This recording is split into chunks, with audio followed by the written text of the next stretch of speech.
Hello and welcome from the historic city of Samarkand. It's the FIDE Grand Swiss, where the best players in the world, both male and female, are battling it out for those golden tickets to the candidates. I'm your host, International Master Ivan Gachowska, and I'm here with one of the most knowledgeable voices in chess, a grandmaster known to the world as Miro. It is, of course, Yevgeny Mirshnachenko. Now, Miro, we have the best of the best competing here in Samarkand. What kind of tournament do you think this will be? And are you excited? I am excited. Well, I cannot sound as excited as you are. I am excited, and to be frank with you guys, I'm a little bit, nervous before the start. Almost as similar nervous as it was in my first tournament 13 years ago. I've recalled same dates I was covering the Olympiad. That's very, very hard to predict these tournaments. And it's very rare, now that I'm thinking, that you amass such a composition in one Swiss tournament. We are used to round robins. You have your knockouts once a year, well, every other year, in fact, at the World Cup. But Grand Swiss, it's a recent, relatively new invention, which probably derives from your Gibraltar Opens, your Isle of Man Opens, but, well, sometimes you would get Magnus to play in Qatar, but to have an open tournament with 2,700 average, I mean, that's ridiculous. That's unheard of. So I don't know. Like typically we say we concentrate on the main board, but what if, I don't know, if Gukesh plays on board 50? What do you do? I completely understand you, Miro, because when we were asked at the beginning, choose your best 5 players, well, it was very difficult to pick. Well, there's going to be plenty of drama, but let's head over to the floor where we have Charlize ready to see whether she can grab some words from some of the players. We are live in the playing hall, and as you can see, it is filled and buzzing with people, from fans, officials, and of course, our players. And what makes this event so special is the amount of superstars that we have playing. When this year have we actually had so many top players in one hall together playing for themselves? Well, I know you all at home have a favorite who you're rooting for. Let us know in the comments. Some intense competition for those 2 candidate spots in this beautiful hall in the beautiful Samarkand. Back to our studio. Let the games begin. Indeed, let the games begin. We are all waiting for that. This is a tournament where the best of the players are playing. It's elite level chess. Expect the unexpected is basically our summary. Anything can happen. Oh, it's a real dogfight. Right, and Swiss system typically played on somewhat lower level, let's call it this, and some people call it unpredictable, and there are oftentimes I would say, winners or people on pedestal who, and crowd will claim, okay, this guy got lucky with the pairing. He somehow bypassed all the strong players. You cannot bypass the strong players if the tournament consists of the strong players, right? So once again, it's your Swiss, but it's not your typical Swiss. It's Absolutely. Like a gigantic, ginormous bunch back of the best. I mean, best of the best. And they will be competing over the course of 11 rounds. Exactly. It is a very long, I'm talking about the Silk Road, it is a very long road to those candidate spots, because our players will be playing an 11-round Swiss. And we did see, Charlize, that most of the players were seated. They were ready, anxious for the games to begin. Now, you spoke about being nervous. That's exactly what the players are going to be feeling right now, because you don't know what kind of event this is going to be. If you win, glory is yours. If you lose, well, so much has been at stake. And once again, coming to my point about how Swiss is unusual on such level, because typically you have any other tournament of the cycle, including the candidates, you can say there are more experienced players. Somebody who had been to the candidates 3 times, 4 times. Here, well, there are players for whom it won't be their first Grand Swiss, but still, right? It's a very new event. Yeah. And everyone is ambitious. Everyone is ambitious. We have different type of players as well. I mean, there's also a massive prize fund which keeps on increasing every single event. So, I mean, there's a lot of things to play for. So, It's an interesting tournament, especially in the open section. We have two women competing. We have Divya Deshmukh. We also have Alexandra Goryashkina. And there we can see the first move being played by Nodirbek Abdusattorov. And it is Alisher Sadulov, the first vice president of Uzbekistan Chess Federation. And he's making the move in the presence of Arkady Dvorkovich, the FIDE president. Right, and I believe there will be a ceremonial first move in the women's section on board 1. Well, we are not shown this one, but yeah, hopefully we'll return to this. So does it mean the round has started already? We can hear some noise, some mumbles and murmurings happening in the background. So I'm expecting that things are being, some announcements are being made, the scene is being set. And here we see top seed in the women's section, Anna Muzychuk, as she gets ready to play her opponent, Xiong Gaal. Yeah, she's already seated, and I'm not sure. There was an information, right? There was a bit of information about ceremonial move being made there as well. But, yeah. Yeah. Well, so they're getting ready. Anna Muzychuk against Xiong Gaal, and with the white pieces, I think it's a good start, right? Especially because first round, we talk about first round nerves. Anna Muzychuk, she's a very aggressive player. Right. And I expect her to open up with her traditional king's pawn, and there you go. Out it comes. Yep. So they kicked off. Mm-hmm. The games begin, and we already see a French defense on the board. Right. Well, I said a lot of stuff about how this Swiss tournament is special and important and high prizes at stake and so on, but we've never gotten a chance to go into details of that. Right. So, briefly, it's going to be 11 rounds, 2 spots in each tournament do qualify for the candidates. So that's, I believe, the main attraction of playing in here. But let's not forget a huge prize fund, and later on we will have the graphic with the prize fund and everything.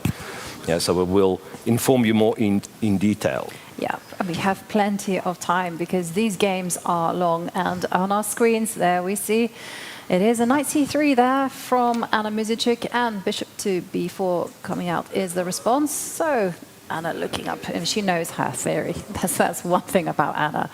And I'm expecting something very uncompromising. I'm expecting moves like e5 from her. And it's a beautiful playing hall. I mean, the Uzbekistan Chess Federation, and they've really put in a lot of effort in securing a great venue. The players have a lot of space. No one is playing on a cramped board. And it's a good vibe here. And to be playing in a city with such history, it really does impact the chess. Yeah. I believe during the opening ceremony, there was a little clip shown that apparently, was it 4th century when chess pieces discovered or rather recently, they've discovered chess pieces in this area that apparently were made in 4th century. So, so it's a lot of years of playing chess in this area. Right. And that really does, I don't know about you, but I certainly, when I was playing in London, say I was very lucky to play in Simpsons on the Strand, and to be there in the presence of such history did inspire me. And there we move to top board in the open section. It is Praggnanandhaa with the black pieces against Jeffery Xiong. And there seems to be French mood in the air, as we also see a French, but this time no knight c3, instead it is the exchange variation. Exchange French. I mean, it has a boring reputation because the pawn structure is rather symmetrical, but I have seen this particular variation being used as a weapon of offense. I mean, it is possible for white to, just by virtue of having that extra first move, just being able to kind of jump forward with their pieces, being able to go knight to e5 at the right time, that one move faster. I mean, this is really stating the obvious here. Yeah. But it's like small margins. Yeah, but I think it has to do with the general understanding of the opening kind of changing quite a bit, because people no longer believe you can have significant advantage in so-called correct openings, right? The French currently is, well, reasonably good opening, right? And therefore, maybe, not to get involved into anything main lines, but instead to go for the exchange variation. After all, if you can play for an advantage in the exchange Slav, why can't you do it in exchange French, right? So exchange Slav is played for an advantage with white, so therefore. Yeah, and by the way, move from Prague, knight to c6, it's one of the kind of more fighting moves, I want to say. So it's not symmetrical, not knight f6, not knight f6, but instead going knight to c6, and some people would say, yeah, but the knight on c6 is a bit awkward, right? Yeah. And especially if white plays c3, and then, which white doesn't, by the way. Bishop to b5 played relatively quickly. But yeah, but I think that's one of the setups that you can play. So knight to c6, develop the bishop to d6, and knight very often would go to e7, right? So it's like bishop. Not sure if bishop d6 here is the move, but yeah, essentially you want to go bishop d6, you want to go knight e7, and so on. Yeah, yeah, it's an interesting battle already. I mean, white certainly will be looking to utilize the pieces, but yeah, you're right. I mean, I was just checking the Masters database here I have in front of me, and black's most popular move is just to go bishop to d6, go for that plan of development that you mentioned. And one of the interesting things about, I was going to ask you about this, is that black puts a knight out to c6. Usually there's a pawn there, and that means that the center is somewhat, I don't want to say shaky, that's too dramatic of a word, right. But it's a little bit sus. But again, I'm being way too dramatic, because this is still a quiet position, but it does allow white to go c4. Yeah, and I believe it is a possible move. Could be, well, in fact it is, yeah, I was reluctant, because I remember there were a famous game, Kasparov-Bareyev, in this line, or, well, definitely with knight f3, knight c6. I wasn't sure if it was c4 here or not. And Kasparov won a nice game, and recently, maybe a year ago, I was checking, like for absolutely different reason, I was checking this line, I stumbled on this game, and I realized Gary was worse out of the opening. So this line with c4, and let me just check how it goes. So it's, again, maybe I'm just like giving too much information, I'm not sure. Oh. So basically it's c4, d takes c4, d5, I think. Yeah, and d5. Black goes a6, bishop a4, b5, pawn takes. Right, so, and then white tries to win both c4 and a4 pawns. But black gets pair of bishops, black gets faster development, black's absolutely fine in this line. And that is Praggnanandhaa's cup of tea, let's face it. If the new generation does not bothered about losing material, they're all about activity. So, okay, well, c4 has been played. We'll see whether dc4, d5. I mean, it's also possible, I should say, that you don't necessarily rush with this d5 break. You can just also focus on castling and trying to complete the development. But this one is setting up very nicely for, despite having been an exchange French, that there is going to be some complications, some activity. So that's the development we really, really welcome. Yes. In fact, like if you have something, I wouldn't say offbeat, but not very, not very often you see an exchange French, but it's not played with the intention to make a draw. Yeah. And this makes it for an interesting game, because otherwise you could see, one of those very sharp queen takes b2 variations in the French, and we could go on and on about how sharp the position is, but like these players would know 25 moves ahead and make their draw, right? So in fact, these are the lines which are, more combative, so to speak. Yeah. Well, we are in for a treat. So there we see, this is board 1. Maybe we move down to board 2, which is Arjun Erigaisi against Maksim Chigaev. and many moves have been played. It's quite funny because the first game we have Jeffery, trying to initiate some complications, and against a player like Arjun Erigaisi, when you're playing black, he's so dynamic. He's such a volatile player. You feel he can out-calculate you. It's probably best to lock the game down, make it as boring as possible. Yeah, but Chigaev didn't go for it. Okay. Well, first of all, like, how do you lock the game down against the English opening, which Well, let's is go from the top, not yeah? easy, right? And yeah, so C4, E5, Knight C3, and so we get our reverse Sicilian, right? So the reverse Sicilian dragon variation. Black breaks in the center with D5, Bishop G2, and now this Bishop C5 move, which is, well, I don't want to say recent because it's been maybe 10 years it's played, right? But still not the most popular. The most popular line would have been Knight B6. Been played for years and years. Bishop C5, castles, castles, D3, H6, Knight takes, Queen takes. I believe if you open the Masters database, you will find a lot of games of one Magnus Carlsen with the white pieces, and yeah. I think Magnus be the kind of the main. Yeah, he's the main character proponent. here. Yeah, he's certainly main character energy, right?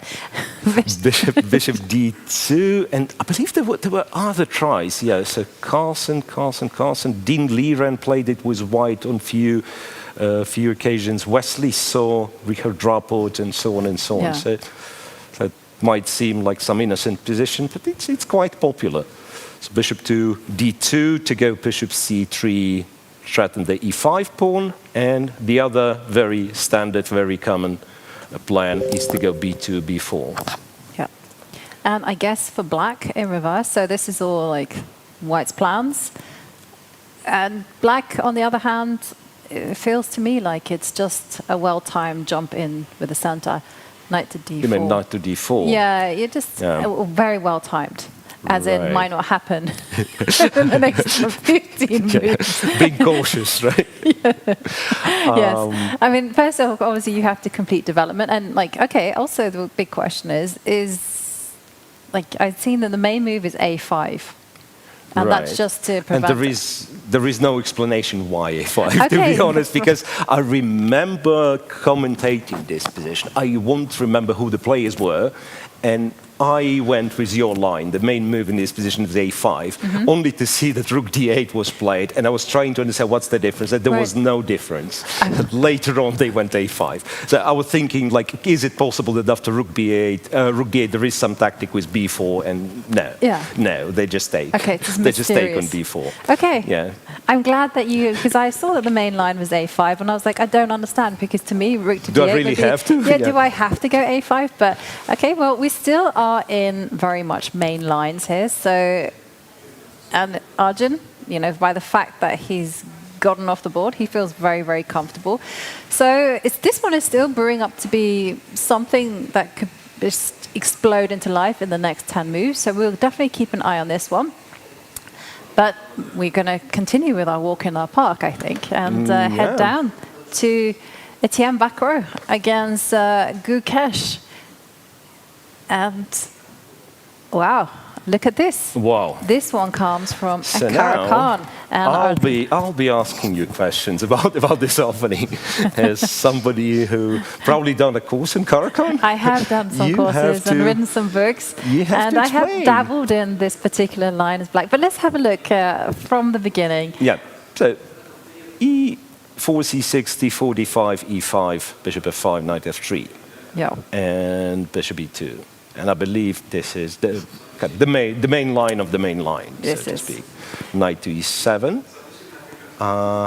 Here, it's a big choice, right? It's a big crossroad for black, because I believe you still can play C5 as it stands, right? It's still... Because there have been changes, and it's a very sharp line. It is the most sharpest response, and you do need to know your stuff, because...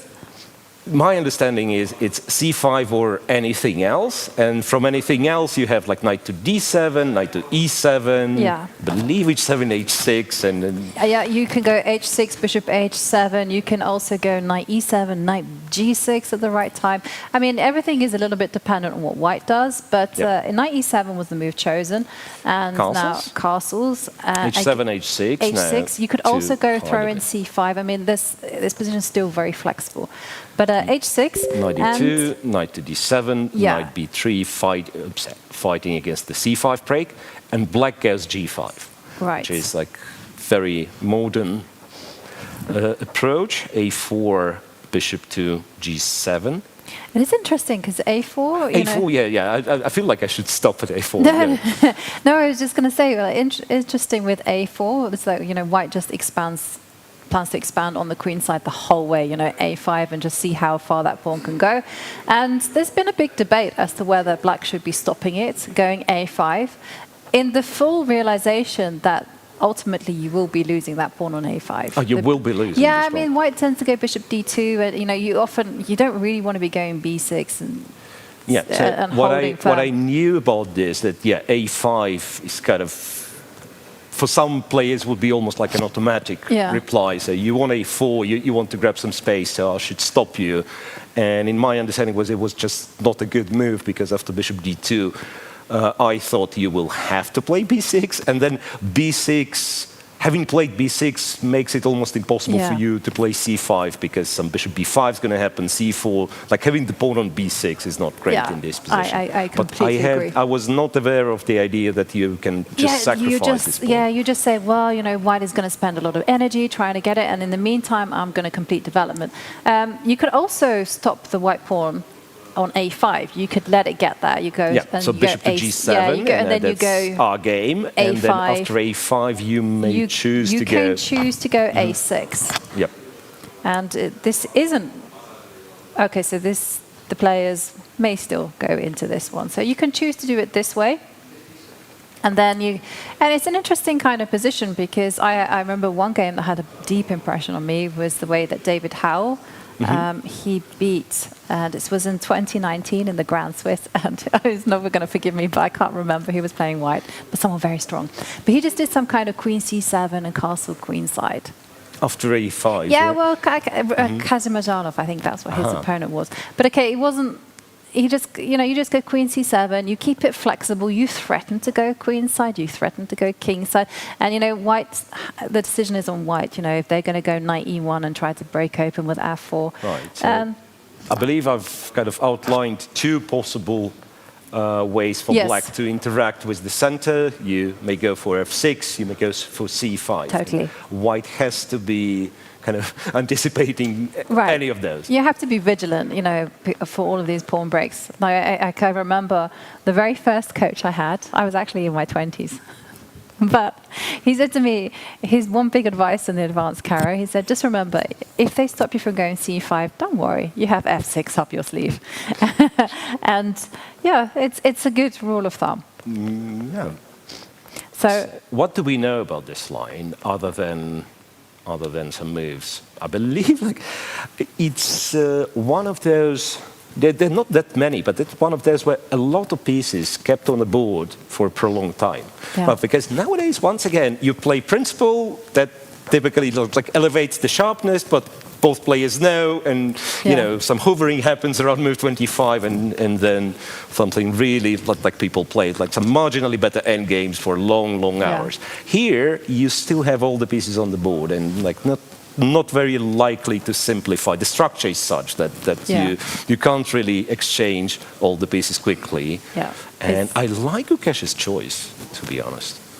And against a player like Bacrot, who's we know very well, but he's more of a my generation. Okay, he's a bit younger than me, but almost a veteran for this tournament. I'm sorry, I apologize, Etienne. I didn't mean to call you this, but Gukesh, obviously much younger, so he wants those complex positions with a lot of high price for each move, a lot of maneuvering.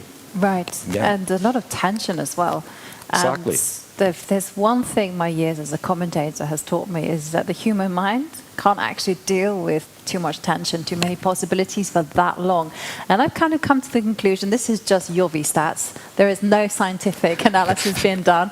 Just the anecdata, as they say. It's just that 20 to 30 moves, the human mind can withstand. And then at some point, it's quite funny, everyone just cracks. Like, it's not just one player that just kind of loses their composure. Yeah. It's both players simultaneously. And then it becomes like a little bit of a catalogue of errors. But tension, we like. Kartikan, I like even more. Great. Let's move down. Yeah, so board 4. We move to board 4, where we have Alireza Firouzja with white against Amin Bassem from Egypt. Yes. Right, and here with some tricky move order, we've landed in the King's Indian territory. E4, D6, D4 castles, bishop E2, E5, D5, A5. That's an unusual move on move 8, H2, H3, because like you have your Makagonov system where you start H3 on move 6, and one of the ways to play for black is E5, D5, A5. And for what I know, bishop E2 is not the most common move here. The most common move being bishop G5 or G2, G4 at once. Right. Then you have your Petrosian variation, early D5 instead of castling, but then after A5, once again, bishop G5 is your main move. So it's an interesting hybrid between the two, or like two lines mishmashed into one, and I don't think it's bad necessarily. That definitely has some, like, judging by the time situation for Alireza, what did it say, 103. I'm getting confused. Like, have you seen this graphic when they said 100 minutes for 40 moves? And now I repeat this all the time, like 100 minutes. 1 hour 43 anyway, and 1 hour 40 was the starting time. So it's clearly he's not improvising. He studied this line. He knows what he's doing. And his opponent seems to be somewhat surprised, or at least like spent some time here. He did choose the King's Indian. He didn't need to do that against Alireza Firouzja, the master of chaos.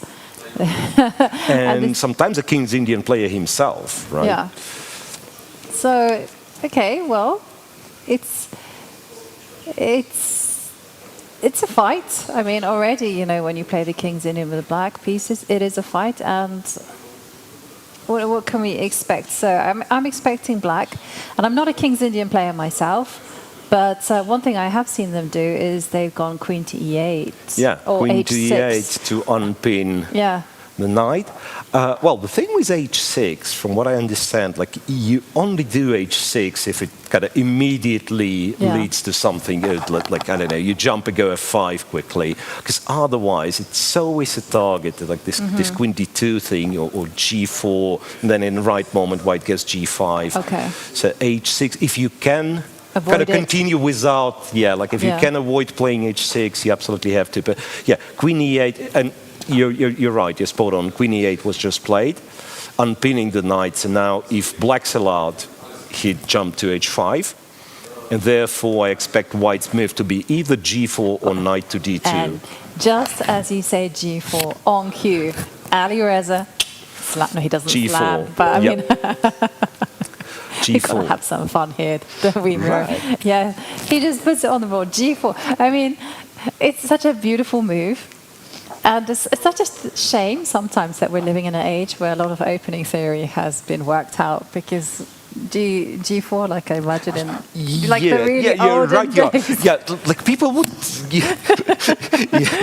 sing serenades about G4. Well, he found this G4. It's such an amazing idea. And like we say, okay, it's casual. You just go G4 here, exactly. And then later on you might actually castle short. And it'll be theory, right? So G4, knight to C5, which I'm not suggesting is the best move, but like just to describe what the situation is. White's going to go knight D2, guiding this one. And then black has difficulties arranging f5 because you can drop this knight to d7 and then say, I'm actually not sure what white's going to be doing. Let's say h4, now that this pawn is not hanging. And your f5 is still premature because of bishop h5. Oh, There's a little problem. Yeah. There's a little problem, right? So therefore, Amin goes with the other knight to d7, pairing f5 once again. And if he needs, this knight can get to c5, opening the bishop. Yeah. And the other knight, for now at least, stays on a6. Okay. So it's quite funny because you'd instinctively feel like the battle is going to be raging over whether black is going to be able to get in f5. Right. Because, white could easily lose control. So I was kind of looking at random moves like rook to g1, and I actually see that this is the second choice. But the first choice, and this one escapes me, is to go a3. That seems very subtle. a3, Yeah. right. So that if black goes knight c5, now you can go b4, right? Yeah, okay. And black can't really take. But it just seems like, when everything is fighting about f5, that you go, And then you go a3. a3. Right. But at the same time, this position of this knight on a6, well, me as the King's Indian player myself back in the day, I've suffered quite a few games when you get your knight on a6 and you didn't find the right time to jump to c5, and they end up playing b4. Yeah. And Avronian done this to me once. And then you get your f5, you get your kingside again, but at some point just like something's missing, and this horse is stuck on a6. That's what's missing. Yeah. Yeah. So you have like some pieces that will never ever reach the center, the king side. So I'm actually not sure what you're supposed to be doing after a3. Well, they go knight b6. That's now that I'm checking the database, and there is a game of Amin Bassem back in 2018 against Mikhail Krasenkov. Okay. So that's not a new position for him. Which is good to know, because this knight b6 is not the most logical move at all. Yeah. Not the first move you'd consider, but what it does, knight b6, it guards the rook, so it stops b4 for now. In an awkward way, but it does protect the rook. And black wants a5, a4. And a5, a4, of course, from kind of structure perspective, is the move you'd like to play, if possible. So you'd go a4, you'd go knight to c5, and then black is in full control. Yeah. Ooh, well, So it's this very... one's definitely not boring. No, not actually. We haven't seen a single boring position of the 5 games we've looked at. I'd like to go and check out Vincent Keymer against Gurel. Gurel just being 16 years old.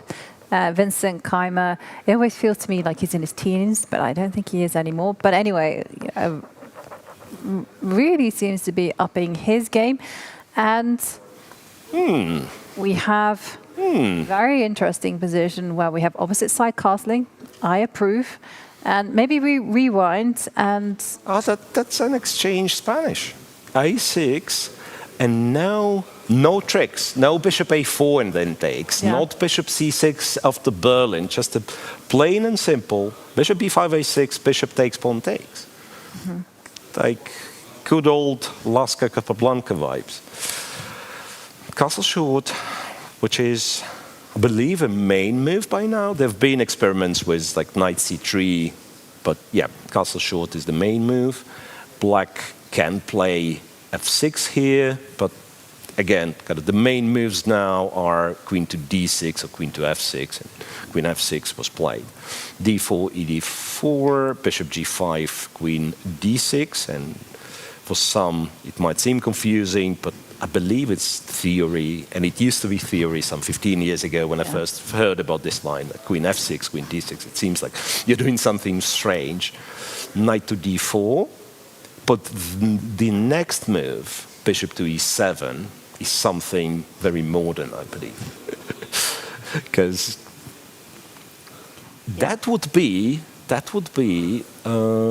white player's dream back in the day, right? Yes. So the whole point of playing the exchange Spanish was that to claim, eventually get to an end game, and I have 4 versus 3 on the king side, and you have your double pawns, enjoy your C pawns, double pawns. And black was advised to avoid exchanging the pieces, specifically the minor pieces, because guess what? And this has to be said with thick Russian accent, I have a pair of bishops. It's black, right? So, no, seriously, like if you check the historical games, right? So I've mentioned Laska Capablanca. There was won by Laska, and then there were a few games by Alekhine with black, where he really put this bishop pair to good use. Of course, since then, 100 years later, there have been some new inventions in here.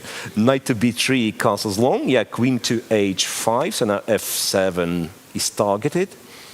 And after saying all that, how this white hints at this prolonged endgame play and so on, I'm thinking there are some really nasty tricks in these positions. Like now I'm thinking queen going to a5, and then knight going to c5. And black pieces strangely might not be very well arranged to defend the king side, the queen side part. Yeah. And yeah, exactly. I mean, how does black even think about the king side? Because yeah, okay, knight to g6. That's I think is the move. I guess, yeah. And knight to g6. Because what I wanted to say is, if normally, I like to advance pawns. Yeah. I'm a very direct player, Miro, and I want to be going g6, h5, but that's going to take ages, right? So you got to do it with the pieces. So I guess knight to g6, but still, it's just in the words of my father, it's just a knight. It's just a knight. It's just a knight, Let's be real about it. And you do have good old-fashioned centralizing tempo moves like rook a1, attack the queen. Move it back, and then I like your idea, So the question is where the queen's going, because I can see it's not a very common position, but the games that were played were very high level, from what I can see. Yeah. It is Gurel played it with white, believe it or not, in 2024, and he won. So he had this position once again. So people playing their own preparation. And then MVL beat Magnus Carlsen 15 years ago in the same position. Yes. But the thing is... so if you go queen e5, it's... I just wanted to say about preparation. I just wanted to make a point, because these days, everyone plays everything. It's not like your kind, and there's just one game. You're stepping into my line. No, not that thing. Yeah, you're absolutely right. Because that's the problem. I remember once when I was paired back in 2018 against Fabiano Caruana. I mean, the man plays everything. And I'm like, what can I play? I'm with black pieces. And so I kind of basically deduced that. I thought it was going to be e4 he plays. So I only worked on e4. Plays d4. And that was it. I was like, okay, well, that's my preparation out of the window. So don't know what to do. Right. So that means I once had kind of a look into a future, because I've encountered the same thing against Vasily Ivanchuk. Yeah. I was paired with black, but the year was 2004. Yeah. 20 years ago, and still you open database, you see, I don't know, 1,500 white games, and 500 of them are e4, 500 of them are d4, and then a mixture of c4 and knight f3. And then you go Sicilian, he plays every line, you go e5, he plays every line. So you might as well... You close the thing. And you go for a cup of coffee, and you say, wow, I got good vibes for the game. Right. It didn't help me, though. The good vibes didn't help. It didn't help me either.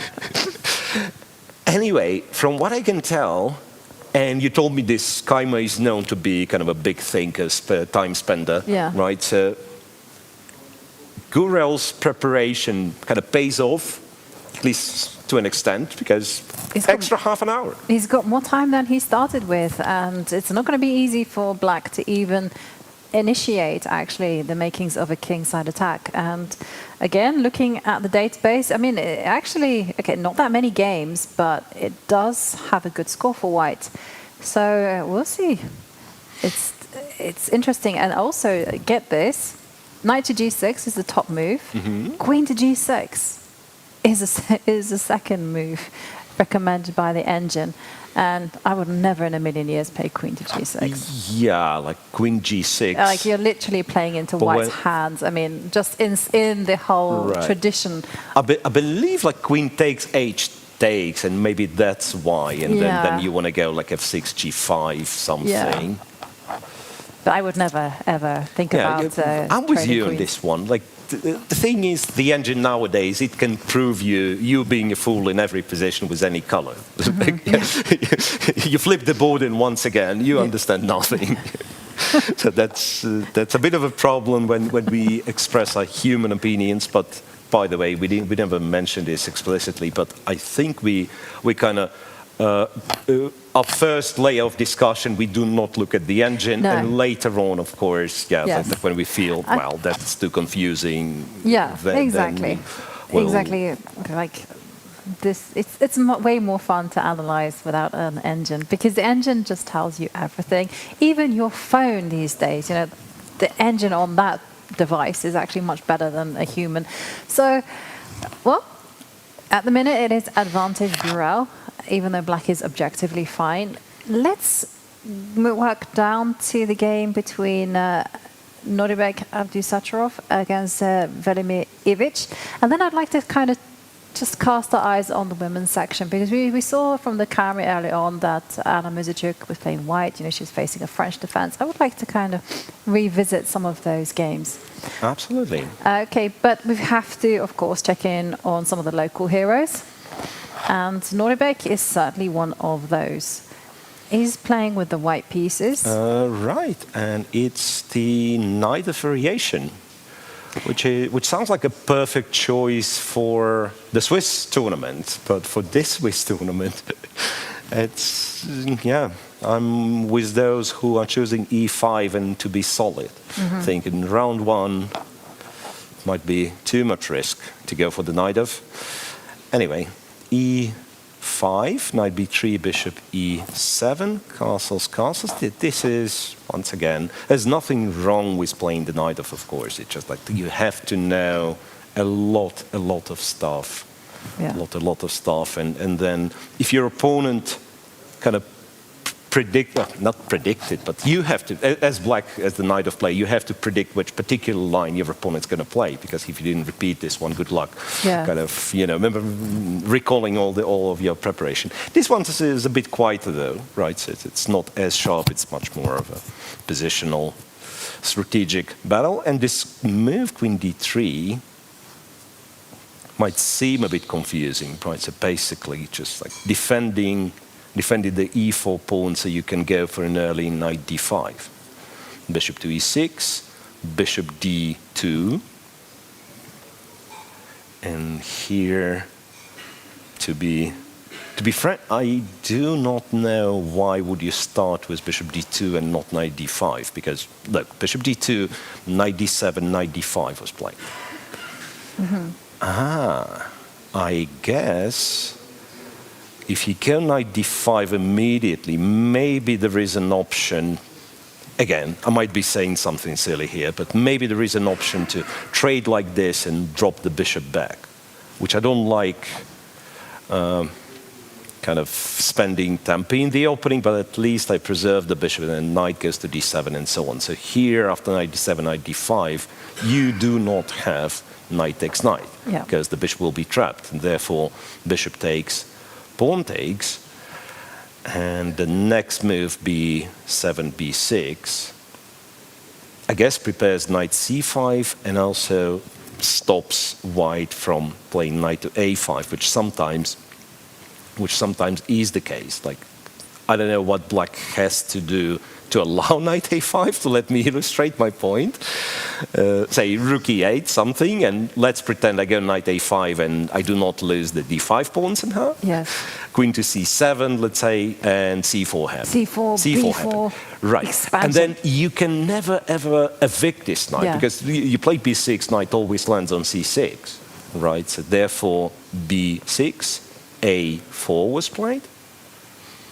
And again, that's something that recently I got schooled on by the computer that, like, I would think knight c5, white takes, I take with the b pawn, I'm very happy. But okay, let me check if, yeah, the engine likes white a lot. A lot being 0.4, but like for this level, 0.4, it's already an achievement, right? You have, white has the bishop pair and also a6. I'm seeing that somehow is a like target. A6 is a I'm target, looking at moves like you gotta a5, go A5 the and rook coming up to a4. F4, Miro, I don't think you've been fully acquainted with my style of play, but I'm thinking you just open things up with F4 and, be direct. Oh, you mean here, just to go A4? No, well, I'm not just yet. Not here, just yet. Right? No. I kind of want to also go A5. I was thinking, I was getting excited. I was thinking, you mean like a rook here, A4, and then F4. And then F4. You're being very efficient, I have to say. Like, how do you double the rooks on the F file? Why are the fourth rank? Of course. No, that's nice. Yeah. That is nice. Right, so A4. And we do not know how serious, say, white's intentions about going A4, A5 right now are. Maybe not really, but you have to watch out for this as well, right? Yep. So one day, white might want to go A5. And what about black? I mean, I would be looking at moves like knight to E8, I want to play this illegal move. I want to go F5 even if you'd allow me to play F5 now, it wouldn't be good because you take. Yeah, but you're absolutely right. Knight to E8, I guess, preparing for F5. Yes. I remember they used to do sometimes like kind of bishop G5 things. Yeah, like bishop G5, G6, knight G7. They would do that kind of stuff to me, and I thought, okay, I'm not getting what I want. So, okay. Well, I can still see from the database that there have been games, but it's still everything to play for. And just before I kind of move us over to the women's section, I just want your grandmaster opinion on the game between Divya Deshmukh against Abhimanyu Puranik. That's on board 57. Right. Because the reason I'm kind of highlighting this is because Divya has found her king on D2. Wow. And it's still very much a middle game. And hang on a second, I didn't even count the pieces, because on this particular board, there's already some piece imbalances. I just assumed that the queen on H1 was... When you asked me first, I thought it was a queen on D2, king on H1, and I thought, what a lovely position for white. Two minor pieces against the rook, king is safe, and so on. So the king's on D2, which you probably don't describe as safe in view of like C5, D4 breaks, right? Once again, if white's, I won't say anything clever here, but I would say, like, if white's better coordinated, let's say, I'm thinking about this knight being on D3, so the king is safe. But I would just say, like, white should be close to winning, simply because of material, right? But with the queen on H1, but first up, I mean, this is such a random position. I mean, it's so wild having the queen on H1. How did we get here? Like, this is like one of those retrograde puzzles. Right. So for now, nothing too surprising. It's a queen's gambit. It's the Carlsbad, the exchange on D5, but bishop F4. Okay. And bishop still, when I'm looking at this opening, I'm still thinking, how did we get to the resulting position? E3, C6, F3. Aha. Is it theoretical? Yes, I guess it is. Yeah. I mean, bishop D3 is kind of more and my knight cup to of tea. H5. And let's see, it's been one game. Knight to H5, and I will have no choice. Approved by computer. Knight H5 looks like a blunder. Right. Goes to the puzzles book. Now I take your knight, rook takes, G4. That's a double attack. I win material. Not necessarily, Black says. I mean, you do win material, but you get your king on D2. So knight goes here, pawn takes bishop, knight takes, knight to H3. And then this knight is getting trapped because knight F2, white has queen to E1. That's my guess. I might be blundering pieces here, but it does look like queen E1 wins for white. So bishop to D6, bishop G2, and once again the same idea, knight F2 loses to queen E1. Black castles, queen takes h1, rook e8, rook e1, and rook to d8. Preparing to open the center, I believe. And okay, let me cheat a little bit once again. Now, here, black no longer has an equal game according to the machine, so white is better. Not much better, it's still very sharp, I believe. And like best move being f4 is not something you do like automatically, right? I mean, okay. Okay, now what's on the board, I mean, this is the thing, the computer engine is always like illuminating the way. And then you start to understand, okay, with a pawn on f4, the knight can jump to g5. Yeah, and you're cutting off the queen from the fourth rank, maybe, because after c5 there would be some queen Exactly, d4s. or the, you know, the... Yeah, but that's a modern kind of world we are living in. So you express your opinion about the position, then you check the engine's move, and the engine says, okay, you're not very smart, are you? And then you come up with a better explanation, trying to, no, of course, now the engine moves make sense. And then you check along the variation and you said, okay. Wait, this whole line, hang on, I just looked at it just now. It does not make one bit of sense. Okay, so f4. c5. And it's okay. So if you go b5, which also makes a lot of sense, and it's saying that the next move is to go rook c1, which is like, no. Shuffling around, right?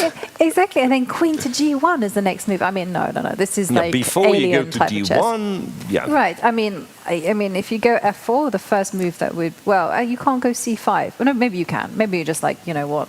I don't care. Let's make this a barn brawl. Right. And, so the bottom line for the human chess game, it's an unclear position. Yes. Right. It's and I think you have all three results are possible. All three results. I love that line. All three results. We don't know what's happening. But also it goes, actually, this is the kind of position where, I mean, one of my friends was saying, you know, the price of an error is going to be very high. So, you know, if black goes wrong, then the evaluation could just simply turn. But at the minute, it seems to be quite balanced. And I know I've been promising to go over to the women's section, but we do have to check out Nihal Sarin's game on board 20, because as openings go, this one looks like it's pretty unusual. Board 20 with against Rasmus Svaner. Oi. That is, this is a Berlin and a half. Is this from, okay. So, well, it did start like a Berlin defense, bishop b5, knight f6. But then d4, I don't believe it's a new move. You cannot really come up with a new move on move 4 in the Berlin, but the well-forgotten move, d4, e takes castles. a6, bishop a4, bishop e7, e5, knight e4, c3, d takes, rook e1. So almost like this northern gambit kind of thing. Right. I mean, I used to play like this when I was... the Goring gambit was how I used to do. I can tell you. When you are tactically sharp and your opponents are just learning how to play, you win all your games when you go e4, e5 and do a Goring gambit. You know, it's just this focus on piece development. Okay.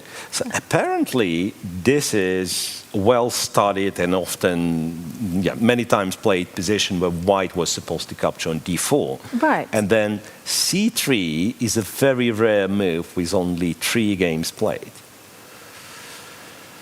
c3 and then d-c3, and rook e1 is a novelty, as in no games in the database, right? And once again, it's probably not, let's say, not related to the topic of this position, but I was thinking recently what the novelty is nowadays. Like back in the day, remember you get your copy of, I don't know what you were getting, British Chess Magazine apparently, or Schachmaty in SSSR, whatever, and the game's annotated, and there is this little mark which says, okay, this is a new move. Yeah. But now, like, everything's tested a million times between 2 computer engines, and there is no such thing as a new move. Like, new kind of approach, new direction of play, I can agree with, that people discover, okay, this position is also interesting and does not lose, which I expect this line to be. So I don't think white all of a sudden wins in the Berlin after 10 moves.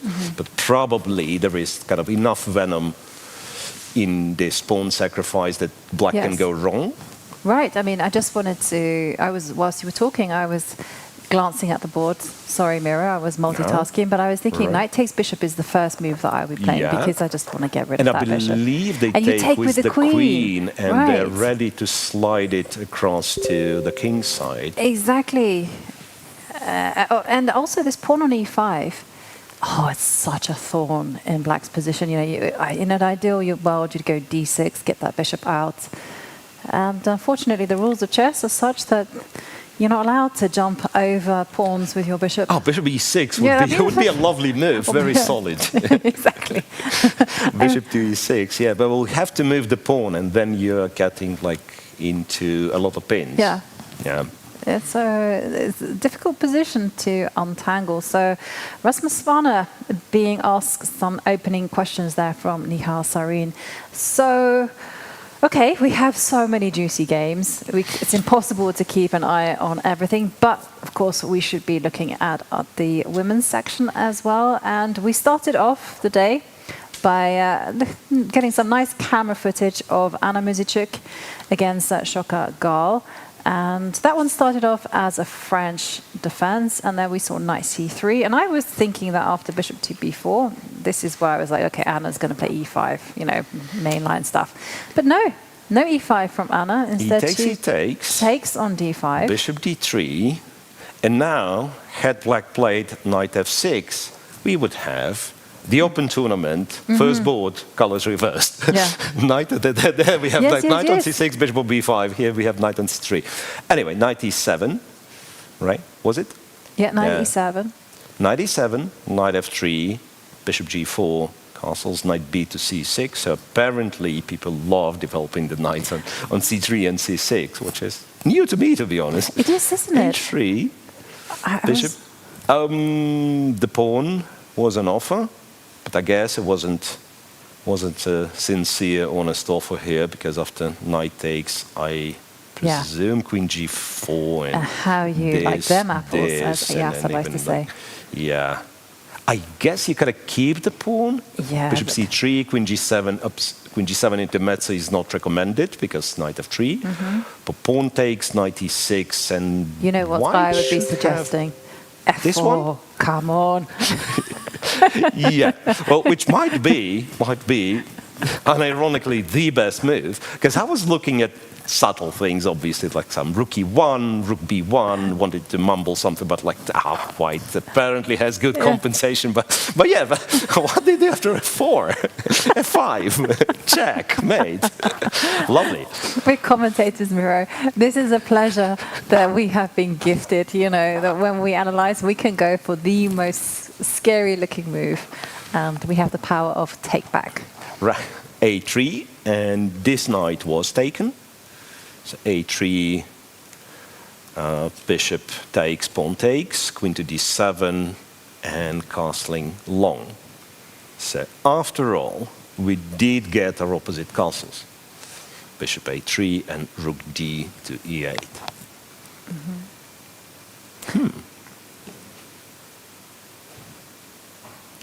Somehow, I feel like long run, I would probably like black's position.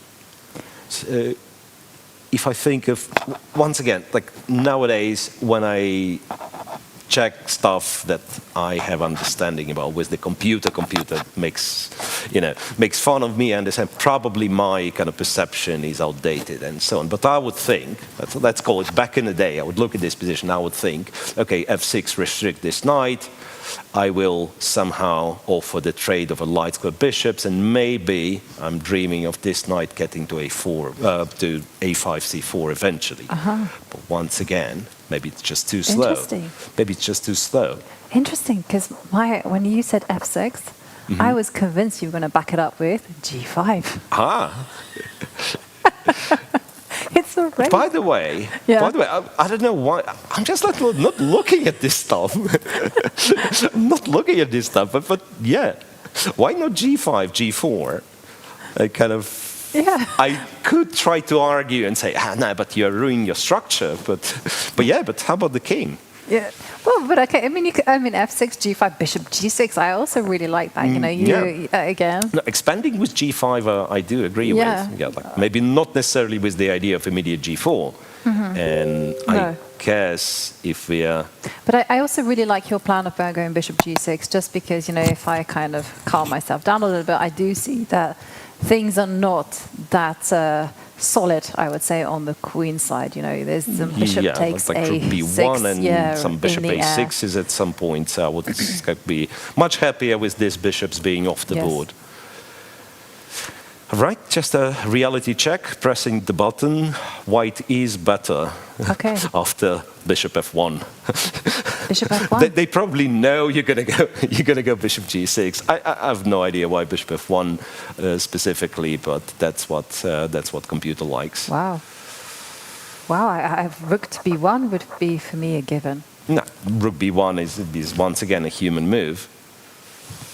Okay, that's more of a human line. Rook to b1, f7, f6. By the way, we were not wrong. And then actually confuses itself. It says bishop c5, and then whatever, bishop to g6, some knight d8 even. Knight d8. I was looking this direction, but maybe. Okay, first of all, knight from d8 defends the b7 pawn, and maybe this is the route. Okay, well, still, it's very difficult if black were to find that defensive construction of putting a knight on d8. Which might still be which not makes great. A lot of sense. Because I also quite like the fact that it does all kind of weave together in black's defense. Okay, we see a5 being played. White plays a5. a5, yeah. a5, and I'll have to immediately swich off this thing. Yeah, because otherwise I won't be able to think. It ruins the ending for us. So a5 and same idea. Right, so a5. So now at least you can't go knight a5. No, not if you want to keep your pieces safe, because the bishop takes knight. We should actually point that out. So knight takes a5. Yeah, knight a5, then bishop e7, discovered attack on the other knight. Yeah. Right, so here we are on move 14. Both players spend roughly half hour. So no time advantage in here. I believe both other theory, computer kind of claims this one is roughly equal. But both sides will have to play precisely. Actually, I would say that this is the kind of position where the balance is hanging in the air, right? Because if you don't find moves like f6, knight to d8, you know, didn't look that logical, but it was very instructive how the computer managed to find the ways to protect b7, get the queen actually to go maybe to c6, where she can do some maneuvering. f6 is again something that black has to be thinking about, and in return, white also has to play very precisely, because if you start drifting, then, as we mentioned, f6, g5, bishop g6, you know, black can easily take over. Develop the counterplay very, very quickly. Yeah. Right, so since we are here in a women's tournament, let's check the second board as well, where Olga Giria faces Tan Zhongyi. Tan Zhongyi, the last women world championship challenger. Yes, you were there in both Chongqing and Shanghai. Yep. And it was a disappointing match for her, actually. I think it had a... I'd say disappointing result, because we had a debate back then with my co-commentator, with people working at the event, that she got crushed, people said. She got crushed. She got... Well, the score, and I understand, people will forget the games and only see the score in the history books, but it was a very close match, in fact. Until, she collapsed in the last couple of games, yes. But before that, even... It felt close in terms of the games, but it was interesting because towards the end, the weaknesses in Tan Zhongyi's play really came out. It felt like the mental toll had taken its So maybe you're right. Maybe this is how one player proves that he's better than the other player, he/she better than the other player in this particular match. So it's a narrow match, but like I do like every game, like it's tiny bit better than tiny bit better, but consistently. Right. Anyway, so Tan Zhongyi, she actually qualified to the candidates. She won the candidates in 2024. She challenged for the crown earlier this year, but she came third in the Grand Swiss, and it was really funny because during 2024, it felt like she was leveling up. Like she won the candidates in very convincing fashion. She also won the Cairns Cup. She seemed to be just getting better and better. She was able to outcalculate everyone. And since this World Championship match, it feels like she hasn't quite regained her confidence. Which is not easy. No. Which is not easy after... It's a very important match, which means you've probably prepared a lot for this. And then, after such a result, of course, it takes time. Yeah. It takes time. All right. Why did I just call it a French defense? Because it looks like it doesn't. The previous game was a French defense. It's Queen Gambit. I was going to try and rescue you, but then I realized there was a pawn on E3, and I was like, no. Have to E3, bishop F5, knight F3, knight C6. Once again, like something new in here. Bishop F5, knight C6. I believe like something very dynamic way of playing these positions. So I guess black wanted knight b4 somewhere. A3, bishop b7, knight e7, and c5. Yeah. Not c6, not your like boring Carlsbad type of thing, but c5 castles. And now the biggest question for me would be, do you really want to go c4? I don't think you do. And then c5. I'm somewhat afraid like eventually black will just like end up being with an isolated pawn on d5 for no particular reason, because, or like you have to do this, but then again it's not a lot of fun. Yeah. It's not a lot of problems either. Yeah, so the question is, it's an important moment, right? First up, can you build c4? I mean, can you just improve your, maybe not. Okay, so what I wanted to do was centralize the rooks. I'm a big fan of centralizing rooks, you know. c8 or... Yeah, I was thinking my instinct was rook c8, but you do need to calculate. You know, knight to... like knight to b5, you still have queen b8 though. Yeah, right? and you still this can't take the will pawn. be pushed away. And that actually helps with the idea of expanding on the queen side. So... Yeah, I was like a big fan of White's position until I realized, like, what's the move? Like maybe this knight hanging in the air is actually an unpleasant thing. Right, and one of the things actually by just going rook a c8 and keeping it flexible for a bit. Okay, she goes for a6, so she's marking her intention. In the same vein, right? Exactly. So a6 to be able to go c4 and later on b5 if needed. Right. This is also the thing, because I was thinking, if you go c4, you can guess what my next move was going to be. It was going to be g4, f4. Whoa! Yeah, because I felt like if you lose the tension in the center, then so that you can untie White. Exactly, you give I'm a free hand like that, with attacking here. Yeah, but it might work. I don't know. I was like reluctant to play c4 for a very particular reason of b2, b3, and you can't really keep this pawn here. So you'll have to take, I guess, unless there is like some tactic. And if you have to take, it's almost like we played the Carlsbad, and I went with this famous b4, b5 attack and forced you to take on b5, right? Yeah. So it's like White all of a sudden kind of Looks succeeded good, with his usual Queen's Gambit exchanged variation plan. So that's why. But c4, g4 could have been. Yeah, okay. Well, actually, so this and I don't know, g5 or g4. just f4. F4. Okay, f4, g5 actually maybe. No, looks nice. Do you know how this guy is called? I mean, other than it's called a knight on e5, Pillsbury knight. Pillsbury knight, you do right, call him Pillsbury knight. I mean, it was influenced by that. I gotta say. But the fact that you've gone a6 makes me very reluctant.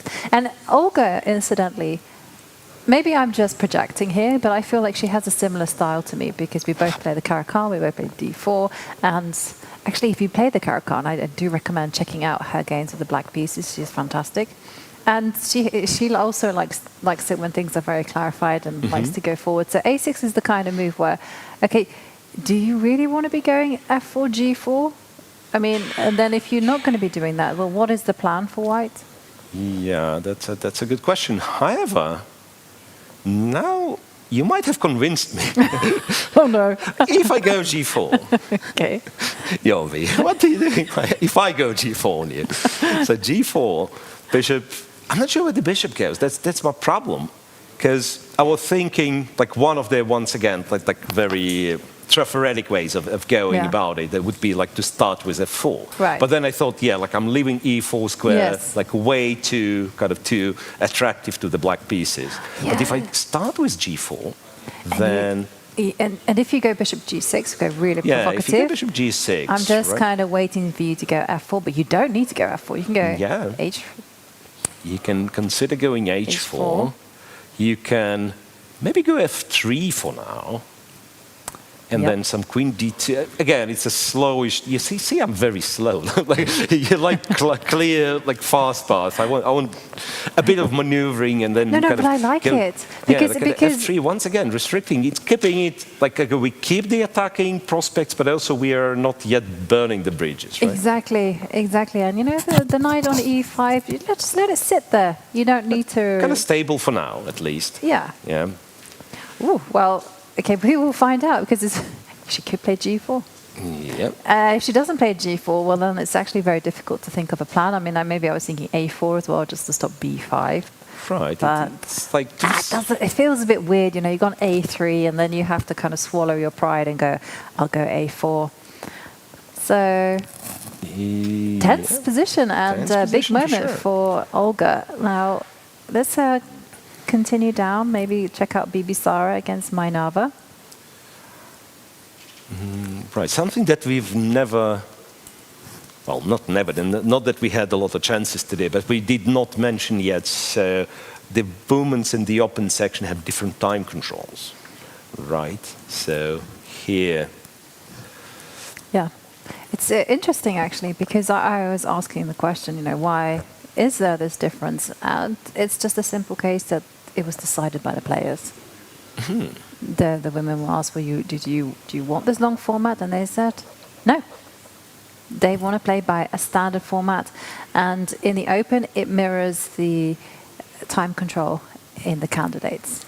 Right, but were the open players asked? I'm pretty if sure they were. wanted- I mean, these are stars. I'm sure that they were asked their opinion. And okay. Classical chess, you know, one of the great things I feel is that it does allow the players to like knuckle in and just kind of work out those finer details. And so we do get to see a very high quality game of chess. And it's like one of the things as a player is it's like that, I think it's called Parkinson's law, like however much time you have. It's however much time you take to do a thing, you know. And somehow it still feels like we're never given enough time when we're playing. It's a very modern problem. Like the only lifting I do is lifting the deadlines, right? Like pushing the deadlines. Yes. Exactly. So here, yeah. And back in the day, it would be.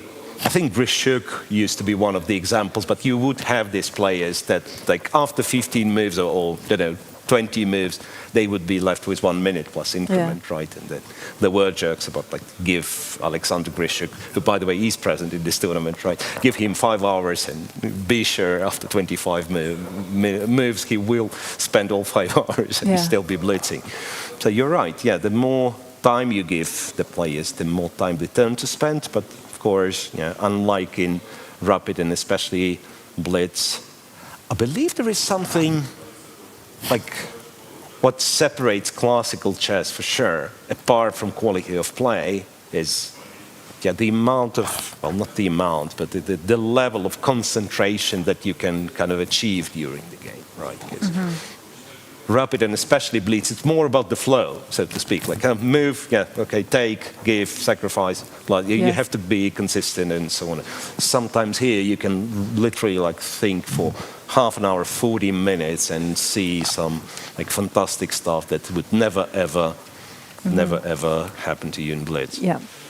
And that's also one of the things as well when it comes to such a long format. I mean, we're not just talking about those 11 rounds, as you mentioned at the start. It's also this long time control, especially in the open. It's also the power of endurance, because you do have to keep your focus and concentration for 5+ hours, and you have to do it consistently as well. And this is where fitness really comes to and plays a part in this, because it's not easy. But one of the great things about this particular time control is the quality of endgame play goes through the roof. Hopefully. Yeah, absolutely. All right, so yet another night of while having this conversation, it actually helped me immensely because I have no clue whatsoever about the theory of this line. So I just like pretended that these are the casual moves that always played in this line, which I am not so sure.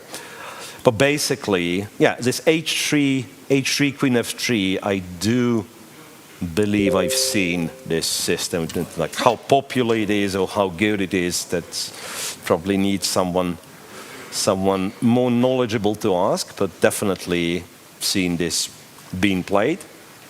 g4. So yeah, g4, you want to go g5 to kick the knight away.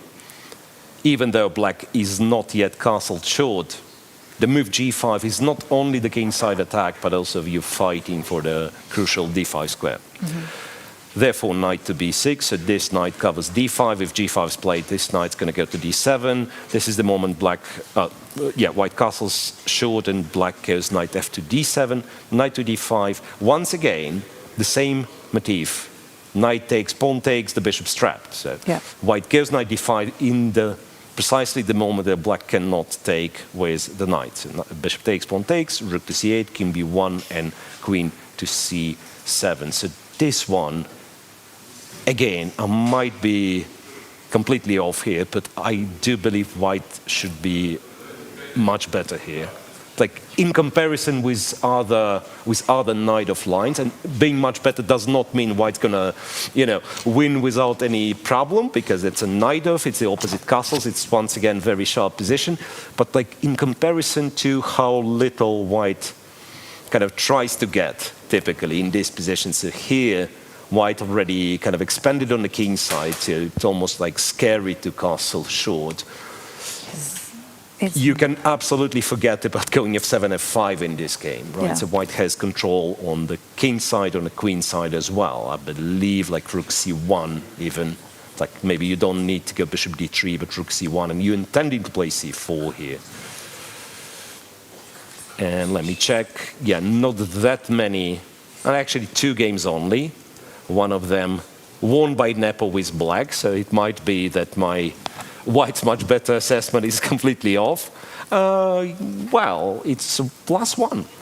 The position is +1 after both rook to c1 or bishop d3, so I wasn't that much off. No, it just feels like there's that kind of position where it's very difficult for black to orchestrate any form of counterplay whatsoever. I'm thinking with the pawns, the king is not going to be safe there if it castles. And the only good thing that I can see in black's position is that, the knights are going to be very active, knight on b6 and d7. You can jump to a4 and c5. I mean, it's not a winning advantage that white has, but it's certainly, I agree with you, very, very pleasant. And once again, like people sometimes tend to underestimate how, let's say, how these positions can be played kind of slowly. And the fact is, like, I go bishop d3, and after, say, knight a4, if I need to, I don't need to do it now, but I can go bishop c1 to defend b2. And then it's so hard for black to come up with any sort of plan of the queen side attack. So I'm not even like in rush with white. I can prepare my king side expansion like very slowly and maybe get the pawn all the way to h6 and so on. Yeah. Yeah, dangerous promising. position there, and looking like it's very promising for BB Sara with the white pieces. Well, this is a smorgasbord of chess entertainment. We have so many great games, great players, and we are going to go on a short break. But stick with us, because during that break, Angelika Valikova will be sharing with us some of the highlights from earlier games.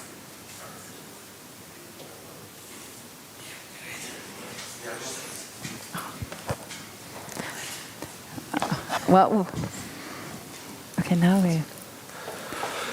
Oh, no, they said you'll be, but I said So stick with us. I don't know. I can't hear anyone, and no one's good with communicating. Everyone's running. Yeah. But I said stick with us during. During the break. During the break, so you can go whenever, but it's during the break. Anyway, because it made no sense that you do it, because we can't cross over and go to the bathroom.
Of this arrow.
Welcome back to round one of the FIDE Grand Swiss here in Samarkand. Now, there's been plenty of drama already on the top boards, but we do have Angelika Valikova with us, who's going to be taking us through all of the action on all the other boards.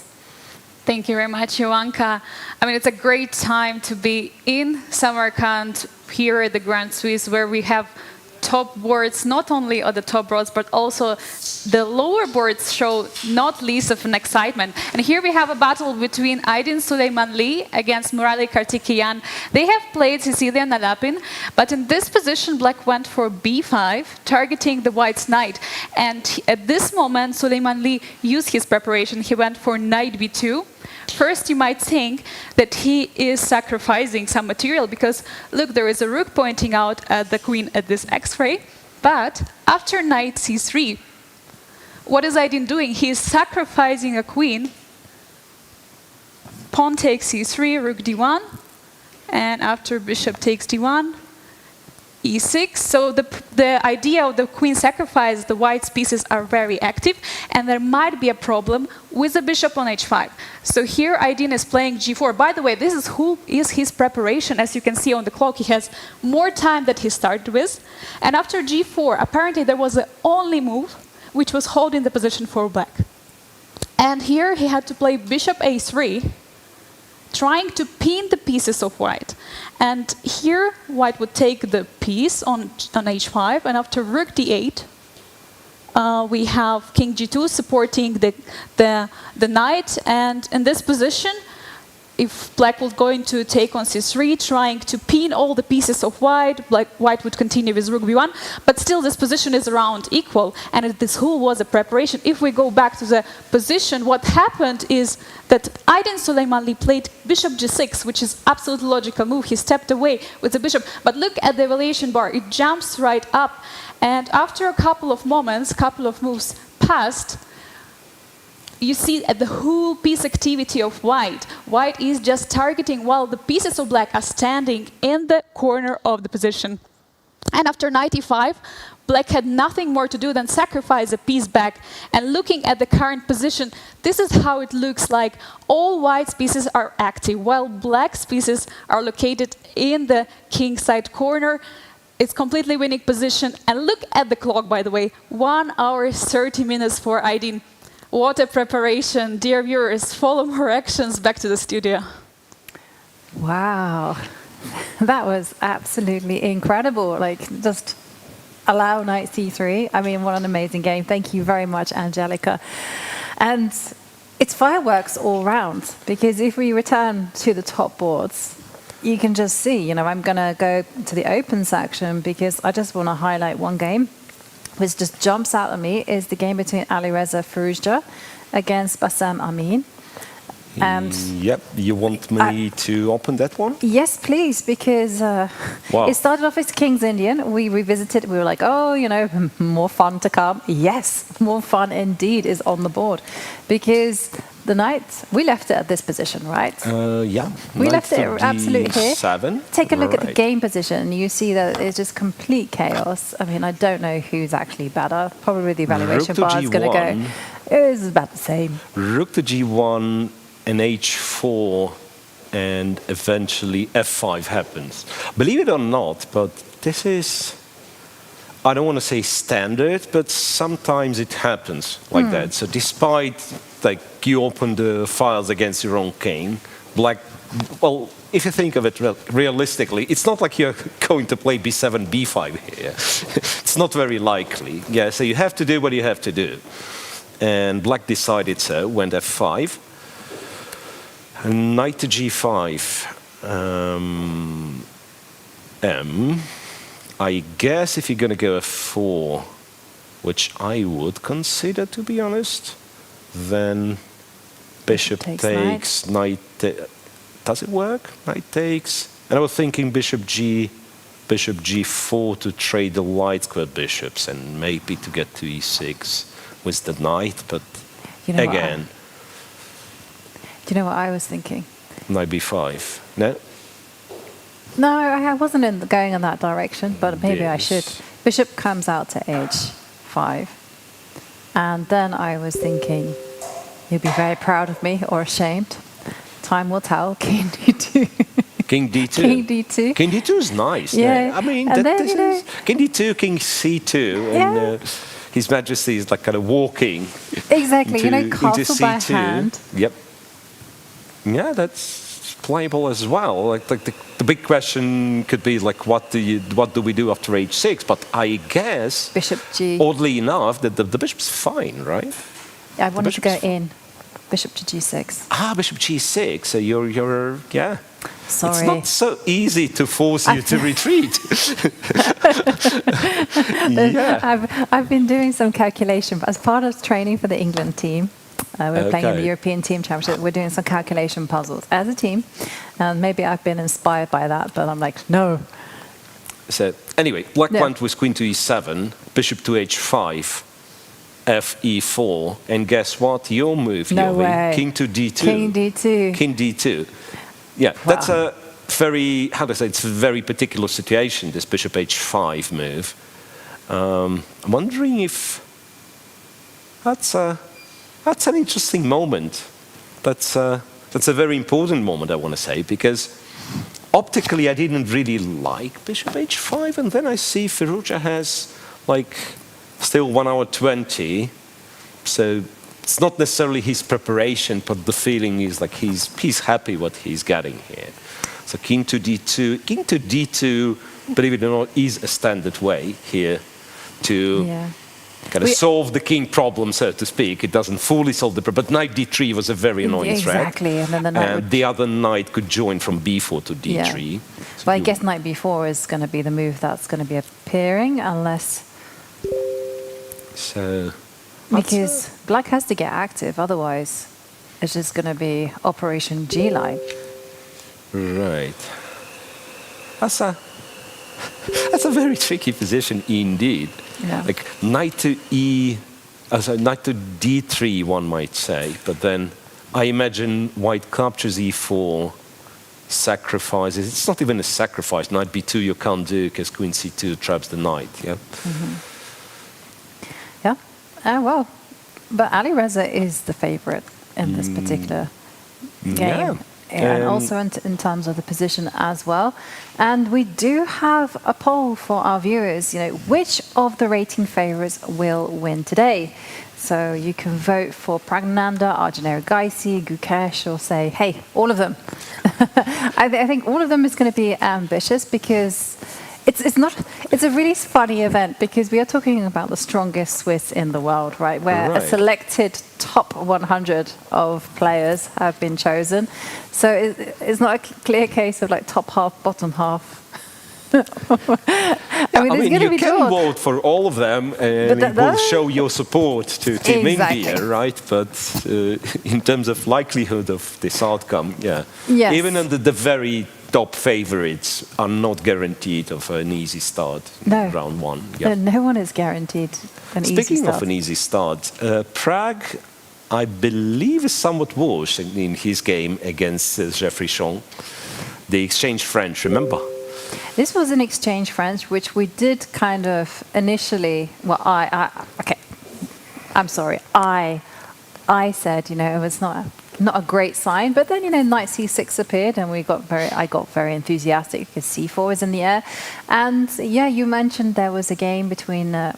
Kasparov, Bariev, and they did follow along d5, a6, and here Gary has played bishop a4, d5, etc., etc., while bishop takes c4, of course, is more natural move, and it was played.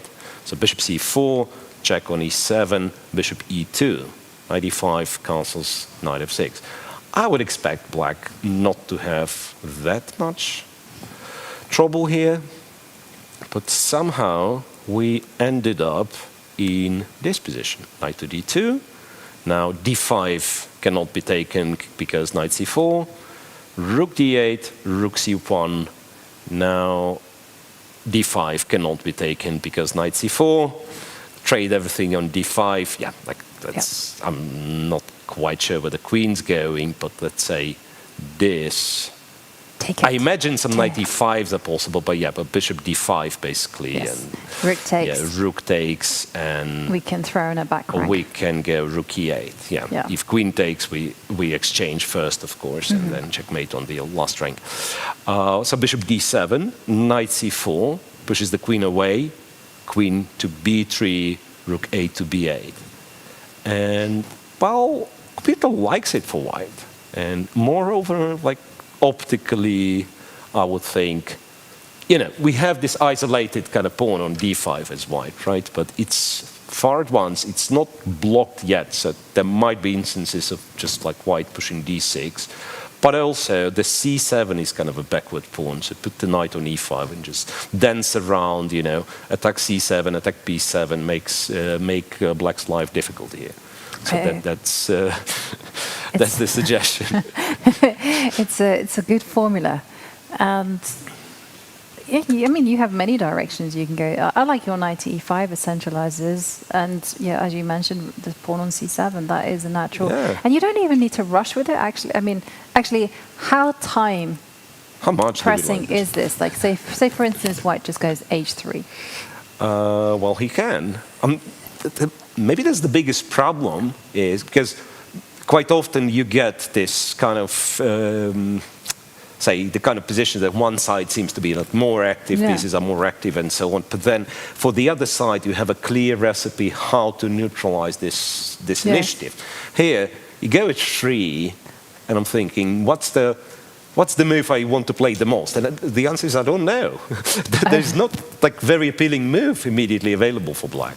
I guess I would, consider bishop b5, but why is it killed after knight e5? I won't be able to tell, because c7 is still hanging, and you would have a4. And now that I'm thinking, bishop b5 might be a bit of a blunder to this ugly-looking knight a3, which is a double attack on this and this. So yeah, you're right. Even like slow play, I guess you go h3, I go h6, and just wait for you to speak up. But yeah, I'd agree. It's a very unpleasant position, and indirect confirmation to that would be the fact that Jeffery has twice as much time as his opponent, Pragg. So it's 1 hour 24 for Jeffery Xiong and less than 40 minutes, 38:30 for Praggnanandhaa. Yeah. Yeah, and questions to be asked. I mean, the temptation, though, is very clear from Jeffery, just to make those decisive moves. But yeah, as you mentioned, and well, as you find out that, like, if white just kind of carries on the waiting game, like h3, h6, I don't know. I do like h3. Well, I do like h3 because principle. at some point I will be, at least I hope to, start taking the c7 pawns and then all the pawns of this world, and I do not want to be like back ranked in return. So yeah, while I have the time, h3, and then after h6 I was thinking, once again, I've even highlighted g4. I don't think g4 is the great idea here. I was thinking, like, what if we lift one of the rooks, opening the doors for any kind of doubling on the C file, on the E file. Because there's no breakout whatsoever for black. I mean, yeah, you could move the bishop, as we highlighted, to F5 or B5. But then the question is always, what next? What's next? Yeah. And white's plan is so simple. You just go rook c3. I guess, like if you double on c3, and you might not even want knight e5, you might want knight a5, you might want knight e3 after rook c3. Exactly, yeah. And that's a weak pawn. That's a weak pawn on c7. And this is why, kids, you do not put your knights in front of their pawns. All right, so then now we finally refuted Prague's knight c6. No, but actually, it's actually one of the problems, right? With, I mean, I joke about it, but it is actually, there's a serious point, is that when you do put a knight on c6 in front of his own pawns, you got to have a plan for it to move away and how to actually advance them, how to arrange your pieces. And it's looking very, very unpleasant for Prague. Yeah, questions are going to be asked, and I think we're going to be following this game. Maybe we can, we did have the poll where we asked everyone, what are which of the rating favorites do you think will win? So we do have to check out their games. Arjun Erigaisi against Maksim Chigaev. Wow. That one was the English. The English, yeah. After this exchange and bishop d2, and this is where we had this little a5 or not a5 discussion. Queen went to d6, rook went to d8, knight d2, queen e7, and here Erigaisi done something very, very brave, I wanted to say, but also fairly standard. If you're allowed to capture on c6, you always consider doing it.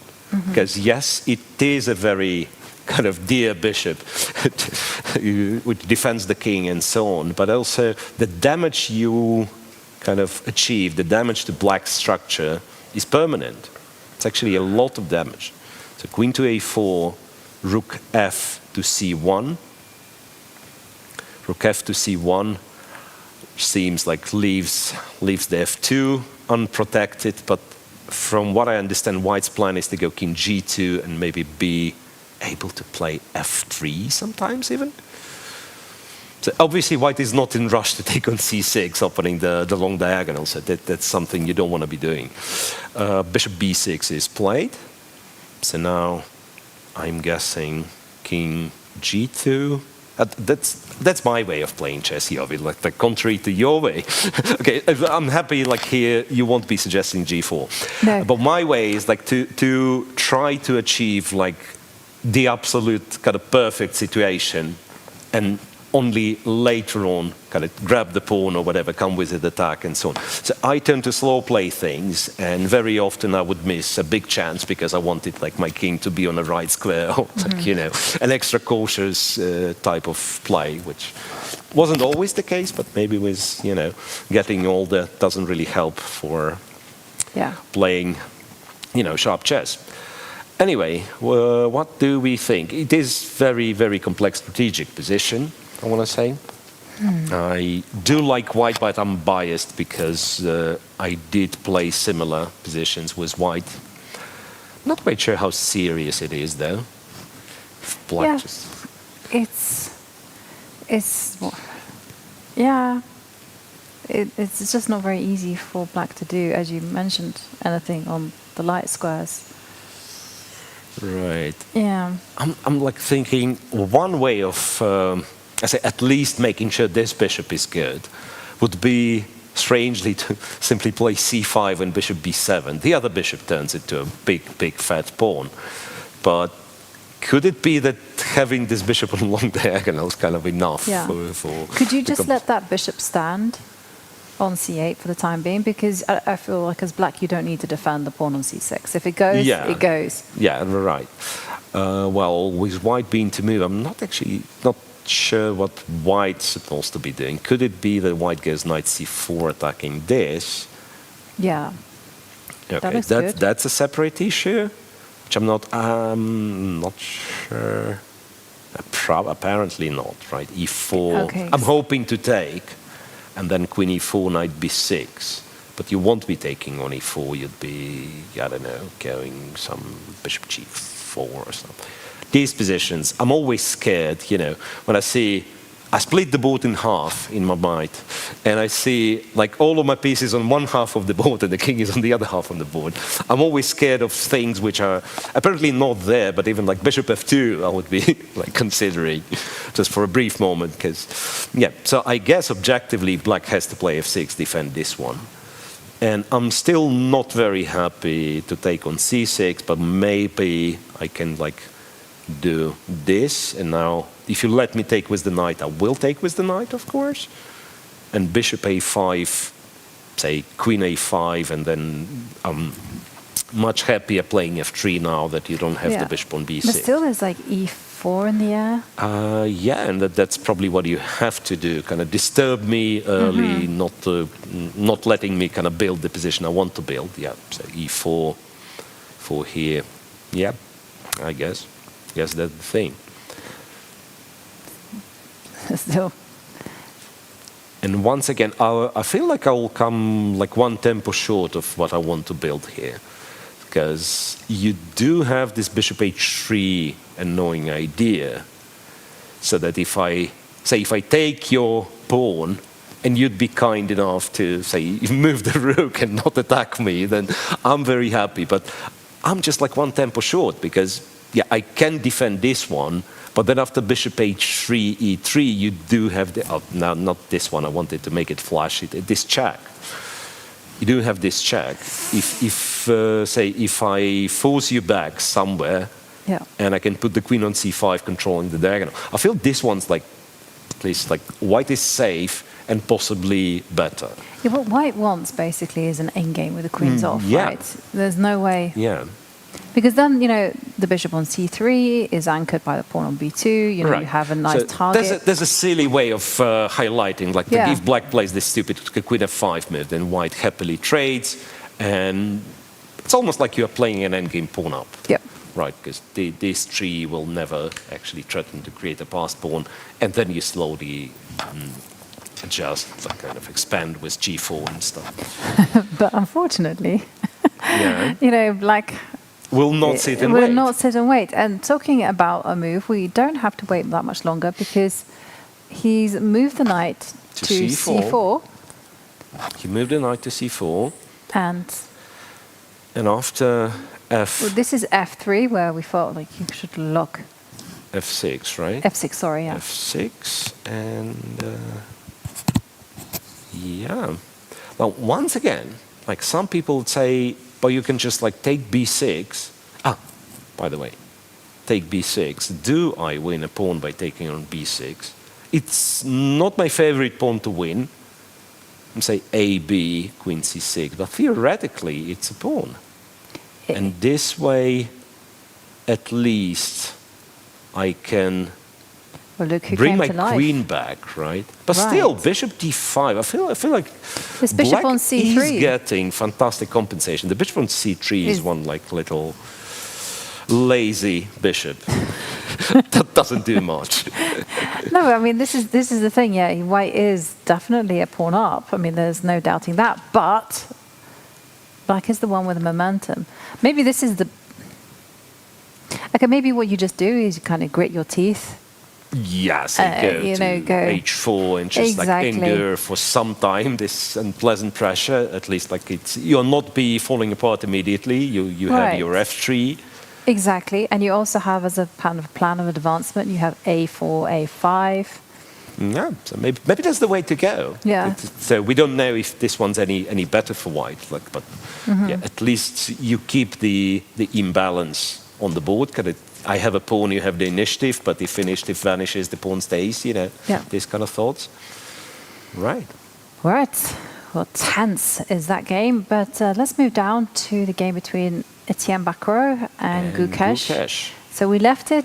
It was still very much in the realms of opening theory, but there have been some developments. Right, but I believe that's for a change something that we were not, or I was not completely wrong with the prediction when I said like it's very, or rather it's not very easy to exchange all the pieces in this one, and indeed only a couple of pairs of pawns were exchanged.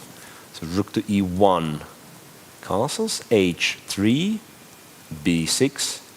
Like contrary to what we believed, black decided to go B6. Gukesh just went B6. So it could be that like B6 without A5 is not such a disaster.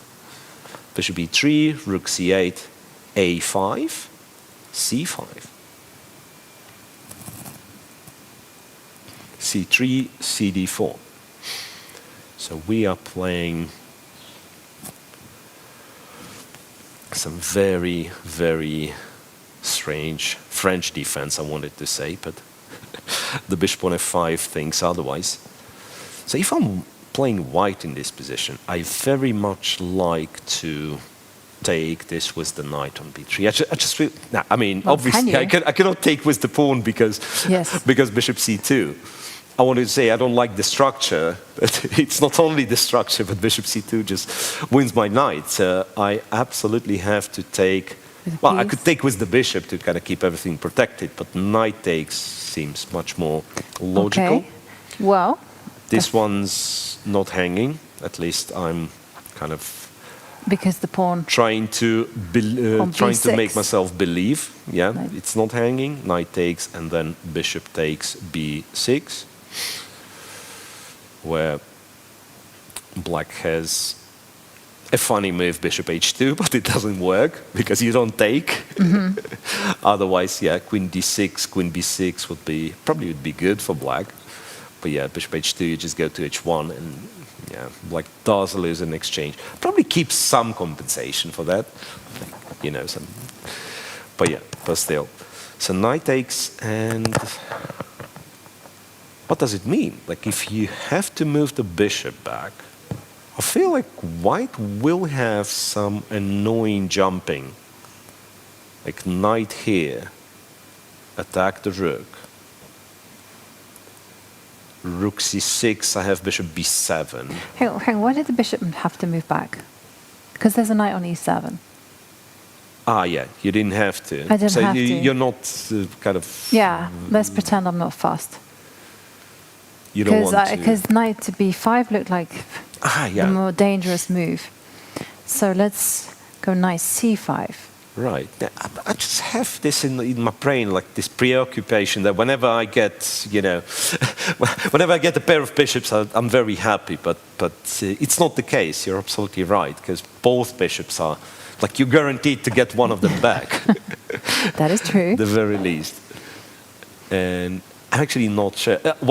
And I might actually give you both then, in this case. I go bishop d4, and I claim that if you are so kind to take one and take the other, that your bishop on g7, which is left here, is not a very good bishop. It depends, right? If you're in time to play f6 somewhere, all of a sudden you're like back in the business. But b6 is hanging for now. Maybe I have a feeling like here white has potential to be better. Yeah, it's this bishop on g7 not good, but. And also, the reason he's thinking now that I'm thinking, it could be that he considers to take with the other knight, which theoretically should be better against knight c5? Question mark? Wait 1 second. Can we not take the pawn on e5? That's going to be always my favorite. No, with the bishop. Ah, with the bishop.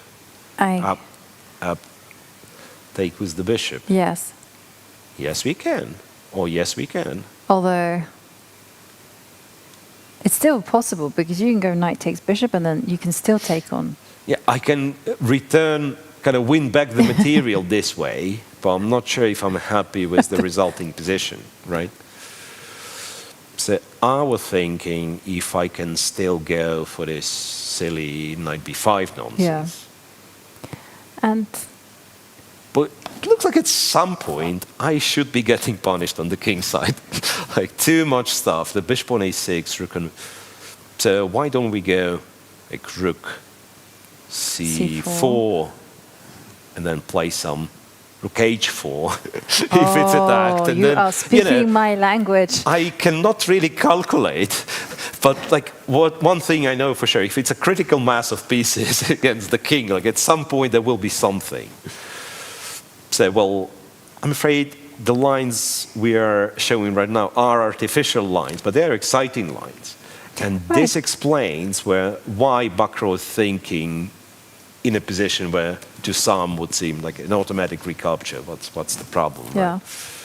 Right? And let's just run through the whole knight b takes d4. Yeah. So knight b takes, knight to knight c5. What are the candidate moves? I said I want to capture this, right? Yeah, I mean, also, what happens after knight b5? Knight b5, yeah, you're absolutely right. What happens after knight b5? I was thinking rook, wait, I can take this guy intermediate, kind of, which I'm not sure why I'm so excited about, because now b6 is hanging.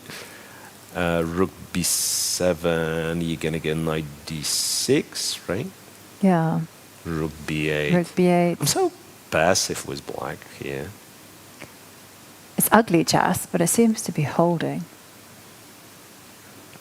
Yes, it does. Well, I don't know. It just feels like... Well, hang on. Bishop takes pawn. Bishop takes e5 is in the air.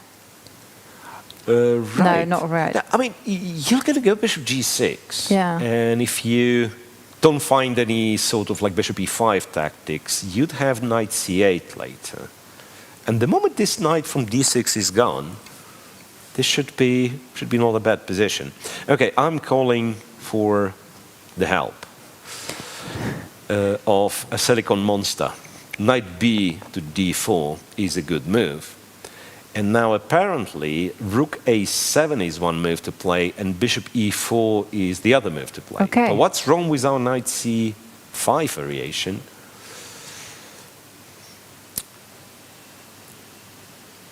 Knight b5 is good, bishop b5 is good. Funny enough, one of the lines is bishop to f1. So I believe computer believes in bishop being better than a knight. Bishop f1. But I guess, yeah, you just move the bishop away from a6 and you will have your knight b5 later on. So knight db5, Gukesh, I guess we'll play bishop e4. And then e5 is the problem. And if I wanted to go knight b5 here, Where is the rook going? spectacular.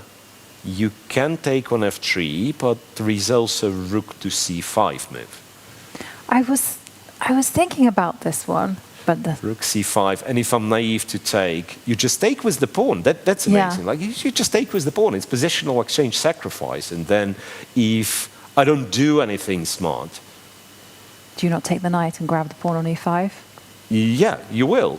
You will. So it's like white to play. Computer first of all, computer says white's already wars, and the best move to play, one of the best moves to play, would be to return the exchange on e4. Because I'm not even sure, like knight d2, you'd go back, and then when you grab this pawn, it's like such a beautiful center, that very like elastic pawn structure supported by the pair of bishops. It's beautiful. Yeah. Wow. All right. So very, very tense. But yeah, that's exactly the opening choice was very good on Gukesh's part. Yeah, Keep the tension. Exactly. Keep the tension. it's also a kind of position where, okay, there's opening theory, but it's so kind of strategical that it's not about moves, it's not about forcing ideas, it's just about this maneuvering game. And you can, as I like to say, wing it. Yeah, well, that leaves your opponent, or rather both sides, you and your opponent, that kind of room to improvise and also the room to go wrong. Right, so that's... Yeah. It's very rare we see this kind of play. Like much more often, it's like something very forcing. But yeah, I absolutely love games like this. Yeah. It's certainly exciting to watch as we see. The knight did recapture that pawn on d4 as we expected. And The b3 knight, yeah. knight, yeah. As it's on the board, and so bishop to e4 was a resource pointed out by the computer, which makes a lot of sense. Yeah, now Just that, again, corral the pawn on e5 and make it disappear off the board. But it does have to be backed with calculation. You have to be prepared to perhaps make moves such as rook to c5. There's also a possibility of just going rook a7 as well, just making sure that black challenges for the a line. So, but I imagine rook a7 if I go after this rook. rook a8? Yeah, just rook a8. Yeah. And then Now there's no point in going Is- bishop b7. You'll just exchange it. And I do have my weakness on d4, and then the other knight can join and the bishop can join. Yep. Yeah. So we might see rook a7, which is a very sophisticated move, but makes total sense once you see it. And let's not forget we have the actual world champion playing with black, so it's not a surprise if he finds a sophisticated move. No. But it's not quite his style, though. I mean, of course, he's fantastic at absolutely everything. But he certainly,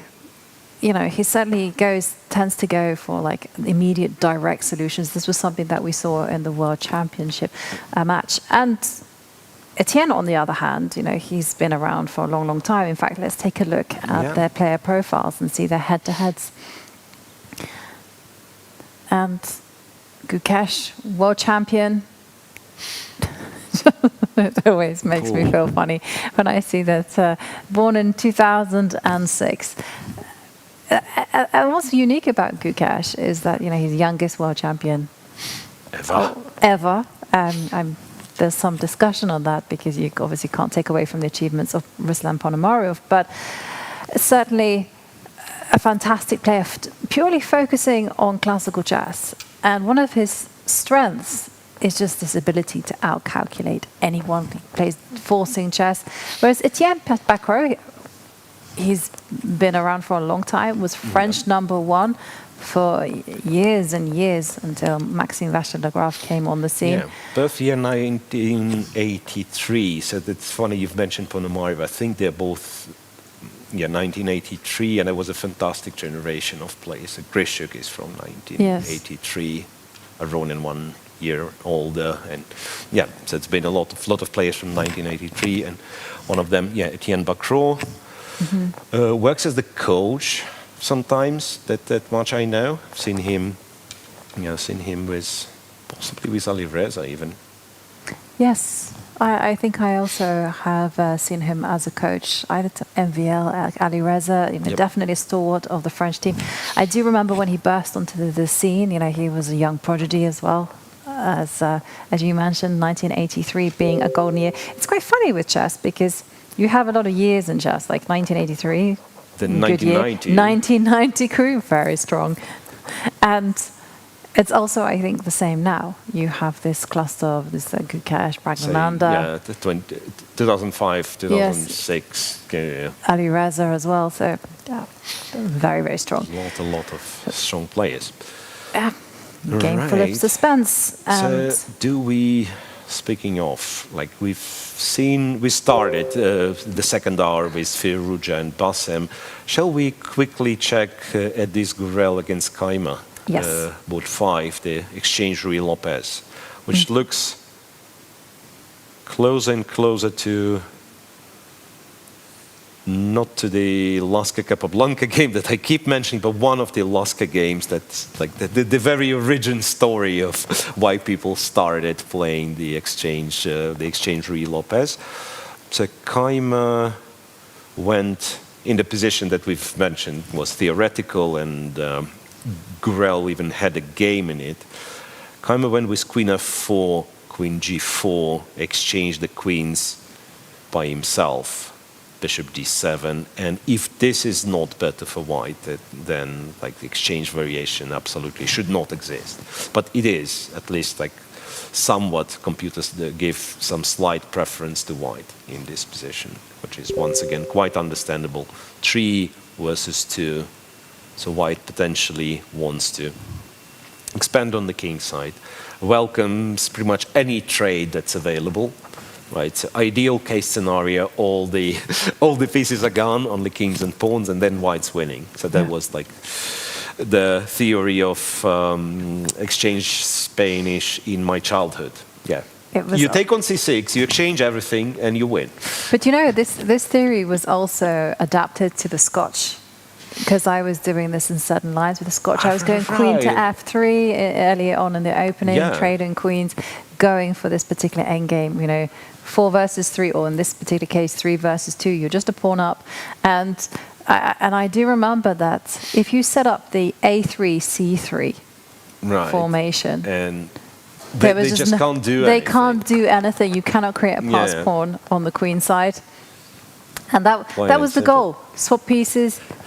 Yeah, let's see. I don't think the goal itself changed in this position, but it's just, black's aware of it as well. Keymer, of course, knows the dangers and will try to avoid it, but he might be up for an unpleasant and quite a long defense. So that's move 22 only. We've already gotten this endgame. It can literally go for hours and hours. Yes. Oftentimes, when we say this, we are exaggerating, right? But with this time control, it actually can go for hours and hours. No, because just to remind everyone that in the open section, the players start with 1 hour and 40 minutes. They do get that 30-second time bonus per move. Then move 40, you get a 15-minute, 5-0 time added. And then move 60, you get 15 minutes extra added. 15 minutes. So and all the time you're getting that 30 second. So theoretically, if you kind of aggregated time for 40 moves would be 2 hours, and then 1 hour for another 20, and then 15 plus the 30 seconds till the end of the game. So it's almost like good old times 7-hour time control. Right. Yeah. When I started playing, I was playing with 3 time controls, but there was no 30-second time bonus. Yeah, there were. Yeah, we would play on analog clocks. Right? It would be like 2 hours. 2 hours plus 1 hour. Yeah, and then plus 1 hour. And sometimes half an hour to finish. Sometimes this 1 hour would be till the end of the game. I think that those were the two that were. Those were the golden days of chess. No, but one thing I like about the increment is that you do get rid of the blunders. To an extent. To an extent, yeah. I'd say that probably the best kind of the best positive influence it had, that it got rid. Actually, people do not have this moral dilemma anymore. I say, I play you, and I was better in the endgame, but you've defended super well, and now it's like a known theoretical draw, but you're left with 30 seconds. Yeah. There is no increment. And now, should I flag you? I mean, I always felt like if position was really a draw, a dead draw, silly draw, I always felt bad about it. Like, I've done it sometimes, I have to confess. Like, it's like tournament situation, blah, blah, blah, it's part of the game. But still, so now you do not have it. So you don't Right. not have it. But I remember there was a certain rule in chess where when you reached, you had less than, is it 2 minutes on the clock? You could, and if you thought that your opponent wasn't playing on time. he was playing on yeah. time, You could call them over, and they would make an assessment. You mean, and they would say yes, there hasn't Right. been any progress. You just have to, Yeah, and then because you had kind of put the other person to shame, saying, hey, you're not trying to win by normal means. Yeah, Then- and then your opponent goes like, not only you, but the arbiter also does not understand this position. I have substantial winning chance. And that would create a lot of arguments. But basically, yeah, we are pro-increment Wow. most of Speak the time. for yourself. No, really? Because I'm not a fan of this whole living on 30 seconds. I feel as a spectator it's very strenuous on the nerves because, you know, you get down to like 10 seconds on the clock and then just as you think, you know, the time has slipped away, they make a move. And then like 3 moves later, there's no... yeah, fair point. So from spectator's point of view, this magic of like somebody surviving the Also, longish time trouble, it disappeared. Right? You play a few moves quickly and then you're back. I really enjoy seeing the emotions of the players. Like I can remember when watching Levon Aronian, he had to overcome this insane time scramble. There was no increment in that particular tournament. And once he passed move 40, he did it, but his hands were shaking, and we can all relate to that emotion. And I felt it makes the top players a little bit more human. And here we've established that it is slightly better for whites. So where do we want to go? Can we, talking about Levon Aronian, can we just pay a visit to his game? Because whilst we have a lot of tense on board 8, middle games, on board 8. Levon Aronian, you know, he's really getting a wind in his sails because coming off this amazing victory in freestyle, doing very well at the EWC, and it just feels like he's revitalized. He's just enjoying chess, and here he's paired against Heik Matirosen, as one-time teammate, very strong player. Yep. Okay, I don't know where to start. I guess it doesn't. No, we don't make need to much start. sense. Just an assessment, I would say, of this endgame. So just like click through if there were like any bigger things happening. Knights were traded. So basically, we've gotten to this endgame. A few moves again. Yeah, just 95, Rook F8, Bishop G3. I'd like the Grandmaster assessment. Grandmaster assessment. On Bishop against Knight. Ooh, Bishop against Knight. I don't think it's a Bishop against Knight anymore. I know there's some rooks. I think we have to, like, as white, if we do have any winning chance, maybe we just don't have a winning chance, but I believe, like, Bishop E5 takes and try to go with the king. Okay. That's feel like my only hope. So this, I do not see why white is better. So black's structure is very compact, right? The knight's going to move. Other than, D4. Well, there's D4, E5 though, right? This is something that I've originally kind of ignored. Well, you can throw in a check. You can throw in a check, or you can go to G6. Well, maybe it's not or you can go to G6. Maybe you just go to G6, and then F4 is your answer to E5. Okay. So I have to take care of this, and yeah. King E3 at once. So Levon is happy to do that. I imagine, like pawn takes. Well, could it be that he's... Yeah, so he just played King E3. Could it be that he's planning to take with the king? I don't think so.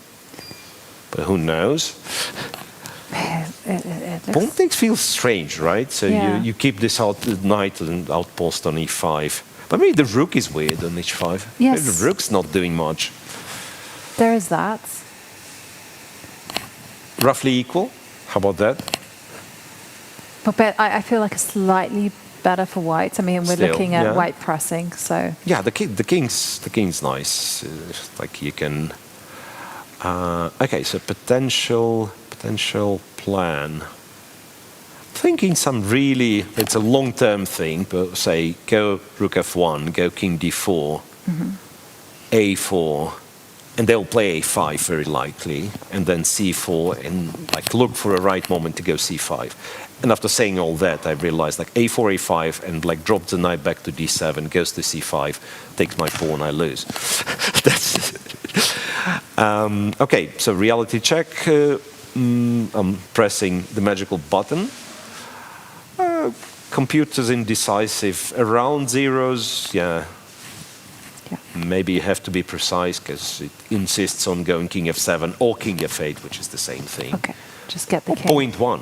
So we are both right. It's Yeah. roughly equal, but it's 0.1. So white is white is better. Okay, but Yeah. in game, quiet. Do We expect white to believe press. that we will see much more exciting games from Levon Aronia. And Right? talking about excitement, Yep. let's go to the board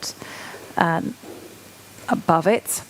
Robert Hofhanniuson, sorry, Robert Hofhanniuson, Sion. Oh, I'm not, I'm not so good. You don't with, pronounce the H, I guess. yes, just against Anish Giri. Hovannisan.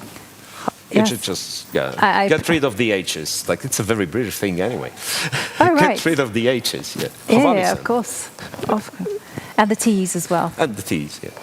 No T's though. Robert. Okay. Now let's. Yeah, okay, now that you've given me a nice clue, I feel like I've got a handle I on the name. believe we will have enough time to discuss the pronunciations of this word and so on, the accents and stuff. But for now, yeah. That's a very, very, very sharp position, I want to say. I almost wanted to say that I won't be surprised if it's theoretical, but no, not really. Move 19. The rook's hanging. My first reaction, I want to take g2, but that's probably wrong. And black's up a pawn, which I don't know where the pawn was. The pawn was lost or the pawn was sacrificed. I guess plain and simple, black is better here. That looks to be the case. And my idea of sacrificing g2 is probably not that brilliant because eventually g7 is hanging. So I'm guessing you just like move the rook away somewhere, maybe all the way to h8. Maybe one could think of rook h5 for whatever reason. Yeah. Rook h8. And I guess white is just simply going to sit there, right? Yeah, There's that's a not that- pawn after all. One funny move you can throw in is b4, it turns out. Once again, it's not me that's smart, it's computer suggesting that that's as one of the lines. And then if black was to take the rook, then apparently this one is really bad. Sorry, white take the rook and it's really bad for white. Yeah, But- because you have queen a4, queen a3 coming. a lot of e4 is still hanging, and you've got the knight on h2. So b4, white has to go knight to d5, and then black captures, white captures, bishop b5 with the tempo. Once again, the rook survives, but I believe white's getting the pawn on b4. And this is kind of, again, marginally better for black, very, very messy position. So I imagine you just move the rook away. Just move the rook away, and yeah, that makes a lot of sense. Just move the rook away, and then... Okay, I feel like white has some compensation, but Yeah, it's the kind of compensation that you just sit on. And Yeah, it's nothing proactive kind No, of, right. it's yeah, not yeah. like you're going to be jumping in with a knight to d5. I feel like white should not be rushing with that. You just keep like passing the move backwards to black and saying, Yeah, I guess like rook what's your next here, move? maybe you put the knight on g5 to defend it, and then like, Yes. if you ask to go to g5, you will. Yeah. But yeah. Right, so Anish, I believe, can do very well in this tournament. Because he's a great player, great theoretician, everything. So what's usually hard for Anish is to win the event, right? So here, basically there are two places which are much better than the other places, place 1 and 2. I do know there's a lot of money on the line and so on, but the main reason for you to play is to try to qualify, right? Yeah. 2 spots for the candidates, and that's exactly what they're going to have to give their all. The thing about winning tournaments, it's very easy to say, oh, well, you just got to play fantastic chess, but actually it's not just about that. At times you have to take that brave decision. At times you have to also play risky. You have to also defend in an ugly manner if necessary. It's sometimes even like get lucky, as they say. Totally. There is no luck in chess involved. Of course they say is. no. Yeah. That's like one of the most like random things that really annoys me when people go, there's no luck in chess. There is No, absolutely it's a very luck in chess logical because, game, you could play a great game of chess, but your opponent rises to the occasion and you know what? You haven't won the game. And if you got some luck, then your opponent collapses. Right. I like in probabilistic sense, let's say you are doomed to make 1 blunder per 50 games. Yes. Well, there is no way about it. And then it depends on the importance of the game. The little game where you'd be playing in a lobby bar after the tournament, or the championship final, and this 1 blunder can occur anywhere. Yeah? Exactly. And then statistically you're making this 1 blunder, but then if you're lucky, it happens in a game that doesn't matter that much. Right. I once played a tournament where the top-rated seed, I think he was about 2580, but or maybe past 2600, and I kid you not, everyone seemed to have been inspired when they played against him. He was unable to beat anyone. Whoa. It was just, he played a 2200 and they just played really, really well. And, well, it's the name of the game. You have to bring your best if you want to be winning this tournament. And here there are so many great players in this event. It's almost impossible to keep track of them all. But luckily, we have on hand Angelika Valkova, who is here to share with us some of her findings in the other boards. Thank you so much, Ivanka. Yes, indeed, we have so many boards to cover, and we have one of the special players here, Valentina Gumina. As we know, there is always fire on the board, and it's not an exception. We had in this position her opponent, Miley Jade Quelle. She played e5. She was in the preparation. She attacked the bishop. And here, what Gunela did, she took with the bishop that poisonous pawn on a7. But look what her opponent did after b6. It looks like the bishop is almost trapped. Here, Gunina finds a nice option to attack the pawn on b6. But the next move, it was stuns us, because after rook c5, the main point of the move is that b4, which was played in the game, is not a good move, since after rook c7, in case white would take on b6, after rook c3, the problem is that the queen is just overloaded. And after queen takes on c3, queen takes on d6. And for that reason, Gunina couldn't take it and had to continue with knight b5. And this position is already much worse and almost losing, because after a couple of precise moves, after rook b7, defending the pawn, long castle, still Gunina is trying to put pressure on the d6 square. After trade of the knights, and in this position we can see that the bishop is almost falling. Knight e7 was played, trying to defend everything, and after trade of the knight, king d7, still final try for Gunina, targeting the pawn on f7, but king e8 was played. And in the next move, as we can see, f4, rook a7, the bishop is gone. But as we know in the games of Gunina, that might be not it, so keep an eye on this game as well, dear viewers. A lot of action from the Grand Swiss. Back to the studio. Thank you, Angelika. Yeah, what a lovely shot there, dropping the rook back and allowing bishop takes b6 and seeing that one move deeper. Yeah. So it's looking good for Valentina Gunina's opponent, Meili Jade Ouellet from Canada. And we might be seeing an upset on our hands. But we talk about upsets, but again, I just want to stress the point that this is the strongest Swiss. I mean, you have to be invited to play in this particular event. Right, so these are the best players in the world fighting it out for those candidate spots. And no easy games whatsoever. No easy games at all. I played in this event twice. First time I mean, it was quite funny because 2019, it was, some women were especially invited and I was lucky enough to receive an invite. And I remember it was insane.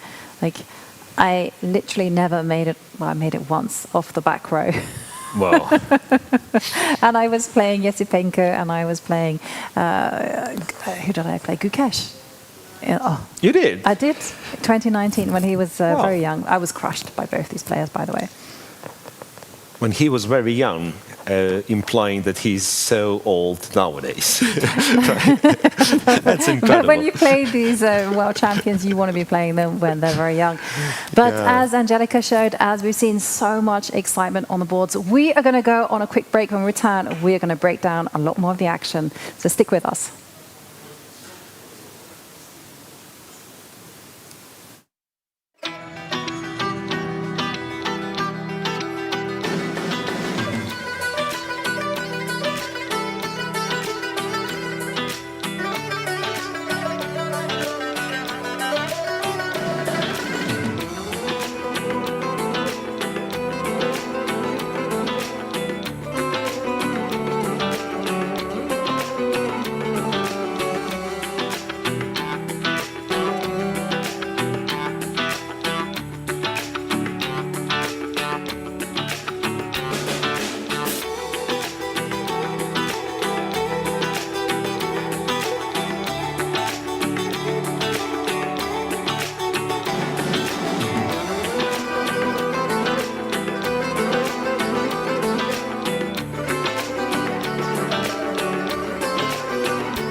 We are back with round 1 of the Grand Swiss, and the tension is rolling, especially in round 1. It's still very early days, but so many challenges ahead, so many adventures for our players.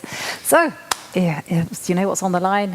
At the end of it is going to be 2 golden tickets into the candidates in each section. But and of course, a lot of money. And a lot of money on the line. But let's, of course, dive into the action of the games. And we're going to begin with the women's section. Right. We will begin with game 2. This is the second board between Olga Gurel against Tan Zhongyi. Now, Olga actually, incidentally, has a positive score against Tan Zhongyi. Yeah, she won a couple of games, I was told, and never lost a game. And the position we have, I think, it's a perfect illustration for our conversation on how important, in classical chess, on high level, how important is the ability to keep the tension and not to commit to any of the any of the plans too early, because this is the position we had. And remember that the G4s were spoken about, C4s were spoken about, so on and so on.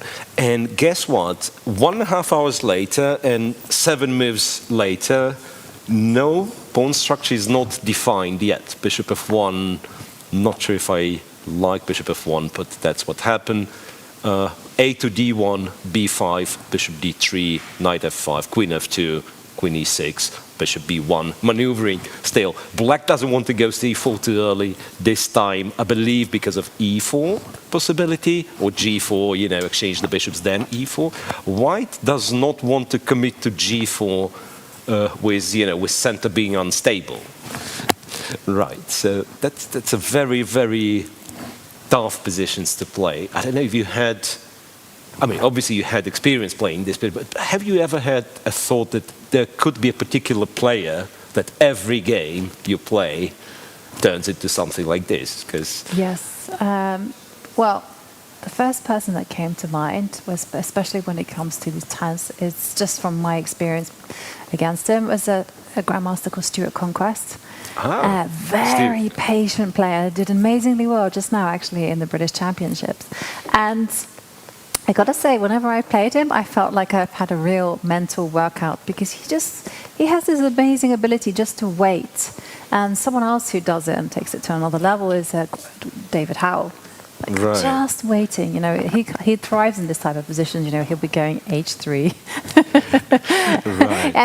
and I've noticed this in very high level chess actually, that the focus is almost always on overprotection. They are defending every single piece. I think the big thing is like they see one direction. Let's say we can shape this position this way, but the next question comes: how can I get the better version of it? Yes. And it's all about this better version. How can I get the same with h3 included? How can I get the same with my king being on h1? And so on and so on. It goes on and on and on. And for 10, 15 moves, you see people like, you would go to c4 long ago, or whatever, g4 with white, right? And they keep maneuvering, and it's so amazing. Yeah. I must also say that the Armenian school of chess is very much like that as well. I would agree with that. Yeah, Gabriel Sarkisian, these type of guys. Yeah, I've played Gabriel Sarkisian a few times, and it was always, a lot of waiting for me until I just, okay, let's close the position down, let's release the tension. Do you have an experience? Yeah, well, originally I thought of Anton Korobov, even though some of our games were very kind of sharp from the start, but still, the moment that, it's very tense, it's like you don't know if you're better or worse for a good chunk of the game. So this type of feeling. So it doesn't matter how the game ends. Maybe you won after 6 hours, but you're so exhausted. You've been so stressed, or God forbid you lost, right? Yeah. So that was my experience. Yeah. And one more thing I'll say about it. So it is very tense but calm for now, but it's only move 20.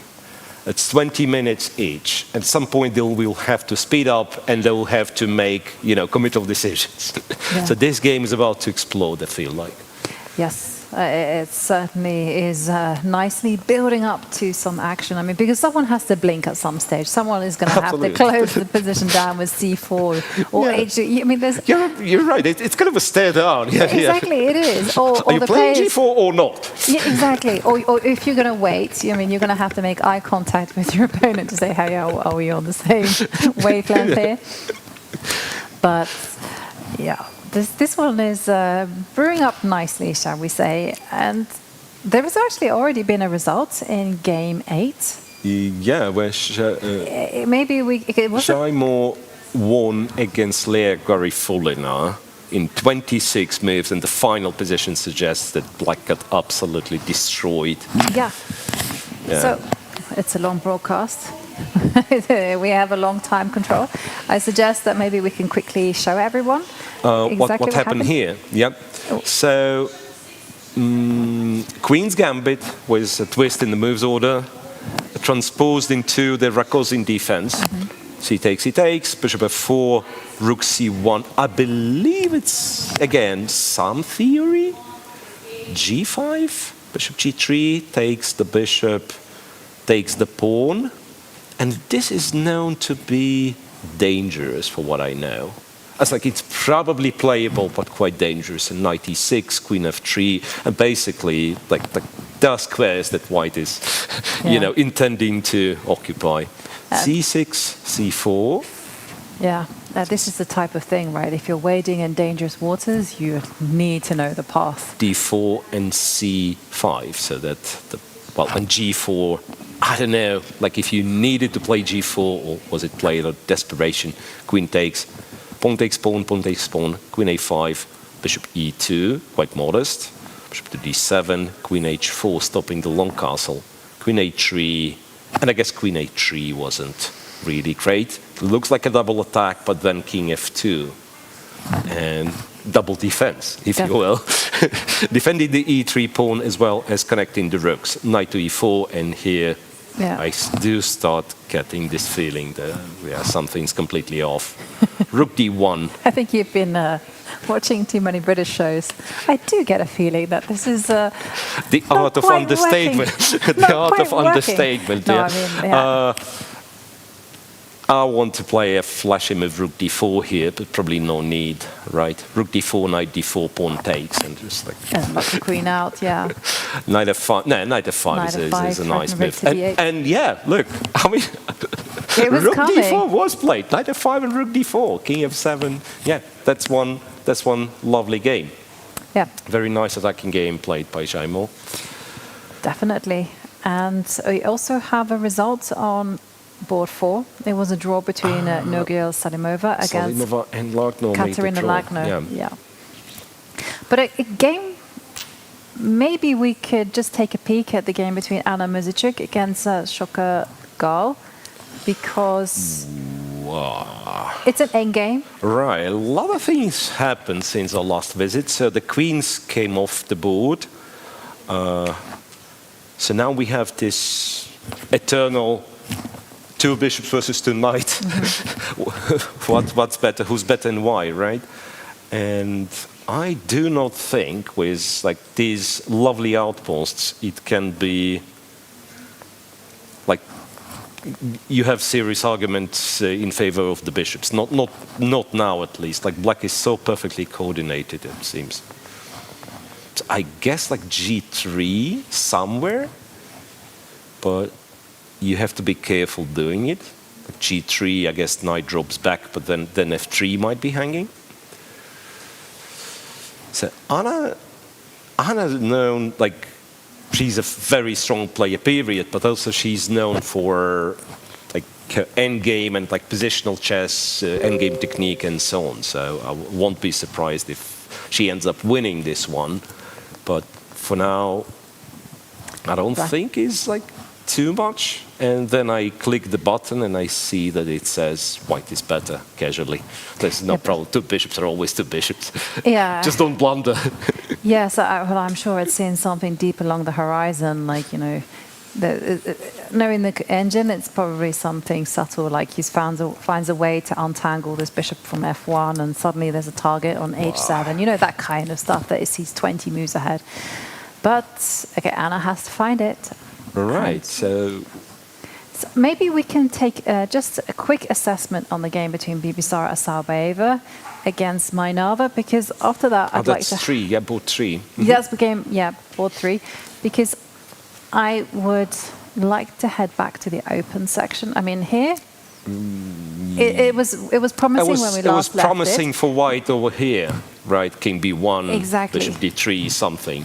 And Bishop D3. And I guess that, by the way, we are witnessing another Bishop D3 move, which has happened at creating a threat of Queen E4 double attack. And I guess nothing has changed. It is very promising for white, maybe more than that. Maybe if white's about to, about to crash. Because how do you stop Queen E4? B5 is the only move that I can see. I'm not even saying about like Queen E4 wins the piece, but Queen E4 which provokes it to go G6 and then white goes H5, and this is absolutely terrifying, right? And you try to be brave and clip this pawn off, and I guess this should be very promising.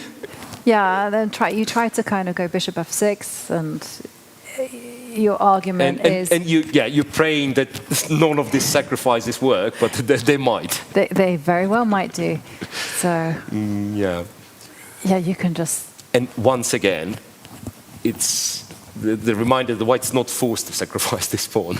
He has the luxury to move the queen and then go H5. Or you can go rook to maybe rook G1 to, and then G1. Yes, rook to G1 and then H5. Rook to G1, and I'll be like kind of trying desperately to trade the queens. It's probably nonsense, but Queen C5, Bishop C5 check. It does look pretty bad for Mainava. Yep, good start for Bibisara Asabaeva. Just became a grandmaster, and a game that I have been fascinated for. This is back in the open section. I'd like to head to, I think it's board 12, between Hans Niemann against a player that we actually mentioned, Gabriel Sargsyan. Because, look at this, triple pawns. The pawn structure. If we can rewind just a few moves. That's quite a few funny pawns.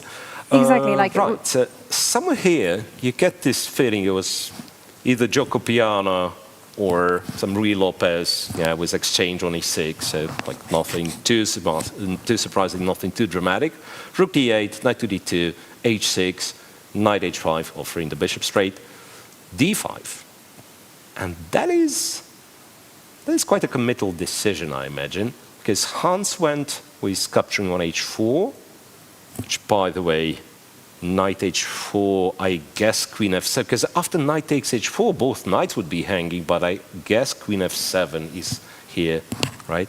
It covers the right D one. takes C6, Gabriel goes Queen F7, once again pinning the knight, and Hans went with G4, which does win material, but at what cost? G4. Yes. Like weakening everything, like doubling all the pawns possible. Gh5, bishop f2, king f2, and D takes e4. And it doesn't win material at the end of the day, I just realized.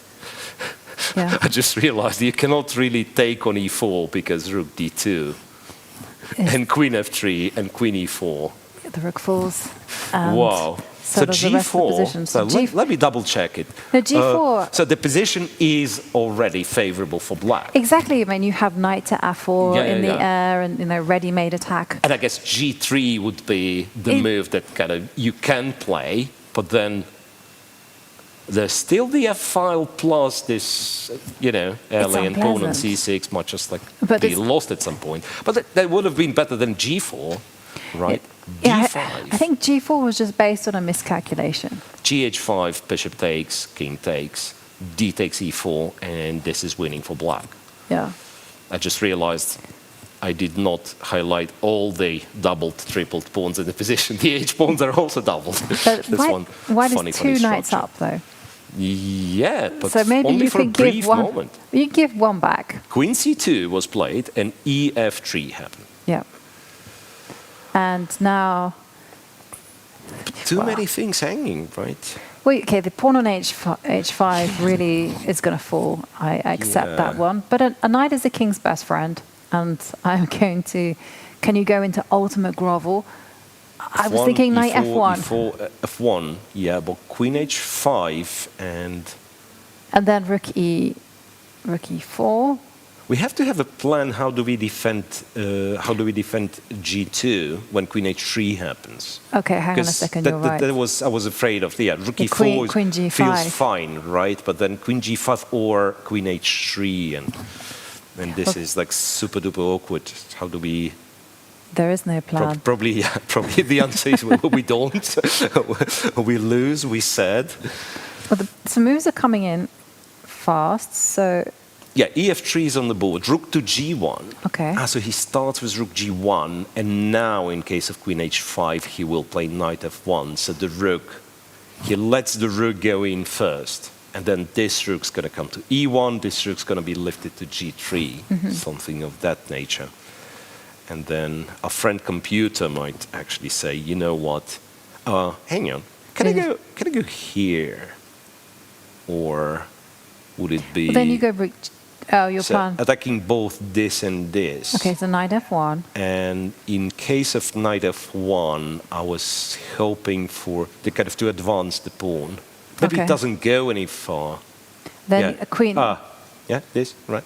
Or I was thinking queen c1. queen c1. Living the best Fair. life on Yeah. the back rank. Queen h4 though. Rook g3. Rook g3. And somehow you conjuring some sort of blockade. It's not pretty chess, but Yeah, it might fall apart, but it might not. Yeah. Right. So black, and also part of me feels like, you know what? Maybe I should just like start grabbing material. Okay. Because why not? knight f1. Rook Yeah, g1, I think, knight is a good F1. practical try. Yeah. Knight f1. Knight f1, and then black needs to play. Black actually needs to be precise now that I realize. Can you throw in a check? Because I wanted to get an e4. Check here. Yeah. Oh Rook- wait. Rook g3. Why don't I? Yeah, because rook g3. And now e4. Now e4, This but, is- but then rook e1, right? And we can go rook f. Rook So F. this one's hanging now, right? Well, not three. Yeah, rook f4. But somehow you do believe black's winning, right? White's absolutely paralyzed. But still, you need to find this kind of final touch.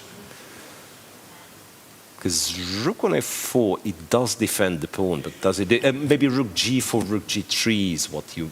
Even then is not given. And again, like if I press the magical button and ask the computer what to do, it'll be -5, black wins, easy peasy. But that's your illustration, guys. That during the game, no one tells you the move, and moreover, no one tells you what the evaluation is. You have a very good estimation that your position's winning, right? Here, but still, you know what? This one. You've completely misplayed it, and no, it's no longer better. So after rook g1, queen to h5, let's ask the strong player. Knight f1, queen h4, we were correct. Rook here, e4, rook e1, and rook f4 is not good. Rook f4, right?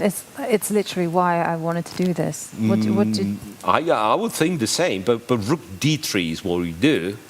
So this one still cannot be taken, and I guess you're doubling on on the f file. The That's next, as simple as on a that. d file, on a d file next move. So the rook f goes to d8, and then you start having some nasty like rook d2, queen h2 thingies. And I guess this is winning. So while it is winning, we've played. But look how tricky it is. We've played 3 best moves according to the computer, and then we played one tempting, humanly understandable move, rook f4, and we've given up all the advantage. So how tricky, how elusive this kind of type of I have a winning position situations are. Exactly. Yeah. Exactly, and Yeah, I mean, actually, probably hinges on this rook to d3. Yeah. Now I think about Right. it. And there we actually could see in the background that there were some moves being played very quickly between Volokitian and Volokitian and Nepov Nepov. finished their game, and it's a draw. I would have guessed it was a draw by the tempo which they were Yes, so playing. Volokitian and Nepov. So that was fair square game, I imagine, Yeah. judging from the final position, which is, just queen 3 versus queen 3. Aronian and Martirosyan made the draw as well. Remember that endgame, Yeah. bishop versus knight, with rooks on the board. And- But on our very top boards, no draws yet. And Hubbard, board 57, where we have Divya playing Puranik Abimayu. Manu, pardon me.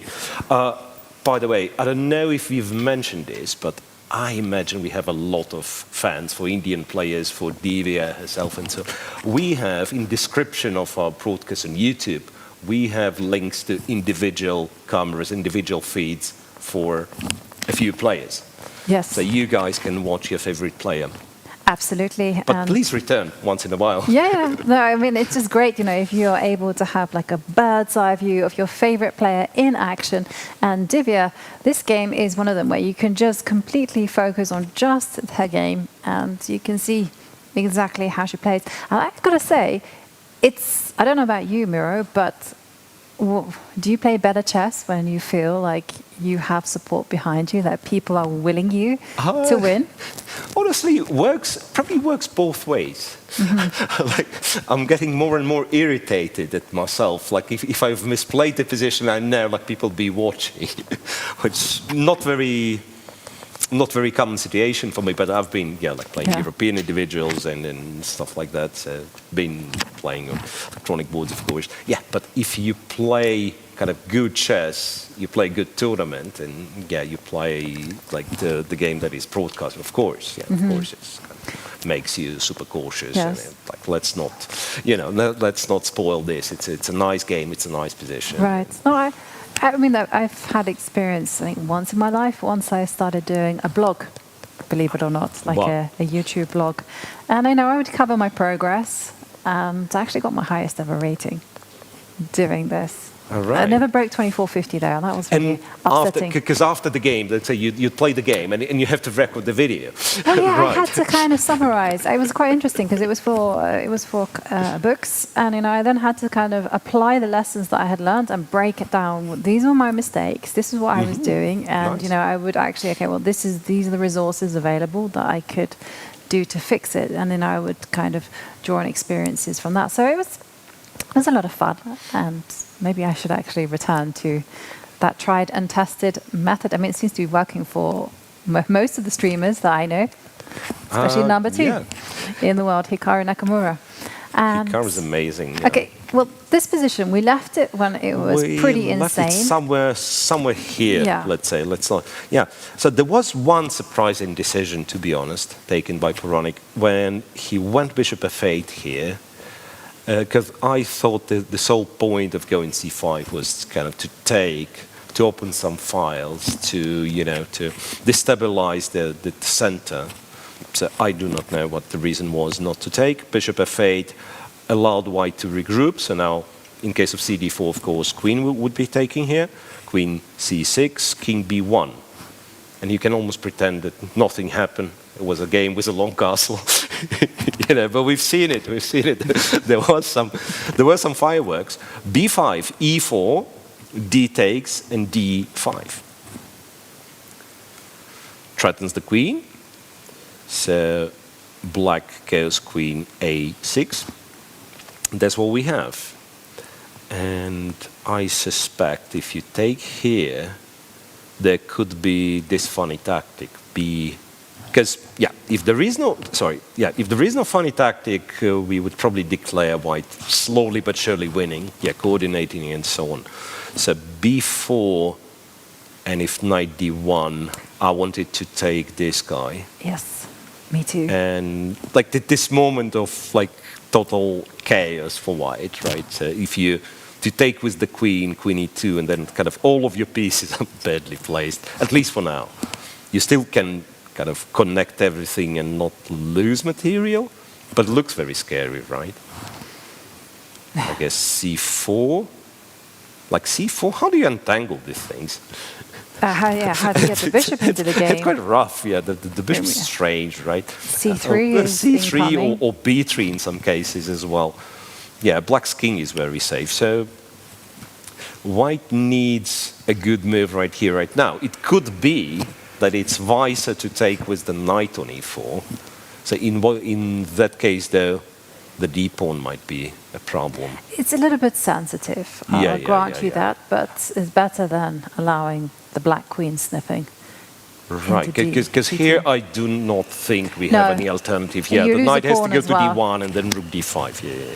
So it's either this or some move in here other than capturing the pawn, which, once again, I do not necessarily believe in. I think you take with the knight. Centralize the knight.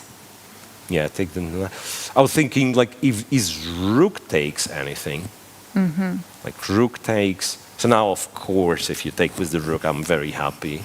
Now pawn takes, and I'm very happy. I'm never happy, but because I could have had this one, but a better version. As I told you. Yeah. But rook e4 is one of the moves to consider. But knight e4 feels not bad as well. One of the things I have against rook e4 is the first move that I'm calculating is b4 or c4. Yeah, just advancing while these guys are still exactly loft. they're asleep there on the king side, and I feel like black really needs to start opening up some lines. First up for the rooks, and second to start destabilizing the white king. Right. And so say you go c4. Knight d1, yeah, and you go c4. Anyhow. Actually, yeah, it makes perfect sense. So what's the material after all?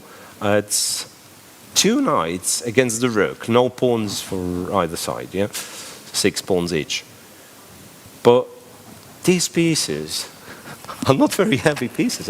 For now, yeah, the king's perfectly safe. So the combination of factors, like black being very active and black king being safe, could be just enough to prove enough compensation for black. Right. So, okay, I'll cheat a little bit and see. Yeah, both knight e4 or rook e4 are like moves to play. After pawn takes, b4 black is just better. b4 black is better immediately. So pawn takes is not a good move. Okay. So still, a lot of pressure on Divya. So, and she takes with the rook.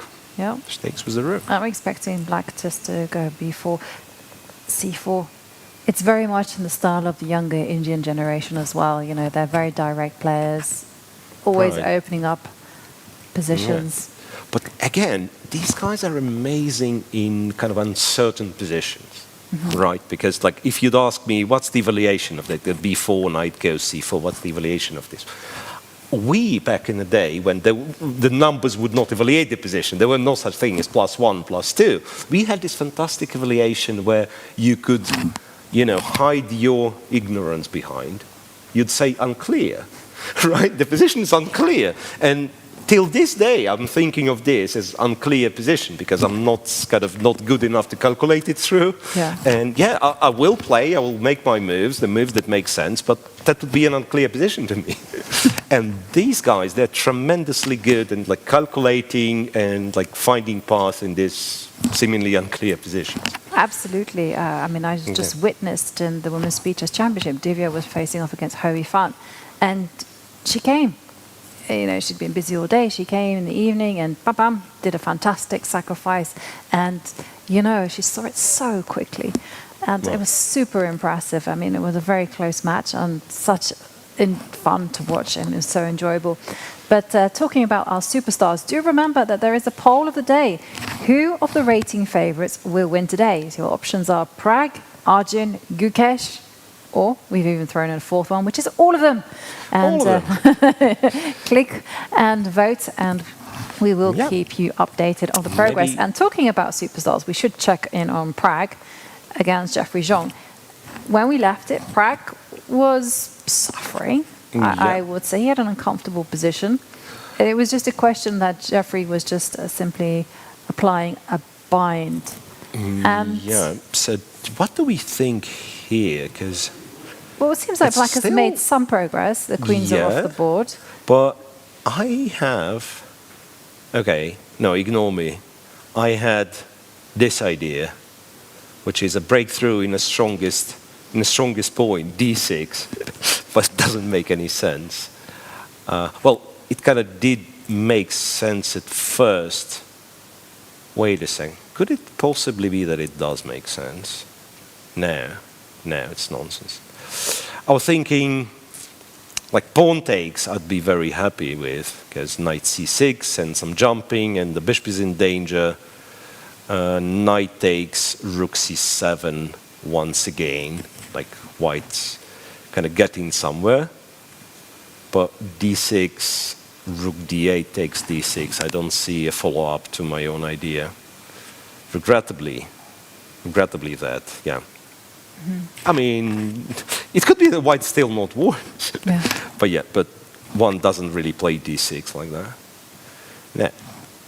But can you not force the issue? Can you just simply... Yeah, you have a lot of lovely moves, like rook Right. c5, knight c6. Again, our favorite thing to do, expand on the king's side. So this time, you're actually quite safe. So you're not attacking, you're just grabbing more space, right? King g3, nh4, and yeah. Okay, and you can build, right? Yeah, I loved your rook c5 feels like a move. very, very pleasant position. Yeah, this rook on c5 will be like nicely placed, defending the d5 pawn one extra time. And one of the hardest things in chess is to sit and wait. Yeah, You like have to defending this type of position when you don't have the real proactive counterplay. Yeah. Yeah. I feel like as black, you've only got one target, which is the d5 pawn. And that's very easily defended.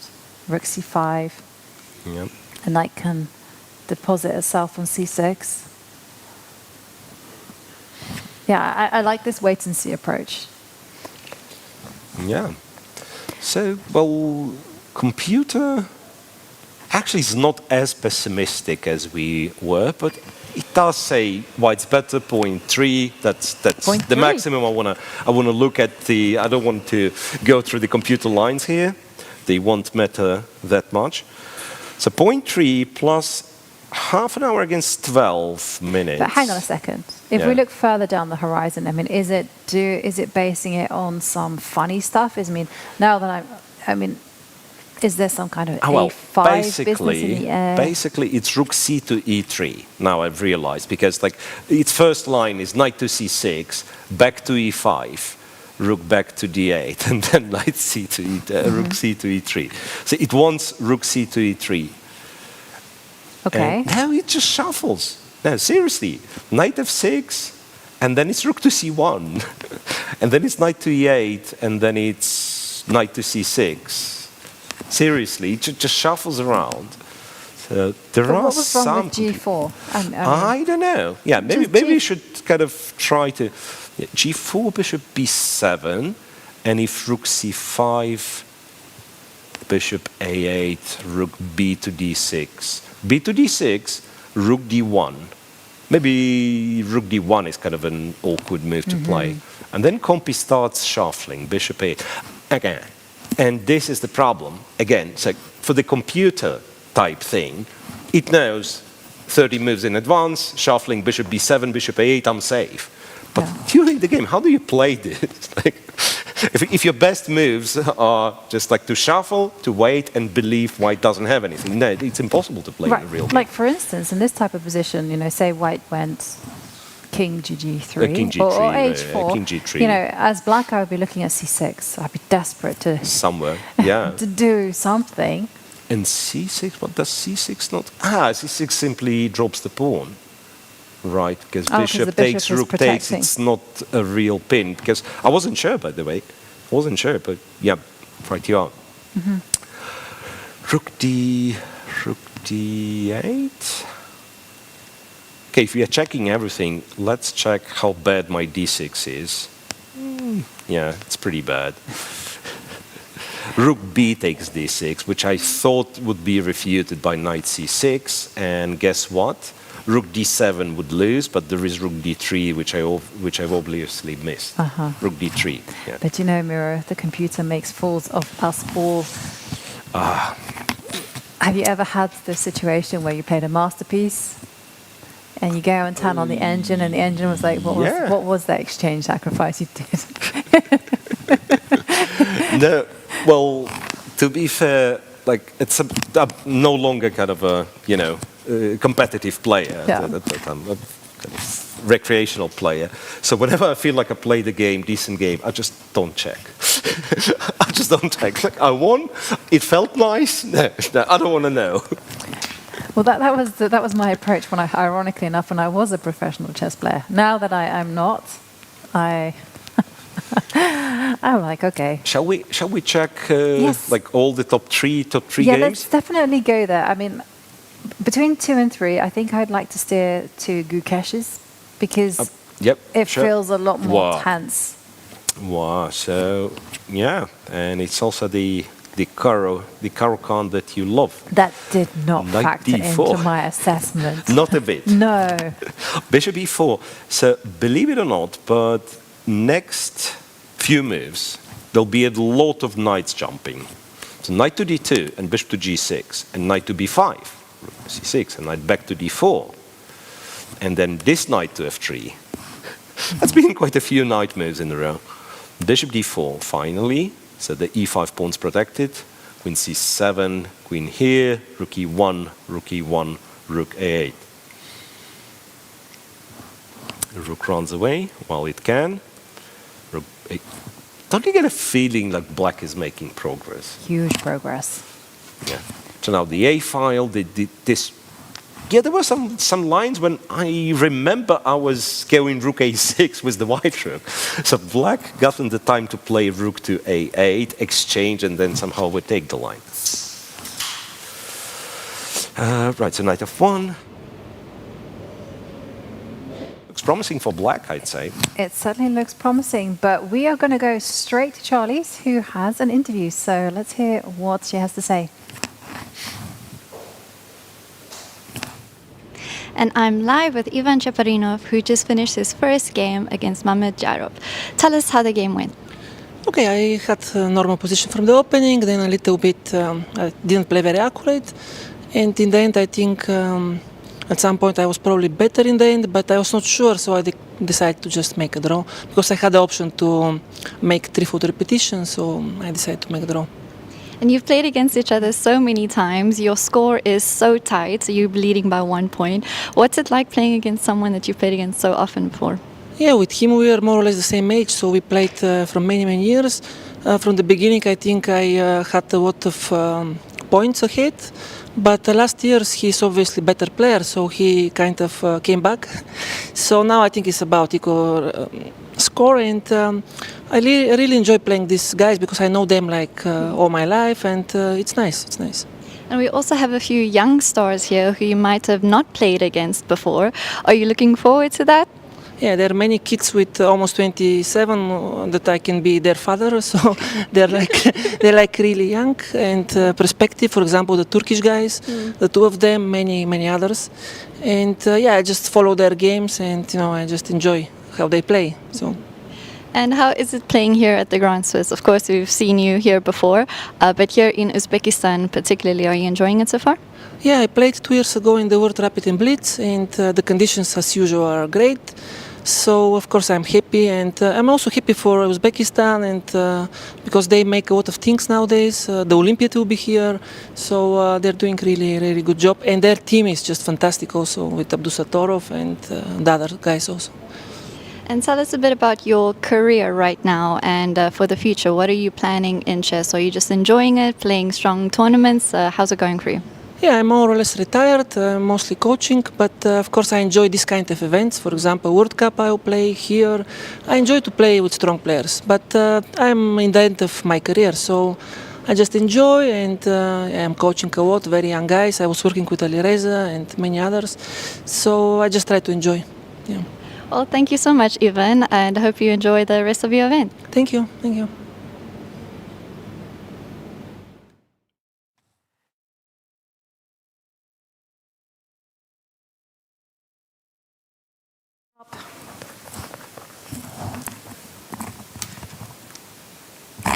right. Yeah. And we are back, I We are believe. back, yeah, and it's great actually to get that bird's eye view of the playing hall, you know, because you get the whole overview of the players, because time trouble is approaching for many of our players, especially the women's section, where they are playing with that shorter time format, and it is getting critical. So I'd like to go just quickly over, just give our assessment between the game Arjun Erigaisi, Maksim Chigaev. Arjun. Unclear, my favorite. Huh? Unclear position, my favorite assessment. It is an unclear position, but because we have this poll of the day, you know, where we are asking which are the rating favorites. Somehow the both bishops survived for black. So black is a pawn down, right? So he's 2 pawns down. He sacrificed 1 pawn with e4, I believe, and the other one, remember the double pawns? I think this pawn was given away. Then over here, black went e4, sacrificing another pawn, rook e6. To Chigaev's credit, that's a courageous play against one of the top seeds, right? So the bishops are great. There's a pressure on the e-file. And b3, rook takes e4. And you don't want to be playing e3 in this position as white. Like if you play d3, that means like whenever the bishop would appear. He just made a very quick move, and it looked... what's the time? 15? Yeah, roughly 15 minutes. He did play e3, which looked so scary to me, to be honest. Like, I imagine the bishop at some point will appear on this diagonal. So, but then again, it's like me having, intuition or being afraid or something. It's not impossible that Arjun has everything calculated, has everything under control, and he knows, it does look scary, but it's not, nothing works kind of thing. I wouldn't be surprised as well. But look at it. Even bishop takes knight, followed by bishop b7, and whenever I see this type of diagonal, I'm very scared. It's not just you. I mean, everyone is quaking in their boots if the bishop gets to b7. Also, I was trying to preserve the bishop pair, but you're right. Well, I'm looking at the kind of shading possibilities with my engine, and rook e5, for whatever reason, is very strong. But dislodge the knight. Dislodge the knight, but what happens if knight c6, rook c5? And if you go here, queen to c6, and that is like tricky little tactic. So you pin the knight for 1 bit, and kind of for 1 little moment, but also you're planning bishop b7. This one would be bad for... no. Yeah, e3, that's the current position. And rook e5 is the best move. Queen b5 is good. Well... I thought queen b5. I didn't see a backward rook move. I saw no, my rook type of thing. Yes. Yeah, actually, I did not see that the rook was on freeze. I was very lucky. I was just focused on this knight on a5. Yeah. Oh dear. I guess they still go knight c4 and so on. Anyway, very tense position.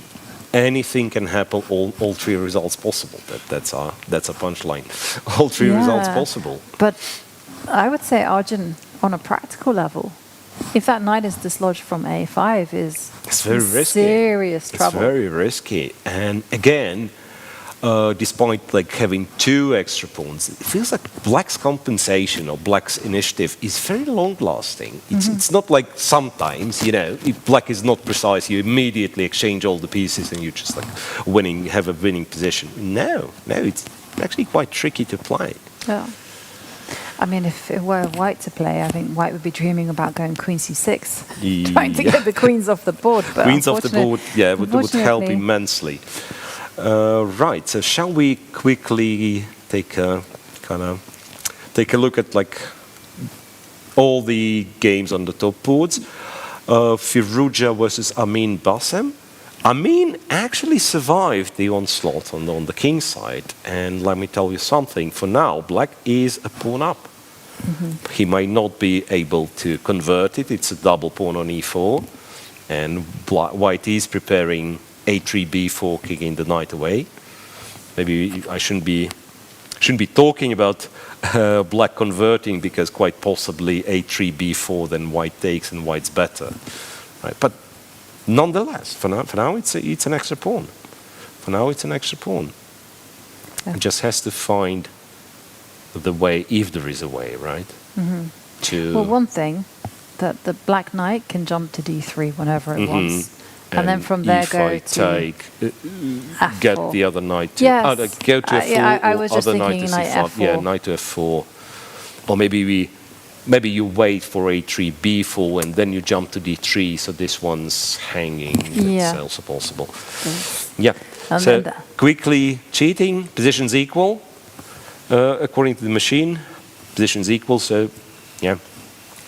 Okay, well, moving down. Oh, Keymer or Gurel with Vincent Keymer, yeah? Yeah. This endgame, it actually goes on and on and on, but but black has seriously made some progress Yeah. because, you know, we had left with some very basic ideas on this kind of pawn formation that white is the one advancing on the king side.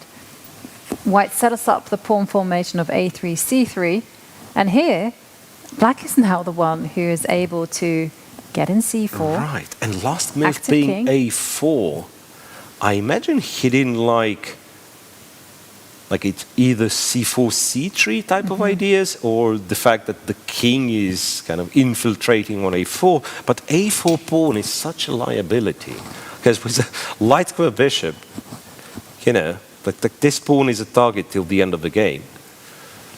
Yeah. Wow. So I'd agree with you. Vincent definitely made some progress, maybe a lot of progress.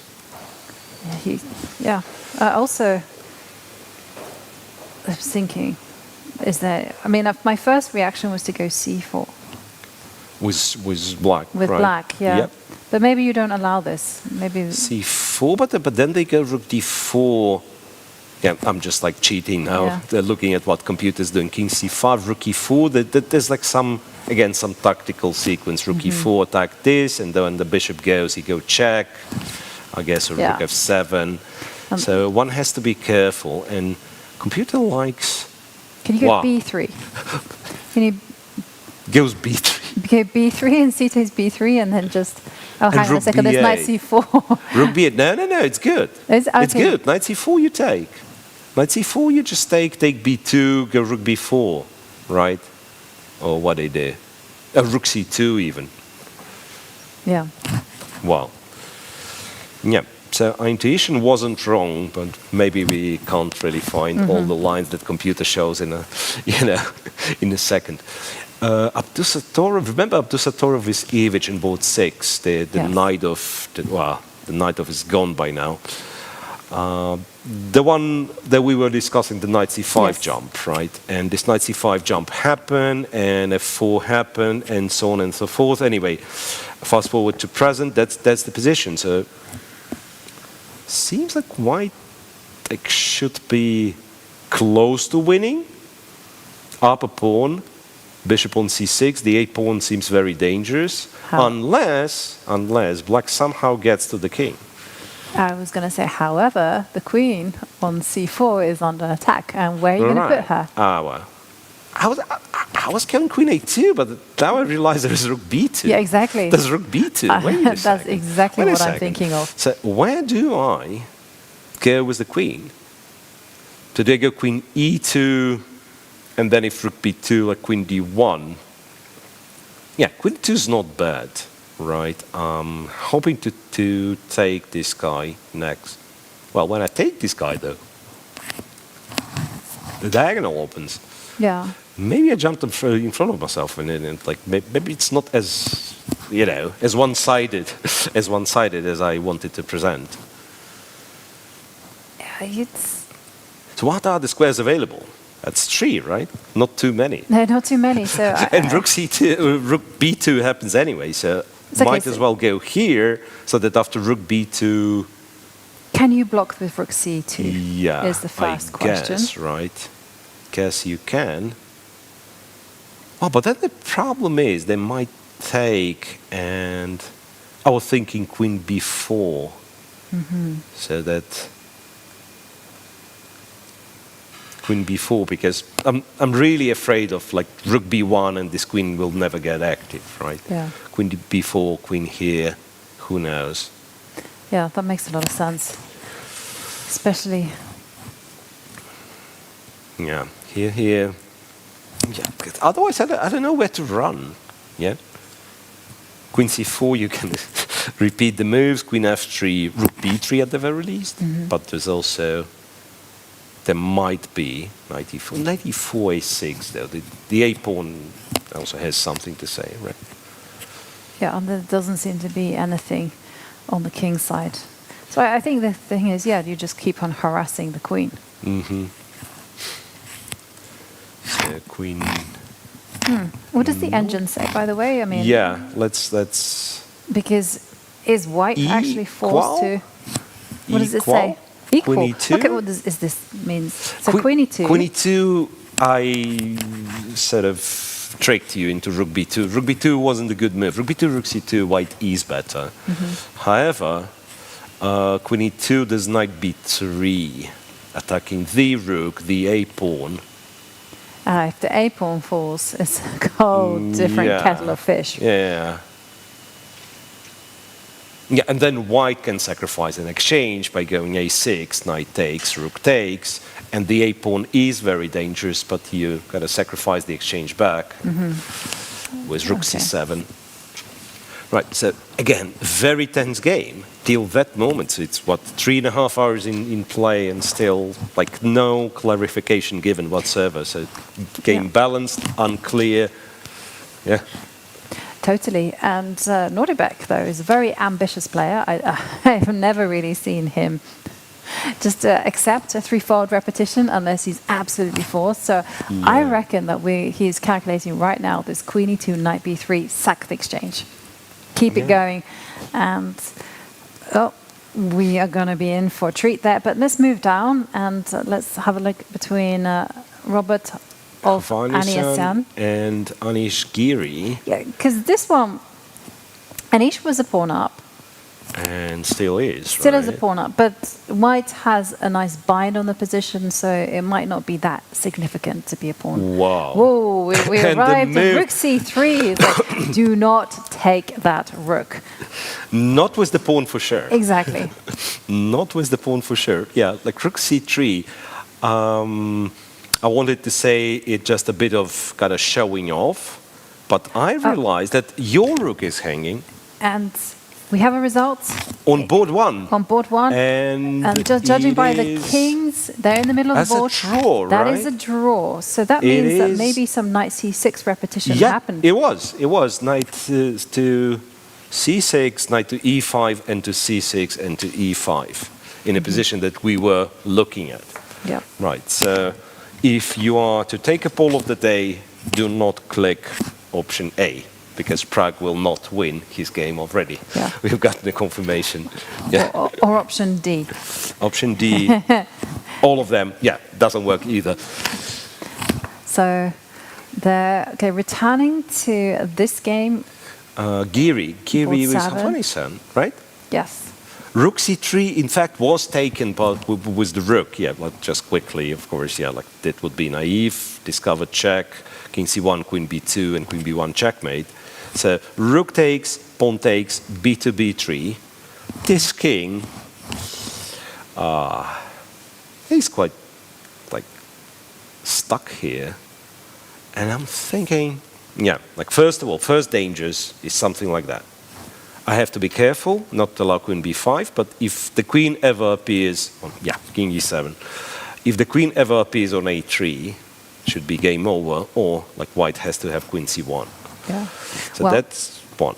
But the pawn on c3, yes, it's very strong, but it's also a little bit of a liability. So I'm thinking, no, I want to go queen c4 unless Queen c4. unless yeah. something is happening on the No. back rank, which That's good. could That's be good. rook h8. Oh, rook h8. What? How about you take my rook? No. Not with the rook. Yeah, we should point out why. Yeah. Because whenever we That's get a the long opportunity, move. Yeah, it's a but long it's a move. good but one. yeah, you're right. But I was thinking about one thing. Say, white goes I know. I actually have to care about my back rank right now. You have to move the rook. A4 maybe? Can play A4? Okay. So rook takes, bishop takes. So now, if you win the bishop, there will be a perpetual check. Right. I'm thinking. For now. But I have devious tricks up my sleeve. Yep. And I'm just thinking you activate the bishop. Bishop G4. So you can go rook takes rook. You go. The rook takes rook, bishop takes. And now just And then activate you the go bishop. bishop G5. Bishop G5, yeah. And then if I take, this is where you go and grab the exchange, the bishop, No, right? No? I don't think I've actually made a nice No? hiding place for the... Yes, I but can. then Yes, you because go, the and then pawn on you go. F5 is hanging. Yeah, I forgot about that. Then you go. So, and I was thinking, in a position like that, with white king being locked out of the game, it's not impossible that somewhere you trade the queens. Okay, it's a fantasy line, so no side is forced to do it. But imagine this: it's opposite colored bishops. You only done one pawn, and you lost probably. Yeah, but Because the king's going to go to F4. it's beautiful. Yeah, but it's completely... I mean, if the bishop were anchored there on E4, yeah, with the pawn on F3... Which is the missing pawn. It is the missing pawn, then everything would that'd probably... be a different story, right? And here, I imagine like white has to run with A6, A7 to get rid of the pawn. Anyway, we've been told to alternate between the games much faster pace because really a lot of games finishing, right? Yeah. And, Hans Niemann made a draw in his lost position, believe it or not. So whenever we get a chance, and maybe towards the end of the show, if we run out of things to say, we should revisit Hans Niemann. Yeah, we should because, well, it's actually just, we should definitely check it out because so many exciting results. And we're going to go straight to Charlie's, who is there ready. Look at you or to the camera? You can look at me and at the camera. We are live here with Boris Gelfand, the legend who won his first game here at the FIDE Grand Swiss. Tell me how it went. Well, actually, it was a very easy game. My opponent got confused in the opening. I think already from move 2, at move 2, he was thinking for, I don't know, 20 minutes or so. And then I couldn't recall the line. Actually, I think last time I played this line, okay, I played in a candidate with Vasily Ivanchuk in London. Candidate's famous game in many books, but the line today I played in 95 last time, so I couldn't recall anything, and for sure engines may have different opinions, but I went for it and he went very strange move, gave me pawn back, and then I'm just technically winning. So you relied a bit on your memory from that game, from the candidates, to play this? No, in the candidates I decided not to play it. It was complicated again. I decided to play something else. The same way I played in 95, logical way. Okay, sharp position, but okay, he got confused, yeah. We played many games with him, a lot of crazy games with he won, I won, some crazy draws. He's a very creative player, so I kind of expected to be it would be an interesting game. It's crazy to me when chess players can remember the games. You said like 1995, before I was even born, and you remember your game. How? Not fully, just an opening, not fully. I remember I was bad and then I missed because it was an important game for me. It was maybe one of the strongest tournaments of that time in Belgrade when, I don't know, 4,000 spectators came to watch every day. It's very hard to imagine. Only case I saw it. And I didn't win it, but then I played well in the end, and I managed to tie first with Vladimir Kramnik. And I have a very beautiful cup at my home. A good memory keep to also remember tournaments. But you're also playing right now one of the strongest tournaments in the world, the strongest Swiss in the world. How is it for you? Yes, it's very challenging because I didn't play much this year for some reasons. And I'm thankful to FIDE that they gave me wild card because I thought I'm qualifying by rating, but turned out I had to be more active. I played more rapid tournaments, yeah. But I'm very excited to play. I played Grand Swiss in 19 and 21, both time with different result, but both time a lot of interesting games, and I hope to play a lot of interesting games here as well. What was your best result so far? 21, I had +3, but then I lost 2 games out of last 3. So I had chances. I was fighting for qualification. And it's a long tournament, so getting tired towards the end is quite normal for players. How do you maintain stamina? How will you ensure that that doesn't happen? Well, it's tough, but I will have big walks here around the channel. Yeah. It's very beautiful here, and in the evening it's nice weather, so that's how I will going to keep myself in shape. Going for walks here is a nice thing. A lot of players are doing it themselves. Tell me more about Samarkand and the hospitality here, the organization. How are you enjoying that? No, people in Uzbekistan are generally very hospitable, and I played quite a few times in Tashkent. And in Samarkand, actually, it's fun. I played in 1979. It was junior tournament, and one of the arbiter, Tahir Vahidov, he played as well. He is from the city. And we discussed with him yesterday. Time flies. Time does fly. But it's very hospitable, and it's, I think, so far it's excellently organized event, and I'm sure it will be till the end. Thank you so much, Boris, and good luck with the rest of your event. Thank you. I will try. Thank you. And see you. Thank you very much, Charlize. And there we see Boris Gelfand, who is actually one of the leaders after winning his game against Badura Djurbova. Interestingly enough, I was looking at how many people have won. Very few victories. Yeah. I mean, what we're seeing is some exceedingly well-played, very tense games. We saw a draw already on the top board between Praggnanandhaa and Jeffery Xiong.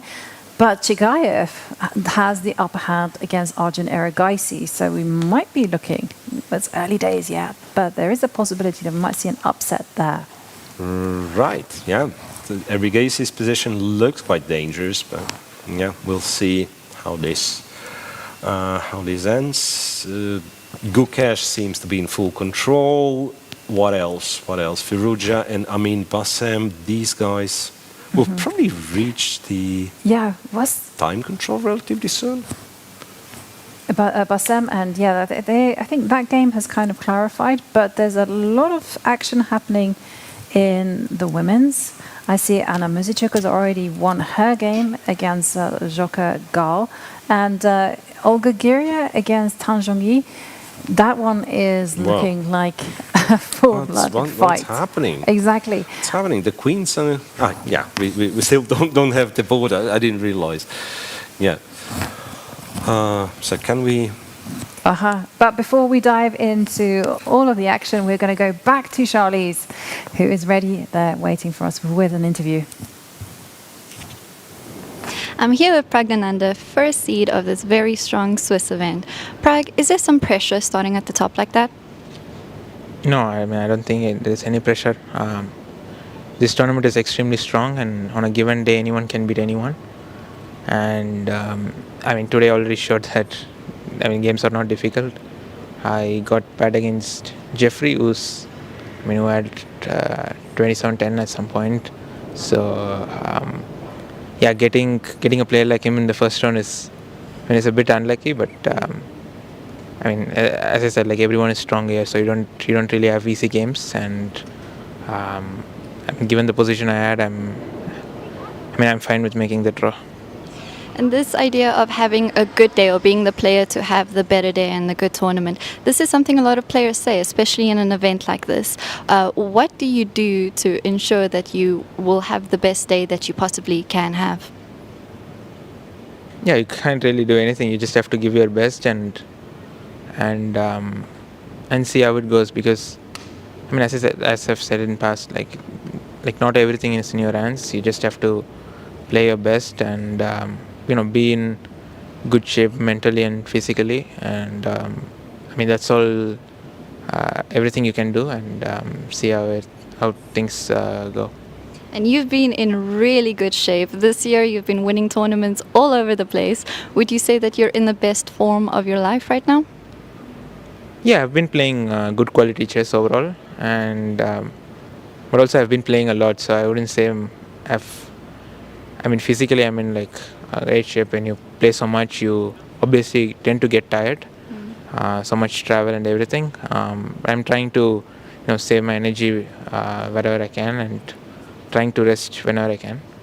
And so far, it's been good.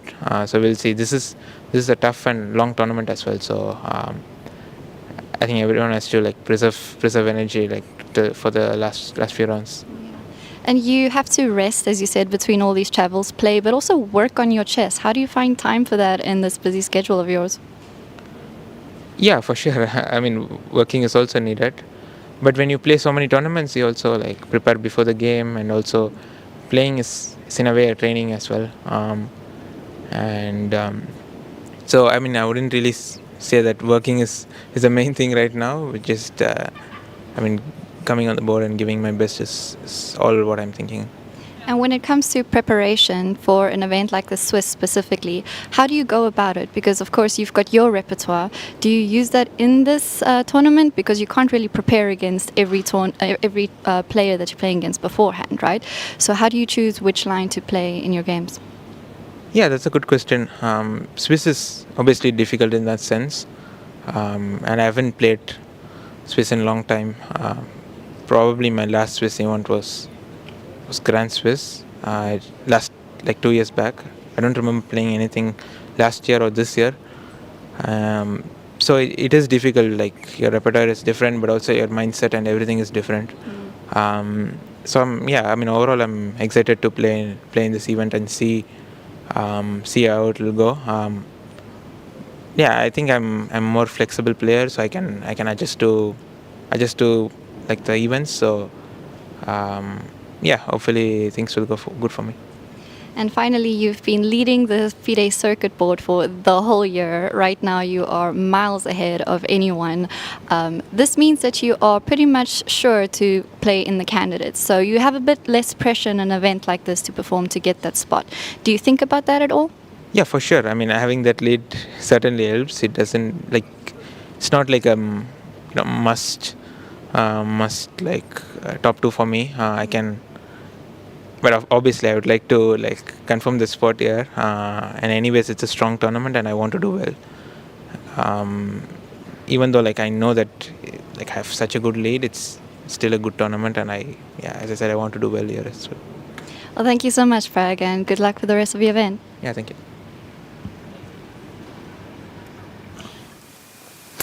Now there we had Prag, our top seed, who drew his game against Jeffery Xiong. But it is time travel stage, and maybe we can quickly just zoom in on the game 2 in the women's section, because Tan Zhongyi, second seed, is in serious trouble against Olga Giria. Right, and the last move she made, I think, is quite desperate, to be honest. So let's bring up the board and let's have a look at this game, because the players are playing with not much time on the clock. So rook to c7, and hang on. Yeah, after this capture, we were looking at queen takes. Yeah. Queen takes, and this endgame is very sad. Rook c1, the king is coming, you will have to exchange your c pawn for the b pawn, and very likely white is winning.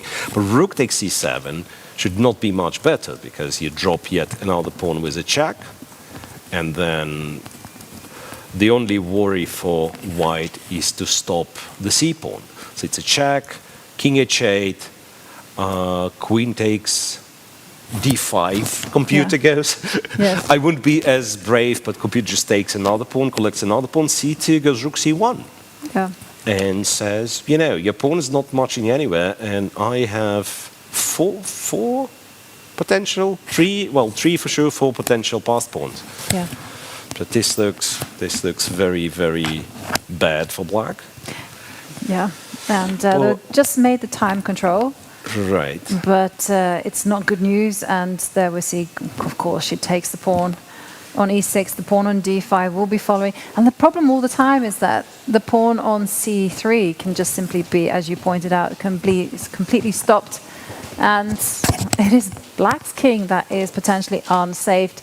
So it's looking like we're going to see a few decisive games. But let's go head over back to the open section. Right. Maybe we can go and revisit the Arjun Erigaisi against Chigaev, because is Arjun... Arjun, I think he kind of bailing out of it. Right, so there was a moment we've mentioned that was like very, very scary moment for Arjun, and it was this position, but he had to play, no, Chigaev had to play very precise, and he could not. So after that bishop f3, and I believe, bishop f3 already lets the advantage slip, rook c8, bishop d2. So basically, bishop on f3 is nice, but you can no longer build the battery with queen in front of the bishop. So rook e7 to c7, and white can play e4, computer tells me. And then queen to f4, kick away the bishop, while white's technically 2 pawns up. A pawn probably doesn't matter much, but still, white's better. It just goes to show the importance of actually following through precisely. So Arjun actually turning things around, 2 pawns up. But someone else who is in the driving seat is Gukesh. So Gukesh. Whoa. Wow. It's like you switched to this game and it's so many black pieces in the middle, right? So he's technically an exchange down, but he's to move. He has 3 pawns for this exchange, and this should be absolutely winning position. I don't know how. I don't know what the move is. Well, I'm not surprised it's c3. C3. But maybe we can rewind just very quickly and see how this exchange actually happened. Yeah. So remember, there was a lot of knight jumping from Bacrot, and it continued. And at some point, it was certainly not the best he could have done. Knight g6, knight h5, so knight. Is it a d4 knight? I think it's whatever. So this knight went round and round. Went to h5, black plays bishop h8, keeps the bishop alive. Knight to d2, and this knight d2 was a mistake. Rook takes b2, rook a1, Bacrot thinking he's attacking, but queen c8, very calm move. c4, rook takes d2, and knight b3, and taking the bishop, not the rook. Very nice. Bishop e5, queen d1, and if you take the rook, queen takes, there are some threats on the dark squares, but you just calmly take the pawn on c4, rook a4, and I believe Gukesh just played bishop d5. Very solid move. Like, you no longer need to be brilliant, you just have to be safe, make sure that there's no nonsense threats to this king, because the position should win itself. Right. And Etienne has got not that much time. I mean, they're already on move 38. Well, but seconds, literally showing seconds. Yeah, literally, he's on 49 seconds. And I'm pretty sure that Gukesh, if there's no danger, he will be playing c3. Advancing that pawn and, just promoting it, basically. Absolutely. And and I mean, with Firouzja, just quickly check the temperature. Something's happening here, Yovi. There's they're both very low on time. Both Firouzja's pawns are hanging on c4 and b4, and the black king is somehow on g4, defying the laws of gravity. How this it looked like the pawn's wall. How did this king get from g7 to g4? Yeah. Somehow he did. And Is it now time to start bailing out? If you're white, just go check. check, escape from that, my friend. Maybe go check. But maybe the black king will get even more feisty. Okay, with king c2. Oh, king b2. Oh, king c2, but attacking the knight on b2. So what happens after that? Oh, nah. Yeah. That's not the move. Knight takes c4. Yeah, and I guess move the bishop. I guess you're moving the bishop to c1. Only move. And then, of course, if I take here, king b3 is a double attack. Yeah, that's not king to be b3 advised. is a double attack. But, and then The story is that the knight is hanging in the air, right? The knight's hanging in the air. King b3 is a threat, or king d3 is a threat. But can you... So maybe Yeah, you go the problem like is- b5 and run away to b6. And this yeah. rook on h1 is actually tying down the rook to f7. Because the move I Yeah. really want to be doing was kind of involving the rook. F3 or Yeah. something, F2, right. So, but there's the thing, once again, it should be round equal now that I'm thinking, yeah, the position, according to what I have, after king c2, the position is equal, according to the machine, and you have to come up with moves like, yes, knight to c4, and then bishop to c1, and then you go b5, that's the yes. only move, yeah. Knight takes b5, and then you go knight b6. Knight b5, yeah. Well, knight b5 actually would be a deadly mistake because rook f3 and now knight b4. But yeah, first it goes to b3 first, and then you drop the knight back to b6. Then it takes on b5. And But then you somehow- still got rook you still f3. got the check, but then knight c3, and this they say is a draw. This they say is a draw, but that's again that's computery thing. Yeah. Wow. A lot of excitement already on the top boards, and we have Angelica with us, ready to show us the other excitement that have occurred on the other boards. Thank you, Ivanka. Indeed, I mean, there is a lot of action happening in the open section, but there is also women's section which is delivering a lot of excitement. In this board, we have Umida Omonova, Uzbek player who delivered an upset winning against Olivia Kolbasa.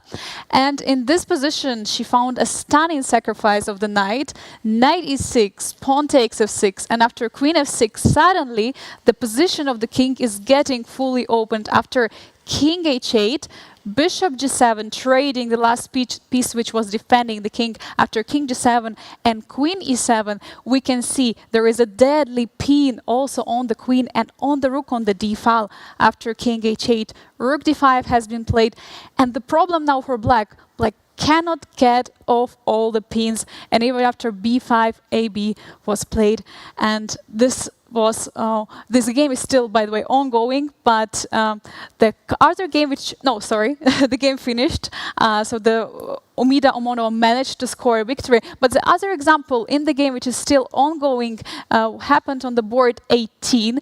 Merit Kamalidanova, she already finished, the game already finished. The results are coming so quickly. The position was completely winning, but still black is trying somewhat to stay in the game. But after move rook f1, bringing the piece to the game, another x-ray on the king. After rook is coming to a5, trying to attack the bishop. The stunning move is incoming with bishop to d5 check. And after king e8, bishop c6 has been played a check. Another pin, as you can see, and rook takes on d8, rook d8, and now rook is coming to d1. Such an absolutely remarkable sequence of the moves coming to the pin, and after rook d5, bishop c3, and king d8. Basically, everything is under pin, and here black reside. What incredible games with this huge pins incoming in the games. Back to the studio. Beautiful, beautiful moves there. I mean, absolutely stunning. And, well, that's what we can expect when you have the best players in the world facing off against each other. It's going to be drama. It's going to be action all along the way. And talking about action, so we did see Anish Giri. He went down the roads that we anticipated. Arjun Erigaisi managing to turn things around from, consolidating the position. He's now material up. Probably gonna play on for a long time, trying to grind it out, and it is still very much exactly what we predicted in the game between Alireza Firouzja against Bassem Amin. So I'm just hunting. I'm thinking like we should stick with one game because it's not so much time left, or maybe alternating between the two. Nodirbek, I think Nodirbek is winning. Yeah, Nodirbek is winning. He's got, after all those like mutual exchange sacrifices and so on, he now has the queen, which is a fresh promoted queen on a8 against black's rook. And the last move, they just made the time control. Last move, h2, h4. making a lift for the king, and apparently there is no way to create any meaningful counterplay for black. Yeah. Well, I'm going to try to sniff out the people who are still in time control and time trouble, that is. Maybe, okay, let's go to Arjun Erigaisi, because they're still Move 38. move 38. Somehow It's the clarified. opposite colored bishops somehow came off the board. So rook to d8, king h7, queen f3, and rook takes d2, which technically leaves white with an extra pawn, I wanted to say, but isn't it just a draw? Like, you can't really leave black with two rooks on the d file, right? So you have to trade rook takes. a5 pawns hanging. Well, a6 was played just now. a6. a6 is... a6 for white. Yes, sorry, yeah. I'm being silly. a6, and then rook a2 is one option, but again, like since I'm running computer at the background, rook d6 that turns to be even better. I imagine after rook a2, something like queen d3, that's what computer mentions is the best move, and still believes that it's absolutely, like, not even better for white, surprisingly. It just considers it being a draw, but rook d6 would be more precise. Right. And we are going to go on a very short break, and when we come back, we are going to dive into all of the action of the time travel, so stick with us.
Welcome back, and first round of the FIDE Grand Swiss, and we've already made the first time control. Move 40 has been made, and before we dive into the games and see what's happening, we should probably update everyone on some of the results, because we've had a few results. So we'll begin with the Open, and it all began with Praggnanandhaa. Praggnanandhaa making a draw, and I believe Gukesh, if he hasn't won already, he will win, like his position is completely winning. But the results that we currently have, interestingly, on first 10 boards, we only have one decided.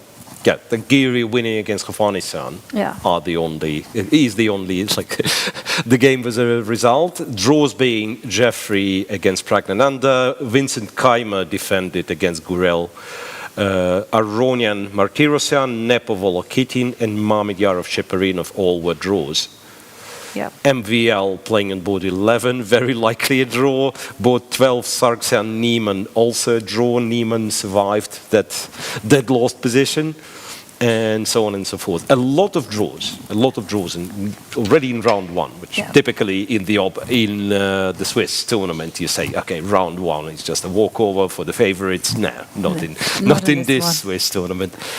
Absolutely not. So whilst things were very tight at the top in the Open section, let's cast our eyes on the women's section, and we'll begin with the game between Anna Muzychuk against Gaal, because there Anna actually had developed a very nice advantage. She was winning on the board, but she just froze, let her clock run down, and lost on time, actually. Yeah, so we have to correct ourselves, and we both kind of seen the position, and I've even seen the game has finished, like something like clicked on the screen, and it was a result, and I was 100% sure that Anna just won.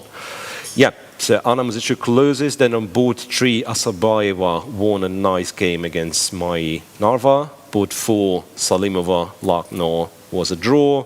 Muzychuk Maria has also lost to Ksenia Balabayeva from Kazakhstan on board 6.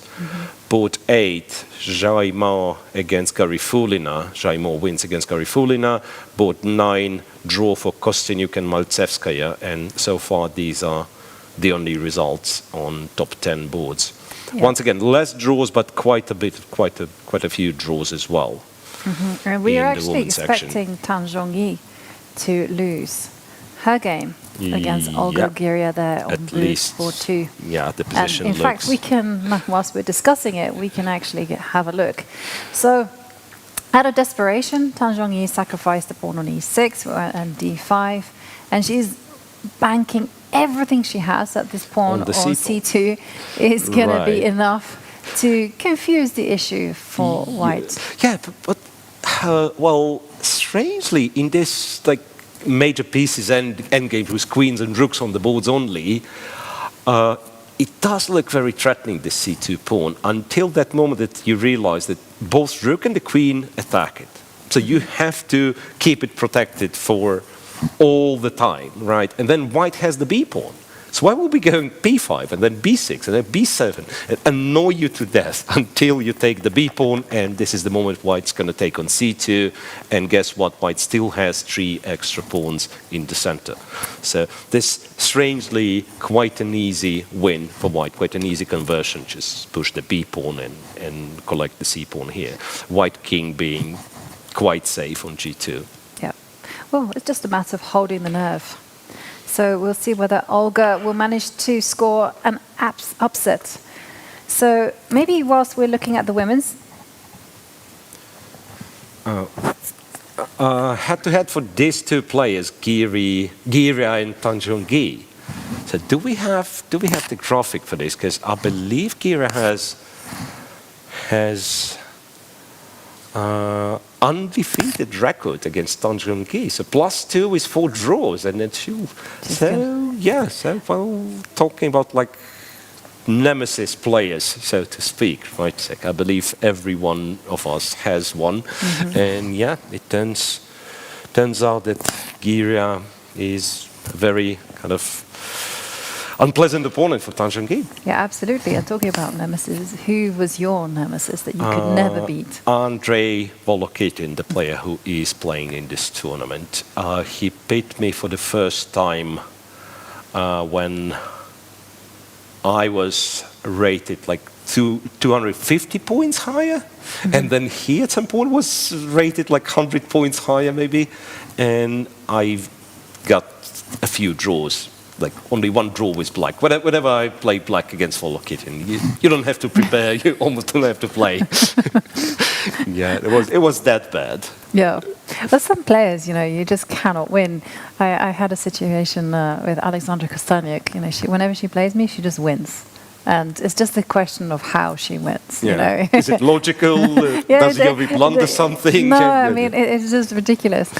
I mean, I just can't seem to handle her powerful brand of chess. And whilst we are looking at the women's section, maybe we can cast our eyes over the game between Polina Shuvalova against Ulvia Fatilieva. Fatilieva is very strong. I mean, she's been European women's champion. Someone that's not to be underestimated. And here you can see she has the advantage with the black pieces against one of the tournament favourites, I would say, Polina Shuvalova, who had a fantastic result in the Turkish league just a few days ago. Right. And this endgame, I think the moment they've gotten this endgame, it was already quite bad for white.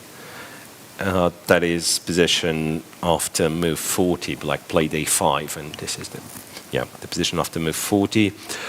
b3 was played, bishop a6, king d4. Funny check on e2. You cannot take the knight because no way to stop the e-pawn. So the king was forced back to e3. King e7, king d6. So the king just marches over to c5, h4. And you know what? Like if you're a computer program, you just take on h4. And I think, even if as a human player, you probably just like why tolerate it? Just get one more extra pawn, right? And then black has no white has no counterplay. The king's gonna go here. Eventually, you create one more passed pawn, and things looking pretty grim. Yeah. Well, looking very good for Fatilieva, and another game that we have kept an eye on, this time in the Open. It is between Divya Deshmukh against Abhimanyu Puranik.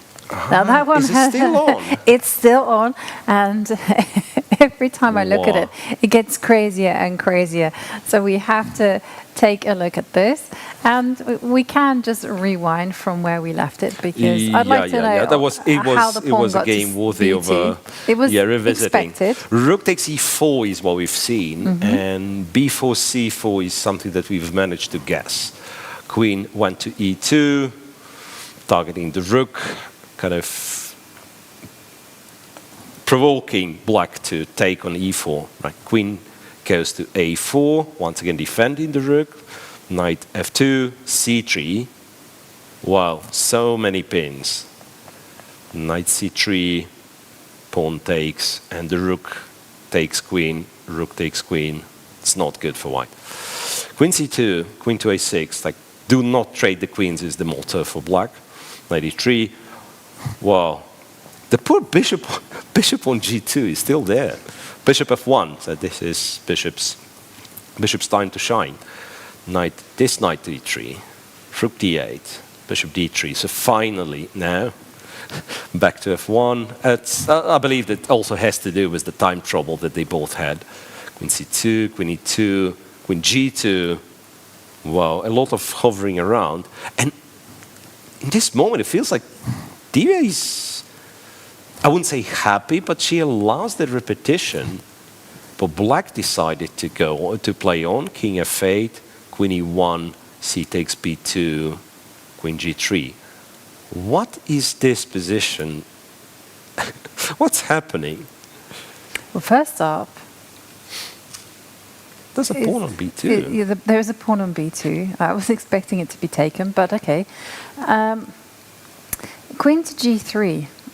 Instinctively, you feel it's a little bit suspect because the knight on e3 is vulnerable. Yeah. You know what else is vulnerable? Okay, it's probably a blunder. It's very likely a blunder, but Why would it be a blunder? can I take this guy? Okay. So the point is obvious. Yeah, Yeah. I want to checkmate on c1, right? But my problem is that you trade on e8 and you give me A this check. And that gets blocked. And now I don't want to go to d7. I don't want to find out how many checks you have. So the original plan was to go rook d8, but there's still a then check. there is queen to b5 check and queen to c5. Mm-hmm. So can I do the same thing but different way? Can I start with taking this guy, and when a knight takes, Now is you this take. the moment to take here? But then you have your bishop b5 check, right? So you take this, king takes, once again, knight d5, do not go. Yeah, but Oops. that's exactly what I was not intending to do. But you fixed it pretty quickly. Yeah, king e8, queen b8 check, and I'm afraid of, say, this lines, bishop b5, king e7.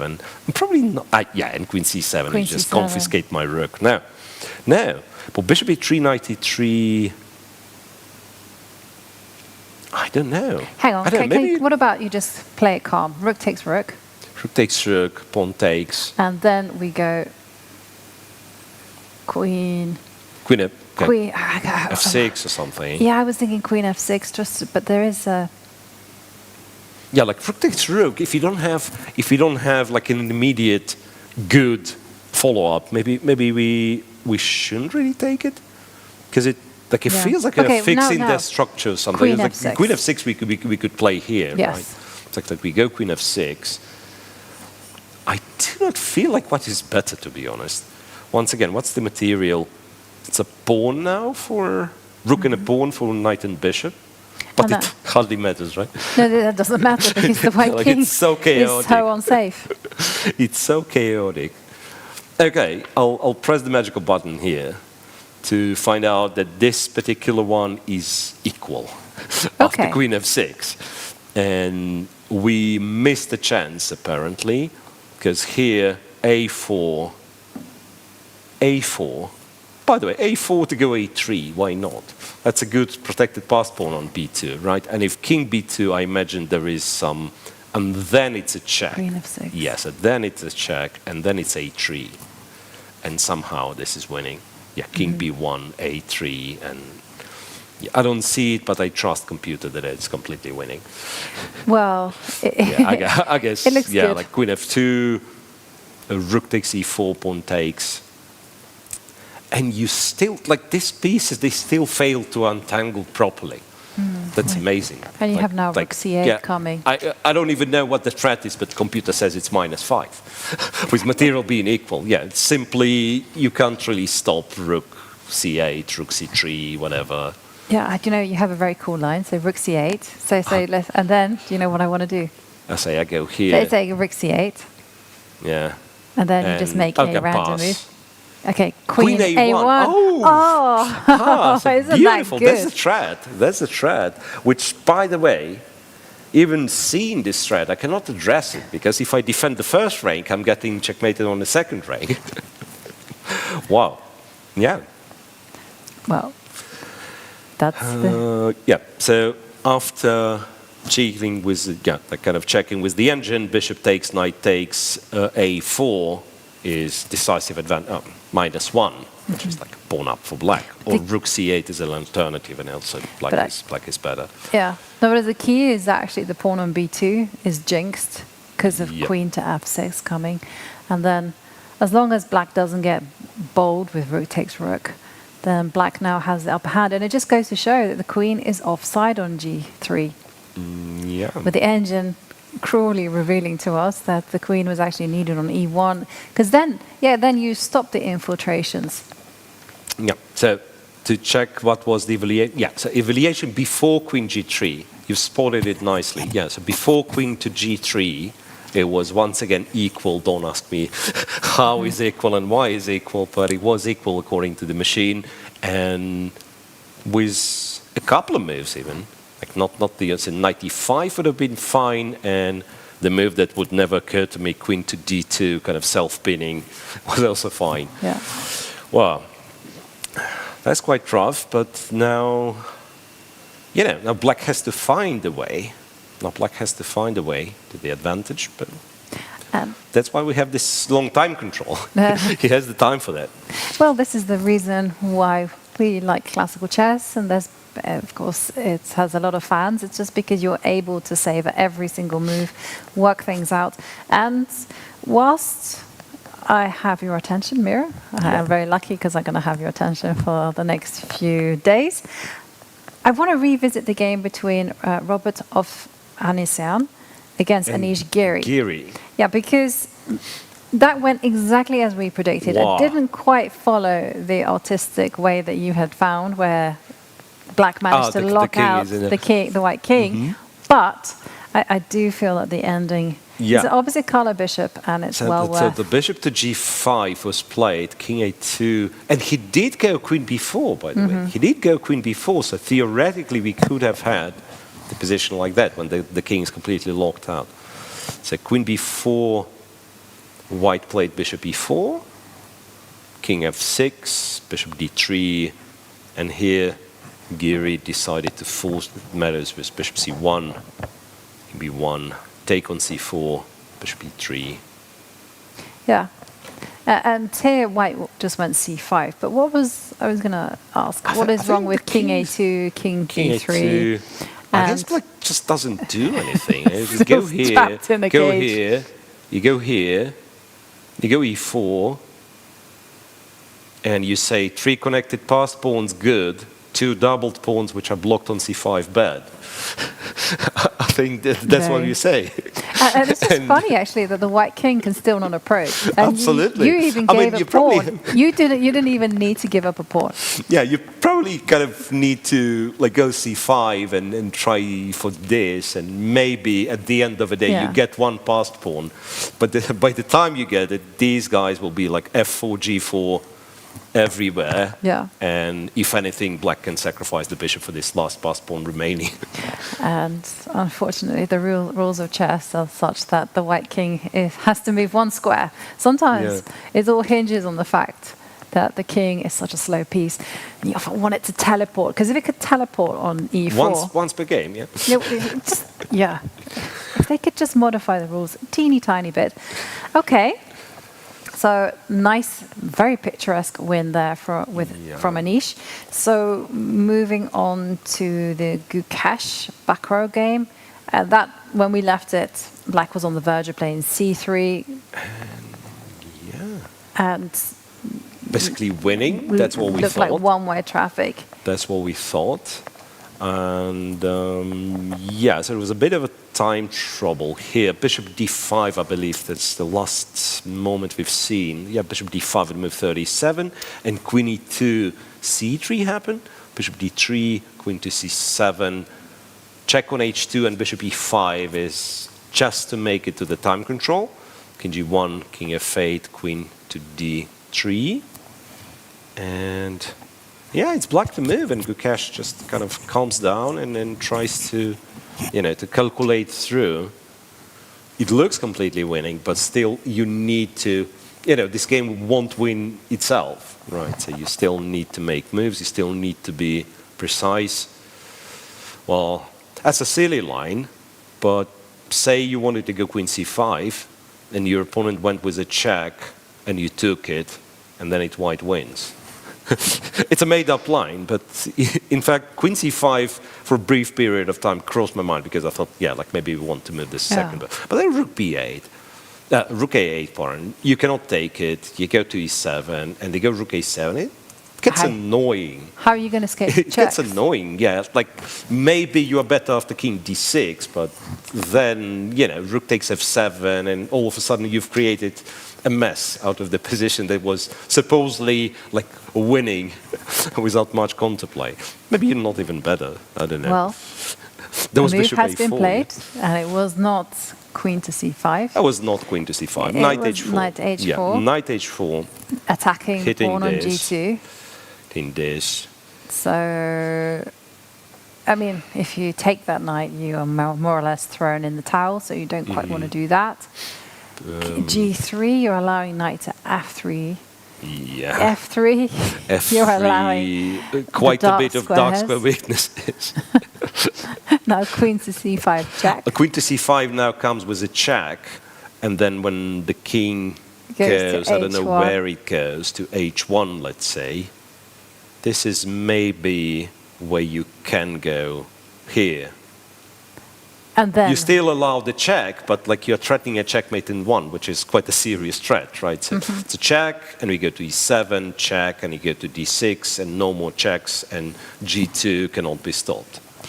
he's moved though. He did play f3. He did play f3. Okay. So I believe after this check, he's planning to go king f1. Maybe that's his Yeah, but point. you've got- But yeah, you but can't now really you hope can to actually survive. simply go b5 again. b5, check, king e7, and then a7's covered, rook is hanging, bishop c4 is a threat, knight f5 is a threat. No, it's devastating. It's game. Yeah. Huh? But Gukesh won't be rushing this one, right? It's not your rapid, it's not your blitz. Even if in a completely winning position, one turns to take some time, to concentrate, to make sure that no silly things will happen. So if you voted Gukesh in our poll of the day, you might be right. You might be right. Yeah, I think you will be right. You will be right, very Gukesh often. clearly, he came to the board. He meant business. He played the Kartikan. Always a good sign. And it is a result for Olga Guria, as we assume she wins against Tan Zhongyi. Just to confirm Just that. to confirm that, absolutely, she wins. She's many pawns up. Many pawns up with time on the clock. But hang on a second. No. It was not a. It was It not was not a resignation from Tan Zhongyi. I was on the same page with you. Like Olga should win, but also like there is no. It's not the end yet, kind of. Yes. Right. They've reached move 60, and the tournament score sheet, for those of you who do not know, the modern version of it anyway, only he has 60 moves, so you have to ask an arbiter for a next score sheet. And for us commentators, usually, they'll play more moves. But okay, she's how many pawns up? You did the maths. It was very 3. 3 pawns up. That's 3. Okay, yeah. and this type of ending, I really like these endings. First up, queen and pawn endings. You centralize the queen. That's step 1. Step 2, you find a hiding place for the king, and often you don't have to calculate this. This is just a concept that you visualize. Where is the king so the going king to hide? here is safe. Exactly. And this is where I go with the king. Yeah. And So Tan it's Zhongyi's only hope is to, that somehow some there's random stalemate or perpetual. or like white blundering hugely in like in So moves that I would be thinking of was, this is the one Queen I was going to say. C4, Queen but, C4. Okay, it does let go. We do drop the pawn, right? No, but it doesn't, because you step up with the king to G3, take the pawn, and we agree counter-check. a result Yeah. almost immediately because you block with a check. Yeah. Yeah. Wow. There was check, queen f4.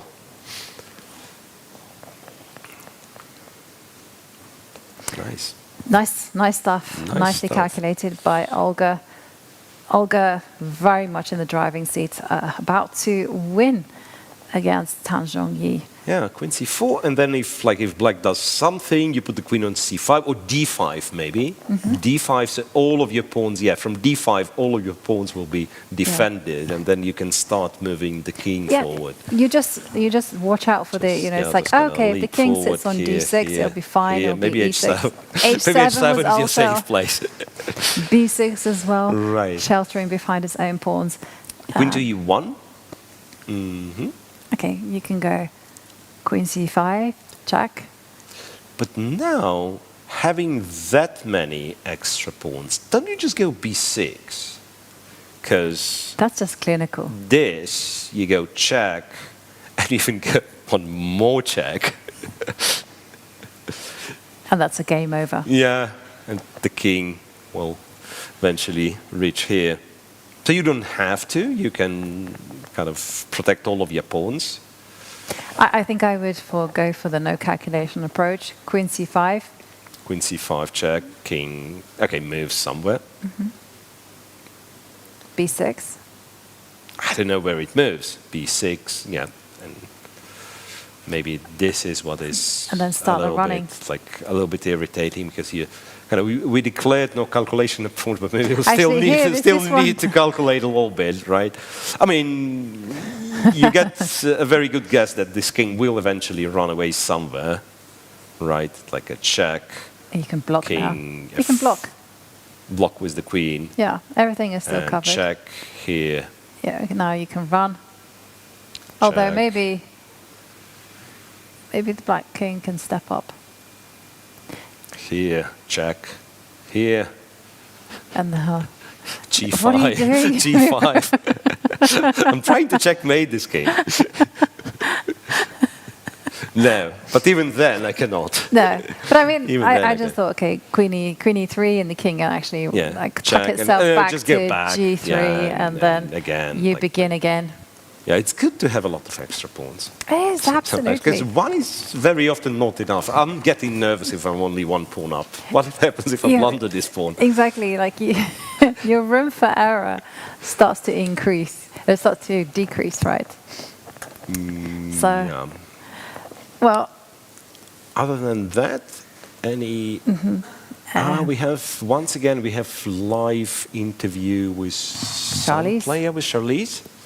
Yep. so let's head over to Charlize and see what has happened. I'm here with Vaishali Babu, who just won her first game here at the FIDE Grand Swiss. Vaishali, a strong start. How do you feel for this event? Yeah, it's nice to start with a win. I think it was smooth. I don't think I messed it up anywhere, but yeah, when she played knight d5, I was looking for some options like to keep the queen and go for the attack, but it was not clear. Then I went for this endgame, which I think should be better for me. Yeah, then both of us were in time trouble, and when the 40 move ended, like it was clear like I was winning. So. And you know exactly what it takes to win an event like this, the Grand Swiss. What would you say is the secret recipe? I don't know. Yeah, I don't know how I managed to win in 23. It was such a strong tournament, and yeah, I hope to do it again. What are you looking forward to most here at this event? Definitely to qualify to candidates. Is that something you think about in your games, or do you just take it game for game? No, I think no point in thinking about it in every game. That's the goal, like ultimately at the end of the tournament. But you just take game by game, and it's a long tournament, strong players. So just take one game at a time. And your preparations for this event, do you prepare, the night before when the draw comes out? Have you looked at some lines way before the event started? Of course, it's very different since it's not a round robin and you don't know who you're going to play. How do you go about with your preparation? Yeah, some things you prepare before the tournament, and you check the pairings and you see what to do during the day, and that's how it works usually. And finally, Vaishali, we're here in the beautiful Samarkand. How are you finding it here, the hospitality, the location?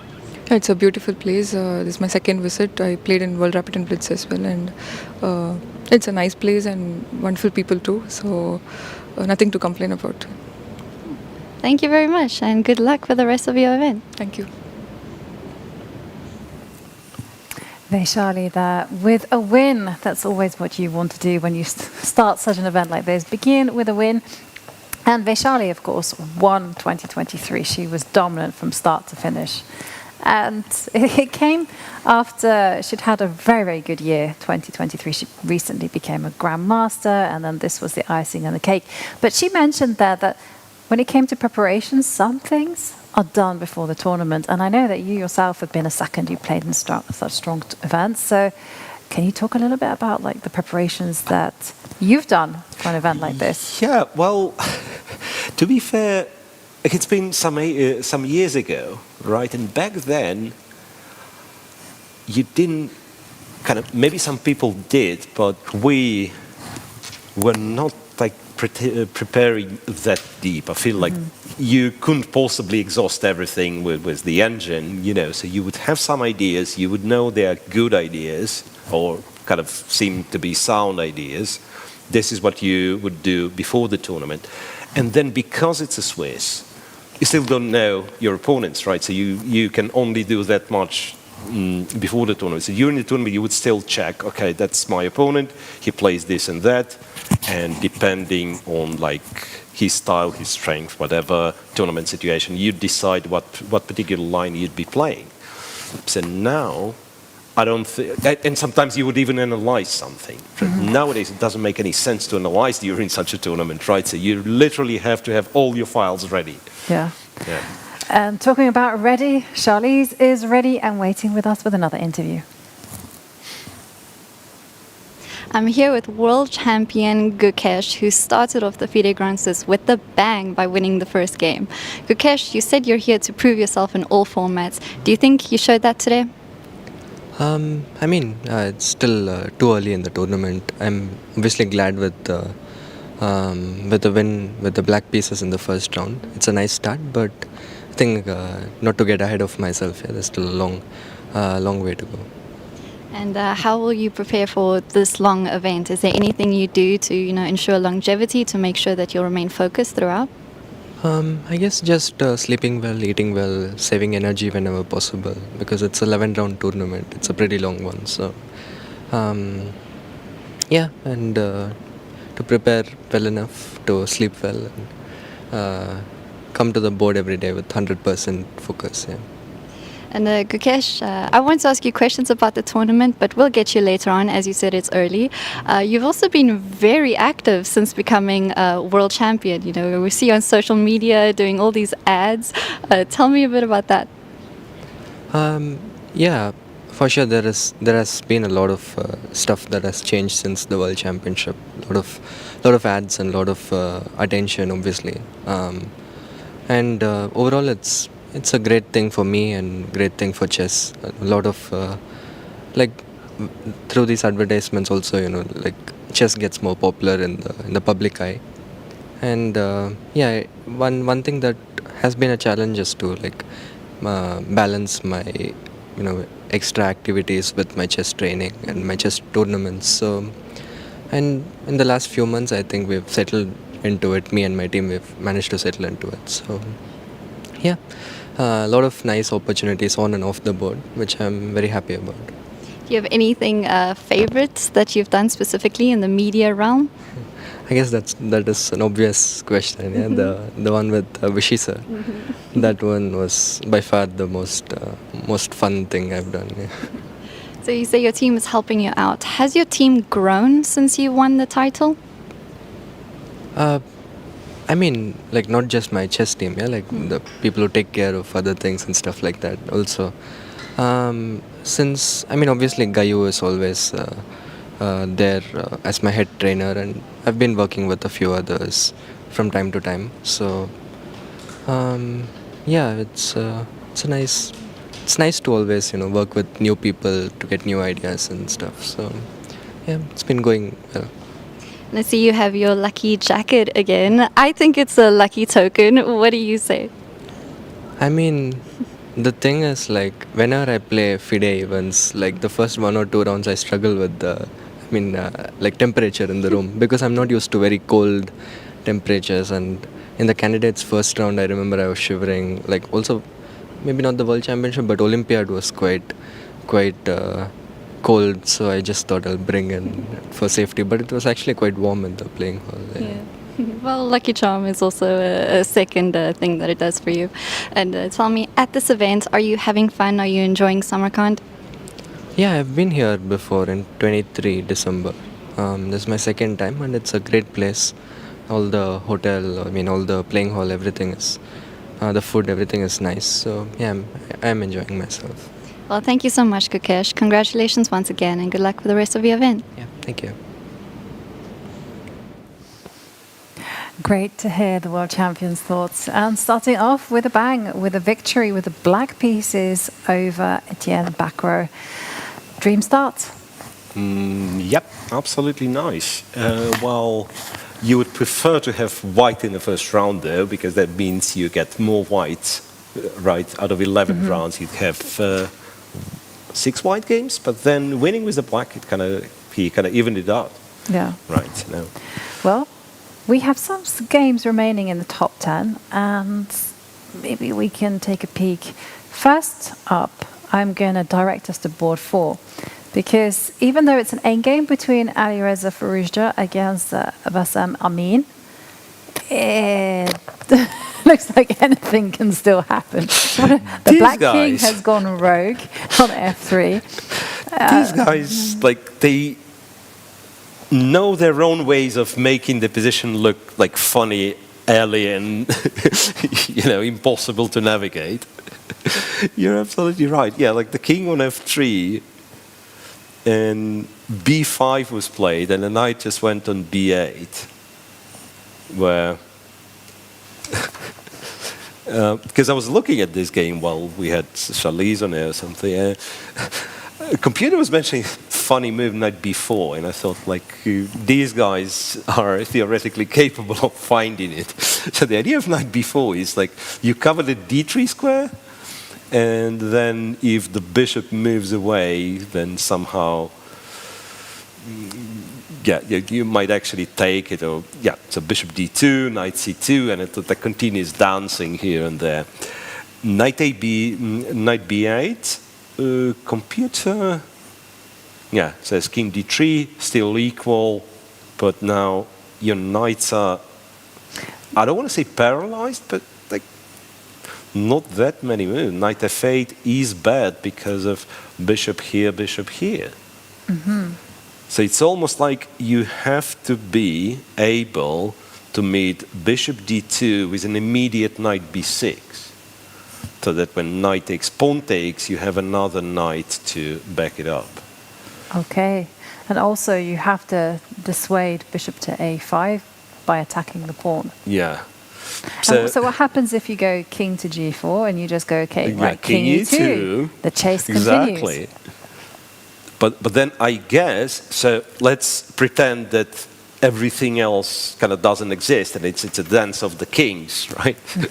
So if you were to go back, I think white might actually have, white's winning here because of bishop d2, which I don't know why, but white apparently is winning. It's like if you went all the way back. So apparently, somewhere here you have to go king g3, or king h5 still fine. I don't know why would you go to h5, but even if you did, but then you have to go king h4. So at some point you have to like keep an eye on the g pawn, not let white king to get too active. And here bishop d2 once again runs into knight b6, knight takes, pawn takes, and I guess bishop b4. You just take and go to d7, and both of those are protected. And I guess it's enough. I guess that's enough. Okay. Yeah, very complicated. I mean, even that position where you had at the end with bishop takes d6 did not even look. Then, because there, you have to look at beyond the horizon. Can there be some silk swung? And Bassem, it does feel like he is the one, despite having a king on f3, having to play very accurately for the draw. And someone who has won, I'm not going to get ahead of myself, but someone who I'm expecting to win in the women's section, and has indeed won, is Olga Giria, playing with the white pieces against Han Zhongyi. So it's officially over. Took her 70 moves, but it doesn't matter. Slow and steady wins the race. I mean, the result is still the same. You don't get beauty points. Beauty points, no. So as we can see, too many pawns. So we only have boards 5 in the women's kind of top games. No, we have also. Maybe we can take a peek in the game between Julia Osmak against Vantika. Right.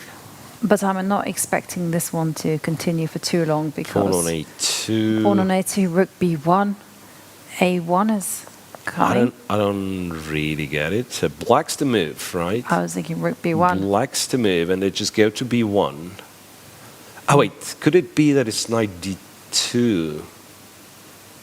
And I'm hoping. I mean, you're absolutely right. It's winning, but this is how this game can last for a little bit, right? Like put the knight on e4 and then just go. I'll try to. Rook b1 was played. Rook b1 was played, and knight f6, king to g6, knight g4, but that's desperation, right? That's desperation. Okay, no, she's trying it's to kind of the be same thing sneaky. here. But what is to stop you going bishop to? No, but if I promote, But then now you take, you have to take, and then you give a check rook on takes, e5, check, and you don't you want that. extend Like the game. you're right. Yeah, I thought king h5 here and some rook move. That's exactly where you get into some study likes, study lines, and then the king is locked away, and this is something you don't want to do. No, you're absolutely right. Bishop d5. Bishop d5. Was it played? A1. Yeah, bishop d5 is already on the board. And I mean, what about, I've got a move for you. h5. Yeah. Oh, you got there before me. h5. Yeah, h5. King now, h5. if you take that pawn, the evaluation might change. No, it doesn't even change because Rook g7, a1, a1 bishop. and covers the f6 square. I won't promote to the bishop into a bishop, but yeah, it's like important is it covers f6. Right, so this seems to be over, as well as So a lot of decisive games actually in the women's section, with Vantika on the verge of beating Yulia Osmak, and we also I'm double checking the board 5 game, Shuvalova against Fatalieva, where Shuvalova, I think, will lose. Yeah, so last move being knight takes b3, converting the knight and pawn endgame in such fashion. So now you go a4, I believe. Oh wait, yeah, you do go a4. Knight c5, you go a3, and you take, and then you go with another pawn, G-pawn. the g-pawn, and g-pawn cannot be stopped. Yeah. Ah, beautiful, beautiful finish to that endgame. So my calculations are correct. How many we've seen? Just one draw in the top 10. Hang on, let me just double check. No, there were draws between Alexandra Kostenyuk and Maltsevskaya, and then Marcel Efraimsky and Harika Dronovali on board 10. Also draw. But, wow. Top 8 boards, just one draw between them. Very bloodthirsty round. And in the top boards of the open section, we saw Gukesh winning, Giri winning. Giri win. A lot of draws. Arjun Erigaisi. Erigaisi with Chigaev. But I told you this can be very, very long. Because that's move 42. Well, that's move 42. It's been 1 hour since they've crossed the time control. And it's move 42. And let me help you guys. The evaluation is 0 for this position. But I understand White having an extra pawn is looking for at least a chance to somehow complicate matters, not to make it like completely. Well, how do you avoid the draw to begin with? The answer is I don't know. So you have to defend the pawn on e4. And the rook on e1. And the rook on it, yeah. So you can't just be making any old move. So you have to go rook e1. So this. And then as there's a 5. There's queen b5. This was, I was thinking, like doing some kind of windmill queen b5, mechanism. rook a1, queen and then e5. Queen e5 back. Yeah. Can't really do much. I don't think you can. No? Rook e1. Okay, let's see if you blundered something. So rook e1, queen b5. There is. Well, I don't know if it's any serious, but at least like computer says, like queen f3, and then if you take the pawn, I guess some e5, and I don't think it's, it's just like, okay, point 1, but you don't have to. But the game continues when the black king is going to be unsafe. So there is a small Rookie one potential. is played, yeah. Okay, Rookie one is and the played. move that you suggested was Yeah, F5. F5, yeah, and F5, and you just take with the pawn, and it is a weakness, but it's only one weakness, and Black has his own weakness on A6. No, he's gone for Queen to Queen B5. Queen to B5 is what's I mean, it played. was so tempting, right? You're just inviting your opponent to repeat. At the same time, look, like computer corrects itself. So Queen B5, Queen F3, and now yes, if you take, maybe there is something with E5, but you can go Rook E5. So now A6 is hanging. And now if you go to defend A6, now Queen C6. It's Again. kind of the similar situation. You attack both pawns, and no, the bottom line is like White's probably not able to win. Firouzja we've looked at, right? Firouzja, Amin, that's strange position. It was Bassem who had to be very careful.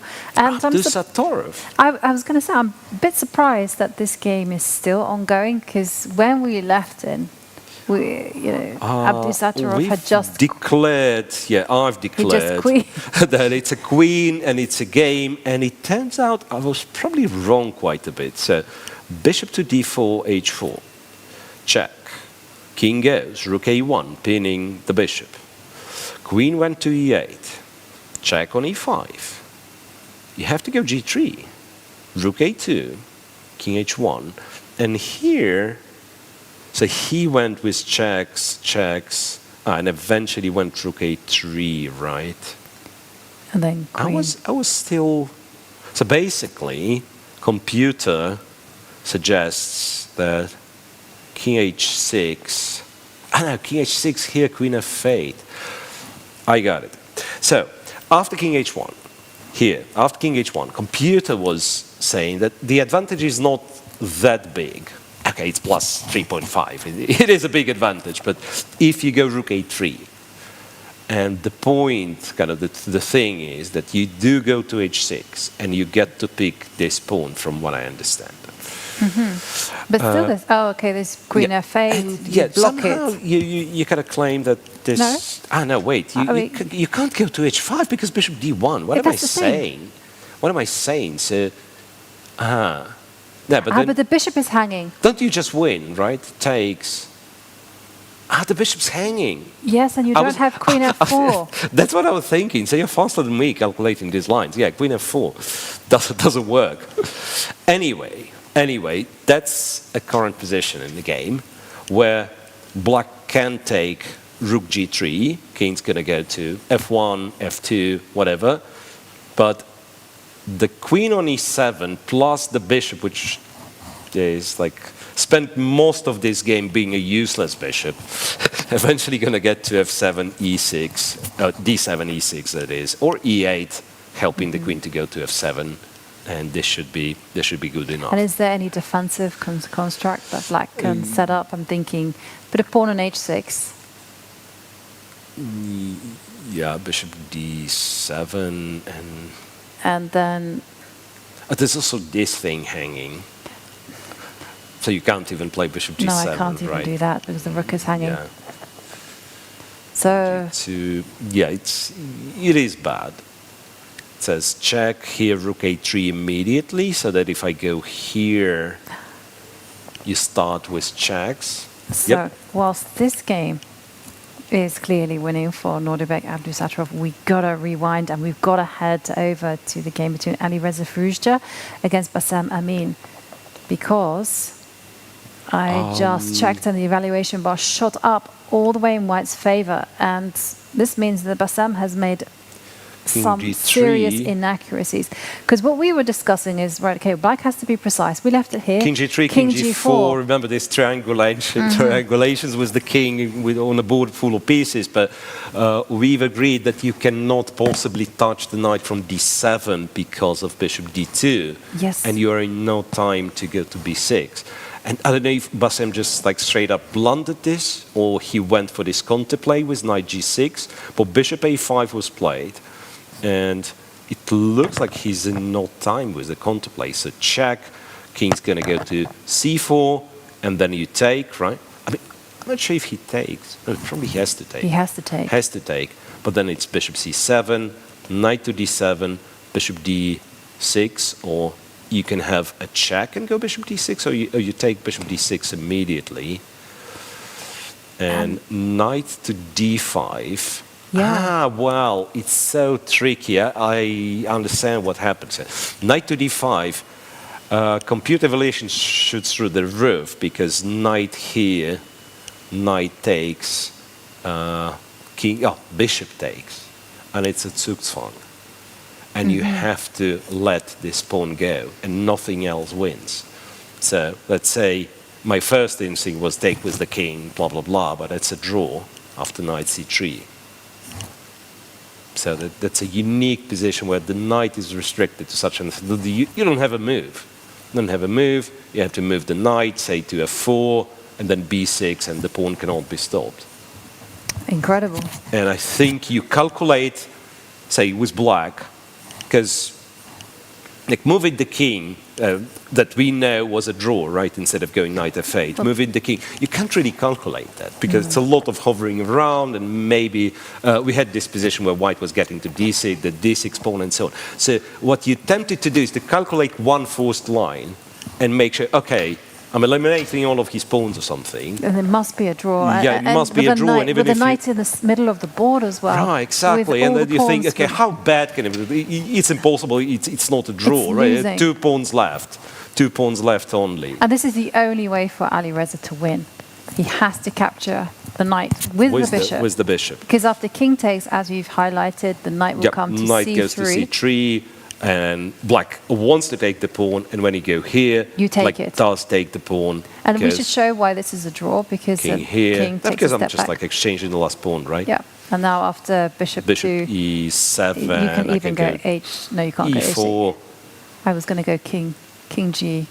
Yeah, just go e4, e5, e3. I mean, you distract the bishop. e4, e3, e2. You distract the bishop. Or king g6, king h6. g6, h6. King g6, h6. You're right. Yep. Well, to be fair, knight c3 apparently also wins. You just kick the king away, and then you go b6. And this one's actually a lot cleaner. Yeah, but you're left with one pawn only, right? So I'm curious to see what Alireza chooses here. Curious to see what Alireza chooses here, because that's So bishop takes d6 probably is the a bit cleaner one. Although let's run through that again. Bishop takes d6, knight takes. I think you'd go knight to c3. c5. Yeah.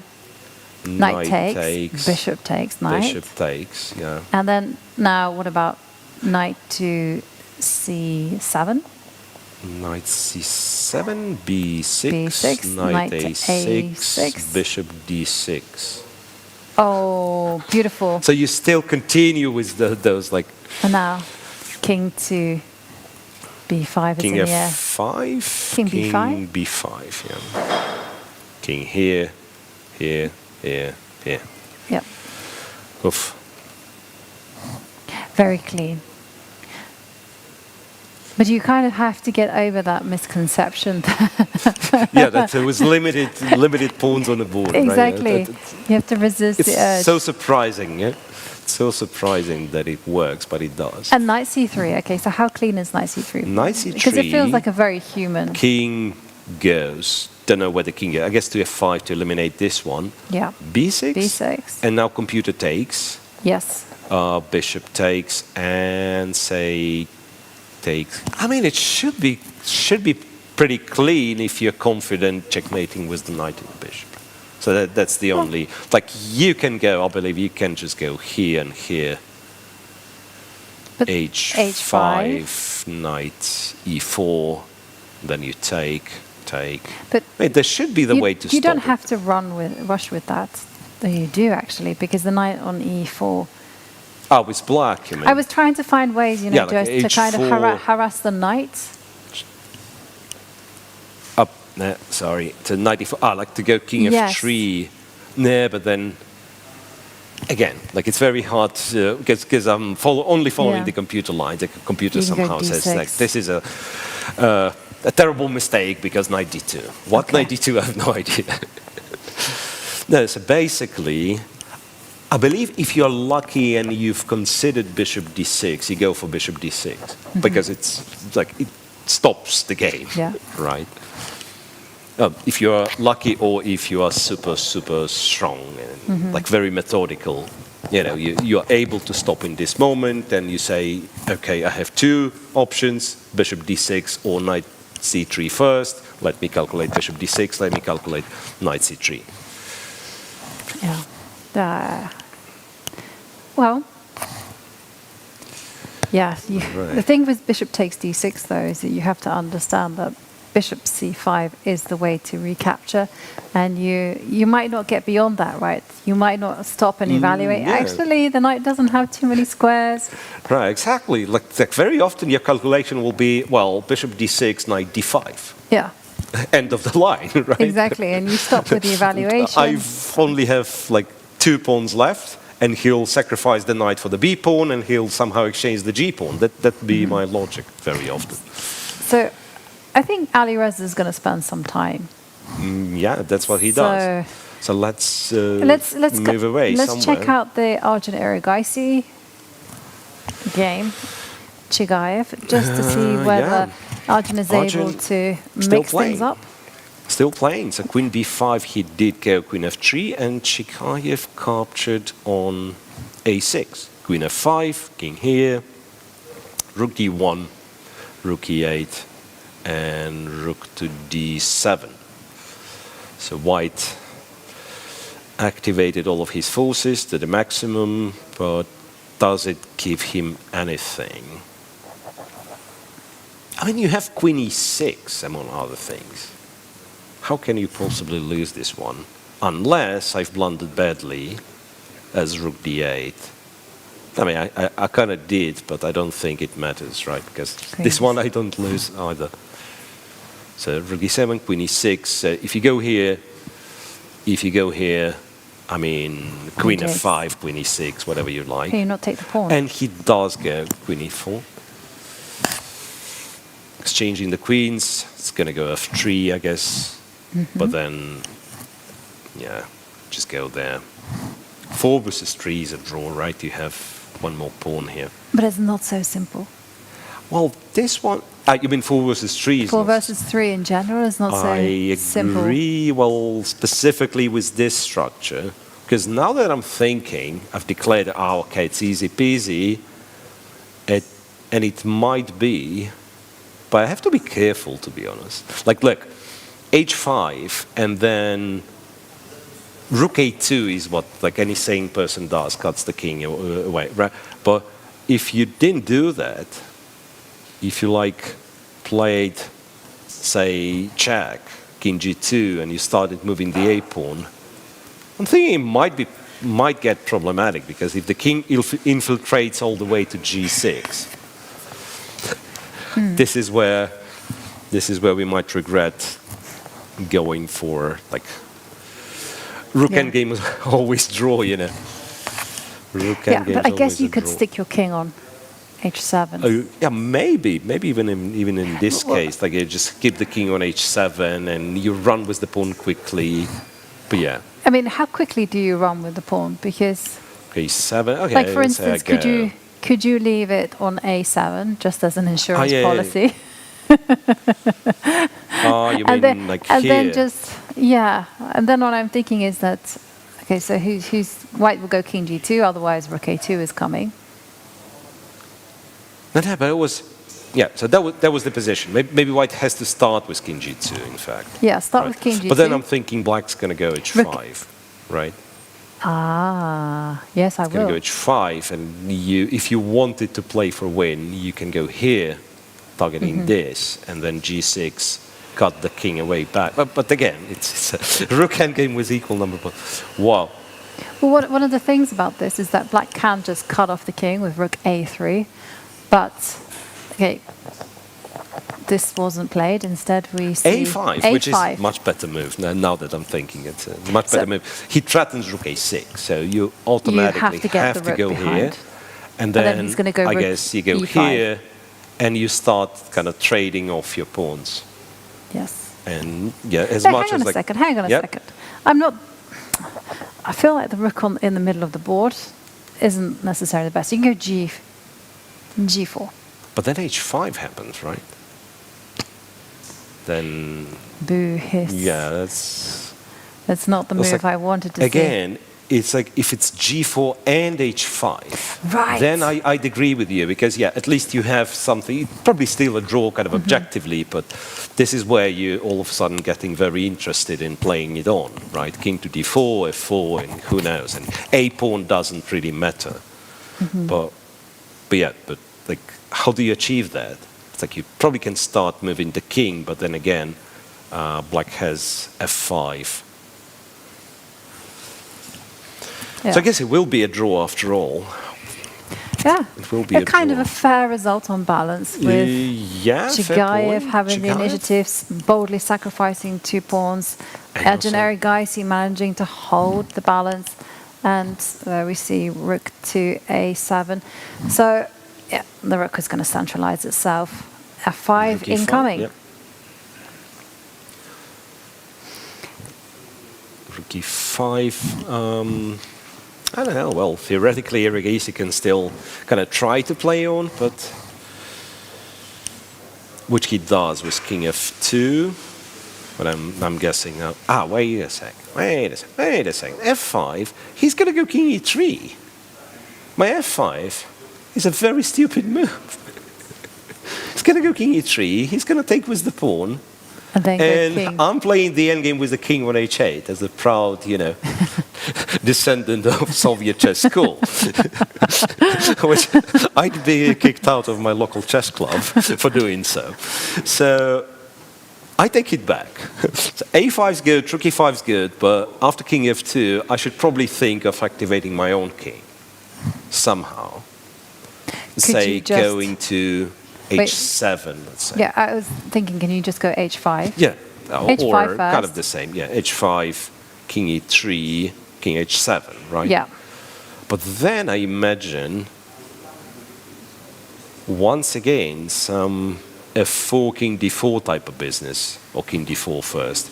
Well, Chigaev goes Rook B5, which makes, I guess, perfect sense as well. So he'll be giving checks from the side if needed. And now for something I guess magical. King E3, you can give a check. King F4, and you can just go back, I guess.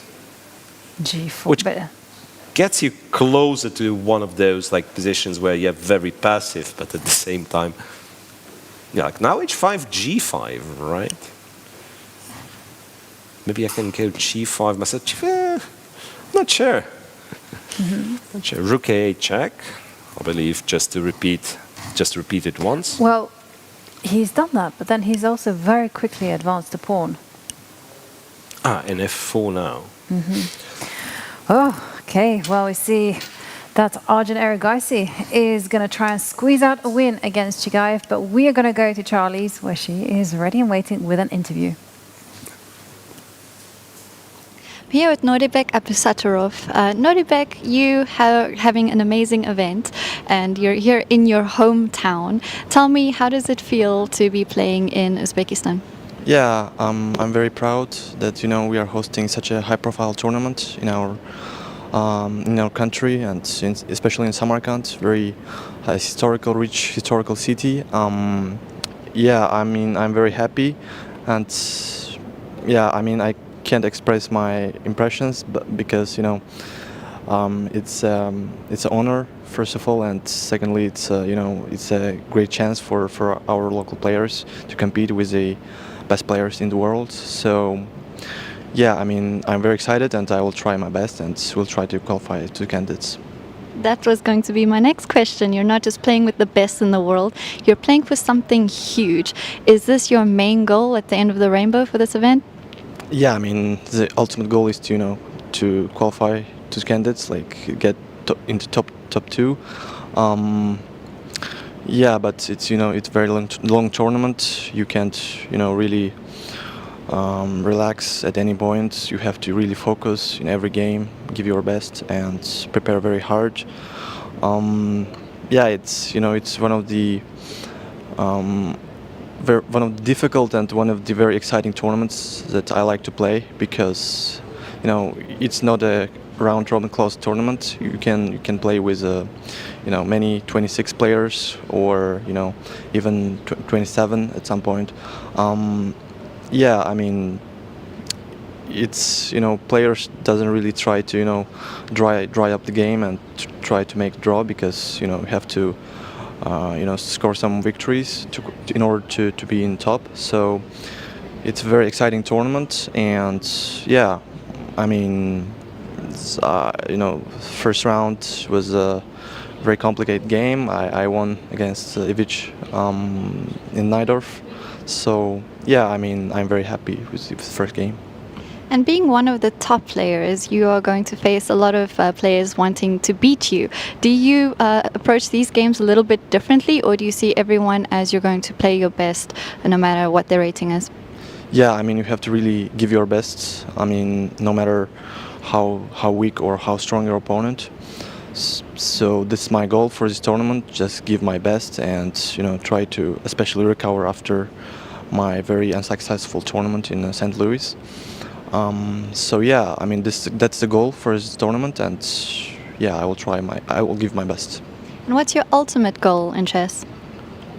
I mean, every top player, or any strong player, wants to become world champion one day. But I mean, you have to really give your best.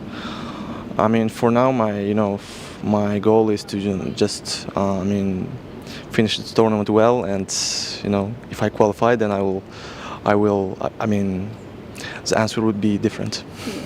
And on that topic of wanting to be world champion, a few months ago I asked you what your unpopular chess opinion is, and you told me that Gukesh will lose the next match. That video has since gone viral. Have you seen it? No. Is your opinion still the same? Any comments on that? Yes, for sure. And what will happen if you face him here? Do you think of these things, or do you approach it like any other game?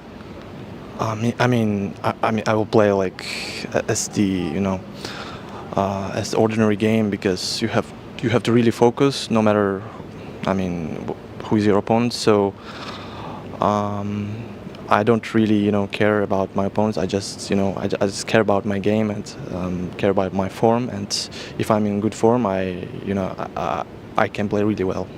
And a bit of a controversial question: if you do get to that point of facing off against Gukesh, challenging him, do you think you would beat him? I mean, it's too early to predict and answer this question. I mean, once I qualify to candidates, then we can talk about it. Finally, of course, you know Samarkand very well, but this complex itself is really beautiful, and it's been very hospitable. Tell me about your thoughts on that. Yeah, I mean, it's a very nice place. It's the same place that we hosted the 2023 World Rapid Blitz.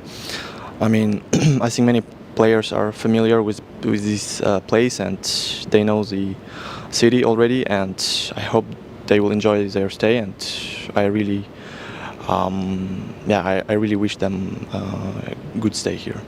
Thank you so much, Nodirbek. Thank you. Yes, thank you, Charlize, and thank you, Nodirbek. As Nodirbek mentioned, to win this event, you have to be absolutely on top shape. You also have to bring your focus and your A game. And talking about A games, well, the top 10 results have been decided in the women's. So let's have a look at what has transpired after our first day of action. As we see there, Anna Muzychuk, she lost her game, losing on time in what was probably a winning position against Gaal. But for Olga Giria, it was very well played, as she defeated Tan Zhongyi and Bibisara Asaubeva, playing very quick, very short miniature. Fantastic play there from Mai Nava. A draw between Katerina Lagno and Salima, and a decisive day all round there, as we can see. As a lot of wins, and I believe not all the favourites have won. Shuvalova losing with white, well, does qualify for being one of the upsets of the day. And also Maria Muzychuk, also losing as well. Tough day, tough start for the Muzychuk sisters. Of the day for the women's section, what do you think we Oh, it's too early to talk about it. Yeah, Well, let's postpone it's this a little one. bit. I mean, every day we do have a player of the day for both the Open and the women, and I'm kind of inching towards Olga Giria for such a fantastic win against Tan Zhongyi. You know, the control that she had. But this was a first round with a lot of brilliant moments, and we have Angelica with us to show one of her highlights. Thank you very much, Joanka. Yeah, there is one brilliant game which was played on one of the lower boards, and it was played by German Grandmaster Frederick Swane. And here, in this position, he found a brilliant sequence, because after knight takes d7, queen takes d7, he found a way to push forward the pawns to get control in the center and get a huge dominance, because after f5, Black was forced to go for bishop f7, not to trade pawns on the queen side. And after bishop f7, d5, another pawn is coming forward. Queen d6 was played, and e4, stabilizing the whole position. Now there is full control on the light squares. And in this moment was very important that after queen b6 check, bishop e3 was possible, since here this poisonous pawn, in case of queen takes b2, would be played. Bishop c5, in next couple of moves the queen would be trapped. There are no possible moves for queen to escape. So it didn't happen. Black had to go with queen to b4. And after a few moves, there has been a fight happening, but white was putting more and more pressure. And I just would like to highlight this final blow which happened after, in this position. Knight e4 was played, rook d5, and here after pawn takes g6, rook d1 check, king h2, and after bishop g6, a stunning move, queen take g6, sacrificing a queen. And here, by the way, Black resigned, but if the game continues after pawn takes g6, there is a beautiful way to win. First, you have already h7 with a forced mate, but even more beautiful, rook h3, preparing h7, and there would be a mate in a couple of moments. So many beautiful games delivering the first round of FIDE Grand Swiss. Back to the studio. Thank you, Angelica. And wow, that was a stunning game. Yeah, Queen takes g6. Always pleasant to play such move, right? Absolutely. And twice as pleasant in the opening round of a Grand Swiss tournament, not in your local weekend rapid tournament. Yeah. It's fantastic to bring your most dramatic, most artistic self to a tournament such as the FIDE Grand Swiss. Now, we're going to go on a short break. When we return, we're going to bring you all of the closing action of those endgames. So stick with us.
I'm here with the first victor of the day, Aiden Slemani, who had an awesome game coming out quite early. Tell me about this game. Crazy Queen Sacrifice.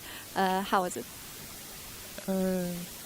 Maybe it was not a great game. It was just great prep, because it was literally until the end it was my prep. And my opponent was not expecting this because it was first time that I was playing this time.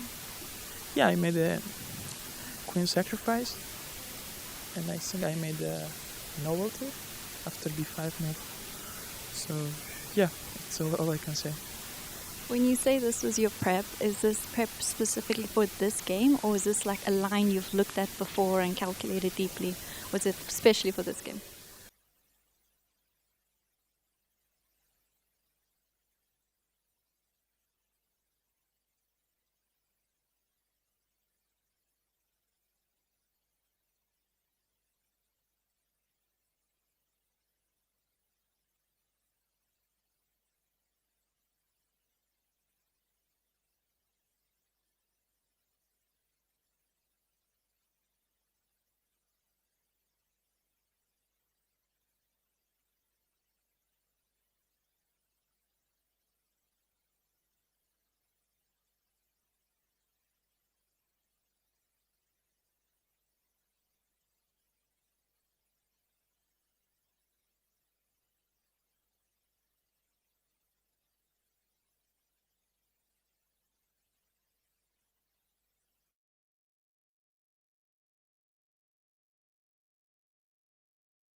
I'm here with the first victor of the day, Aiden Slemani, who had an awesome game coming out quite early. Tell me about this game. Crazy queen sacrifice.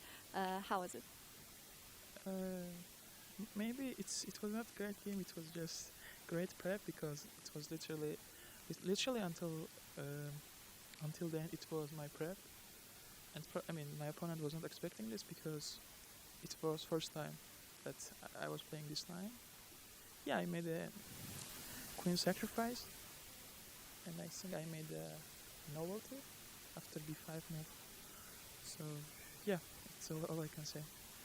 When you say this was your prep, is this prep specifically for this game, or is this like a line you've looked at before and calculated deeply? Was it especially for this game? No, actually I want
And welcome back. It's the final stretch of today's action here in Samarkand for the FIDE Grand Swiss and the FIDE Grand Swiss women. It's been a decisive day in the women. You know, we have seen many just incredible games, real tussles, and a lot of decisive results there at the top. And in the Open, it has been, I would say, a day of finely played chess. Right, it's much quieter at the top, a lot of draws, but there have been outliers here and there. Yeah, nice, Gukesh's nice win with black, then Abdusattorov, like it wasn't like one-sided game, but eventually he prevailed. Anish Giri played a nice fantastic game against Robert of Hanisian. And one game that is looking like it's going to be finishing in a decisive result. It is the game between Alireza Firouzja against Bassem Amin. Now, that game has really kept us on our toes throughout the broadcast. First of all, it began as a King's Indian. It looked like it was going to be a crazy game. and it was. And it was, but it kind of took on different dimensions as it progressed. Because it became this, what looked like it was Bassem, was pressing for the advantage at one point. Yeah, it was very active king and so on. And then suddenly there is some poison in the position. And it was Alireza Firouzja, our eyes were deceiving us. It was Alireza who was pushing. And when we left it, Alireza was in a crossroads. He had to take a decision as to whether he was going to give a check. Let me show this one here. Yeah, so your d5 pawn is hanging and you have a choice. You take c7 immediately or you give a check to take c7 later on. Both would win, but he chose the stronger one. Bishop takes c7, knight d7. I know, bishop c7, knight d7. This is the choice. This was the choice. This is the choice moment. So bishop d6 or check, followed by bishop d6. He took on d6, and believe it or not, but the game apparently is not over yet. I'm so surprised because computer at some point was claiming now that it's absolutely like lights out, basing its assessment on this variation, that knight d5, knight c5, and bishop takes is brilliant, right? So bishop really takes, like a study. and then it's it's a zugzwang, and the pawn basically promotes. So now my computer, which is running in the background, it claims checkmate in 18. 18. So it can see it through. Yeah, 18, not 80, 1-8, 18. Checkmate in 18. Okay. Right. So king f5, which you'd be surprised what kind of move is that, right? So bishop c7, and you'll just like go and promote. By the way, b6 was another move. So you go here, and then it's a check, and knight d5. So now, computer still says it's winning, but b6, e4, and king e2 give some checks, some silly checks. And, probably it's not. But b7, knight a6, somehow it hangs to this pawn and still refuses to die, kind of. Okay, but I mean, like let's follow the line through to its conclusion, because king must come up. Takes. And you can't take e4, right? This mouse, I can't control it. Why? You can't take e4 yeah, because knight b7. c5. Yeah. and actually, I'm looking at the computer and still made a bad move. It's the other knight to c5, Jolanta, because that knight has a job of stopping the d pawn. So this knight to c5, and then Anyway, so what's the cleanest? Yeah, b6 is still knight to c5. Have you seen it? Knight c5, Alireza plays knight c5. Wow. That's amazing. And it is a very strong move. Knight c5, better than the engine was originally suggesting. And then king c4. And a beautiful, beautiful double attack on both knights. And remember we had in like much earlier on in one of our analyses, there were like black knights appearing on b4 and c4, and white king would come to c3, I think, and just win one of the knights. And this is kind of the recurring situation, it turns out. I was going to say, I think Alireza wants to be our player of the day. Yeah, because that's it's happened before, as you mentioned. The king came to c2, and they couldn't. So much inspiration, right, in this endgame. Yeah. It's like a king dominating two knights, not just one, but two. Yeah, but yeah, I mean, knight c5. That is a thunderbolt from the blue. Okay, so you have to take. Yeah, like you take, king goes here, knight goes here, king takes, king d5, okay, e4, and you have to go bishop b6. a. No, I'm afraid b6 is e3, b7.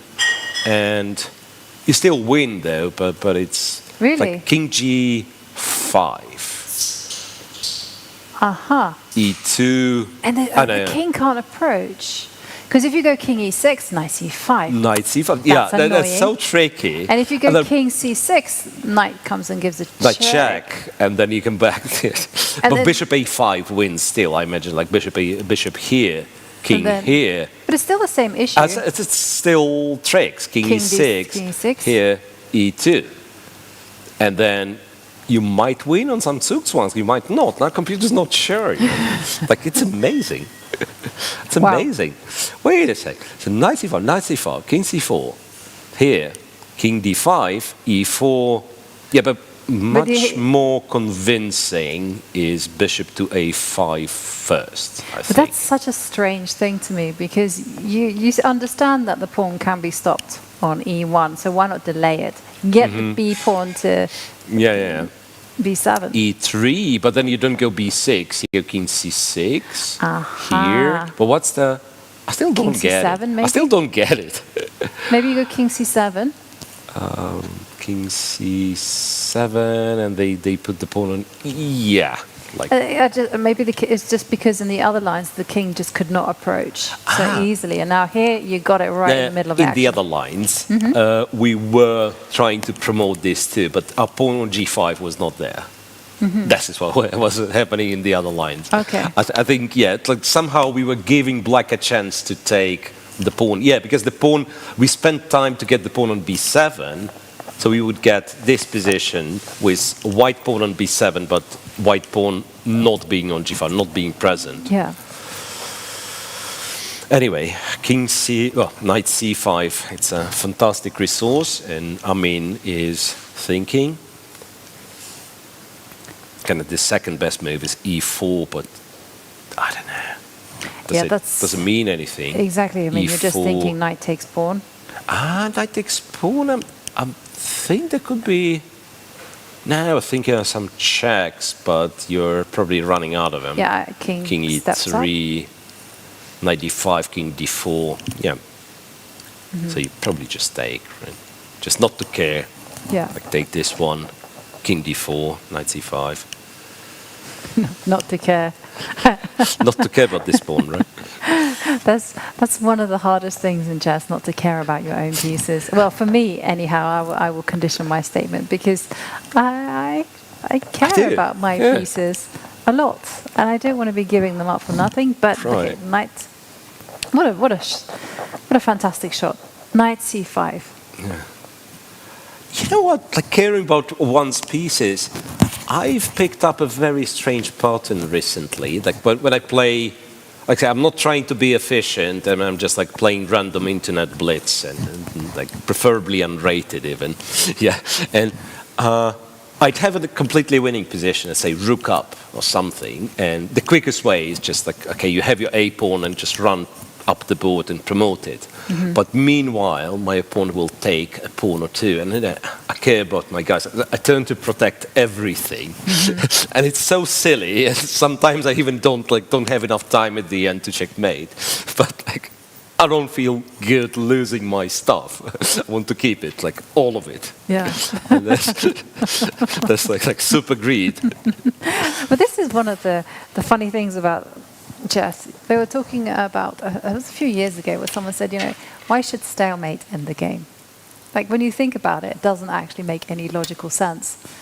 that you should be able to go you should on. just Right. able, you know, I stalemated you, so you're exactly. not moving. You're not but being I'm able to moving. move. Yeah. Exactly. So therefore, you lose. You're out that's of. a Like cool- in life, if you're out of moves, you lose. Yeah. No, wait, but not necessarily. Why can't you just make more moves, right? And then imagine the rook pawn still does not win. Mm-hmm. You get the pawn on h7, king on g6. I'm stalemated. You are free to move more, but you cannot force me out of the h8 corner. No, but some you should be forced to give up because you cannot make a move. No, I thought you had the different idea. So if I cannot move, Yeah. but I'm not in the checkmate, You don't wanna you move. just get to move again. Ah, no. So I you didn't think about stalemated that. me, and if you I just thought if you can't move, you so can't you're on like in Nigel's camp Yes, then. So absolutely. draw is sorry, not draw, but stalemate is Stalemate, stalemate is you a cannot win. move, you cannot move. Like in every other game, if you If you cannot can't move, make you it, have to you have to give up. leave. Yeah. Yeah, exactly. But again, we can see Here, knight takes It's knight nowhere was near, played, yeah. and it's funny because your analysis is actually completely replicated. yeah. So king as we here, expected. knight here, king d5, e4. And again, So what this we is a figured- moment where Alireza has to be precise, in the sense that if he wants to lessen the workload, he has to go bishop to Bishop a5. Yep. which isn't the most natural move, because it's all based on the fact that, yes, if white rushes with the b pawn, that's still fine, but it's not easy for the white king to Yeah. approach.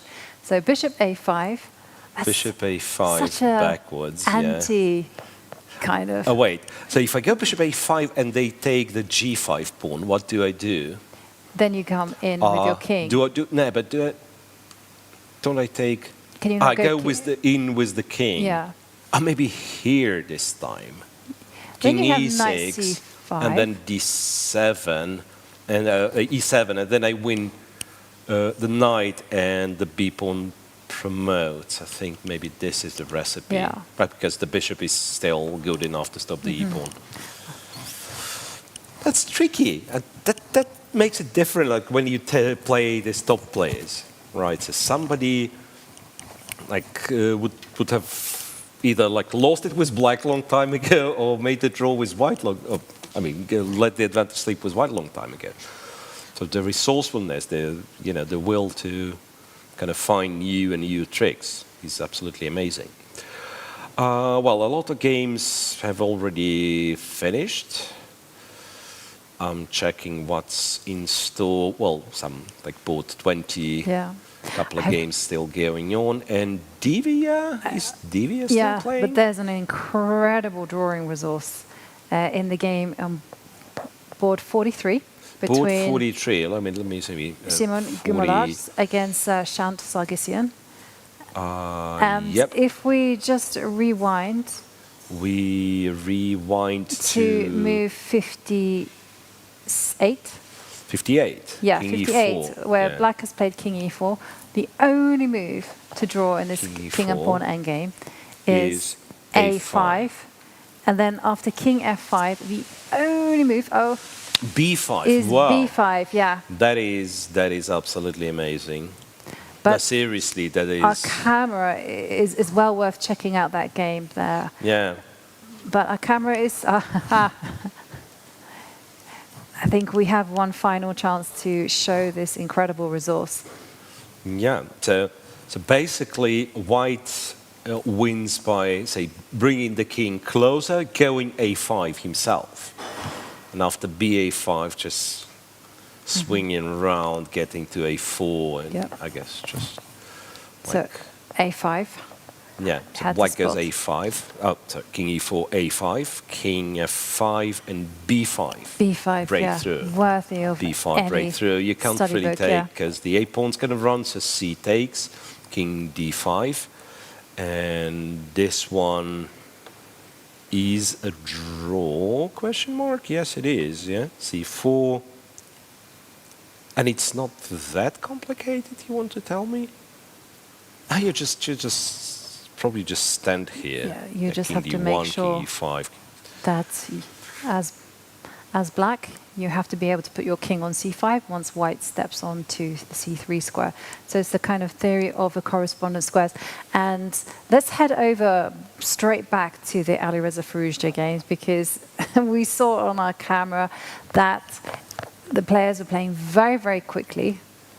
And the big question, we left it on a little bit of a small cliffhanger, which was, will Alireza find this very early bishop to a5? Well, he did. Yeah, but after e3, he did not go for king c6. So now, in fact, king e2, now, in fact, black, b7, yeah, b7 was played. Now, in fact, we are back to this position where black can take on g5, believe it or not.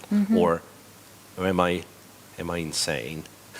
King g5, king... No, there was something else. Because in our version, king c6, the bishop was still on c7. Yeah. Bishop was still on c7, so he did do it right. So basically, we somehow gotten this position, I think. We've gotten this position with pawn being on e3 and black being to move, and king f5 in that case kind of gives black, or leaves black with some hope rather.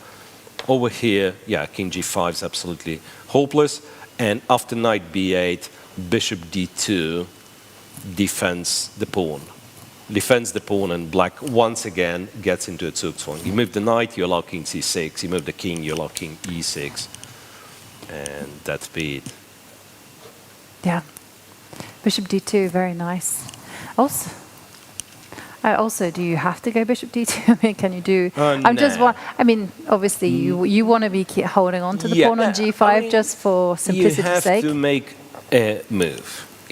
In real, you have to make a move with the bishop. Bishop e1 works just absolutely the same, yeah. But he does play bishop d2, right? Does he? Yeah, the bishop is on d2. You can see it from a camera view, bishop d2. So now knight to d7.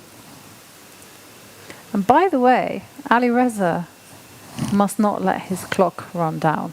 Oof. Because they're on move 59, and he will get some additional time, 15 minutes added on the clock, once he makes his 60th move. Wait a sec. So if I go 40 here, seconds. king e6,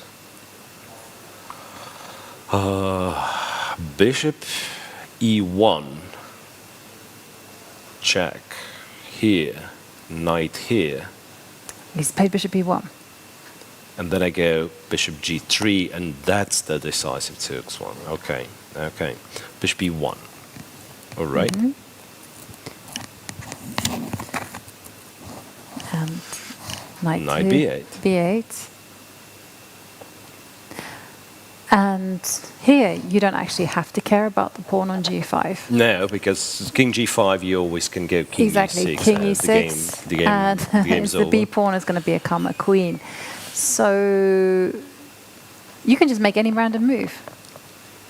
Bishop f2, bishop d2. Yeah, but we've already had this bishop d2, knight d7, right? So he could go in here. So basically, the situation you want to avoid is this one.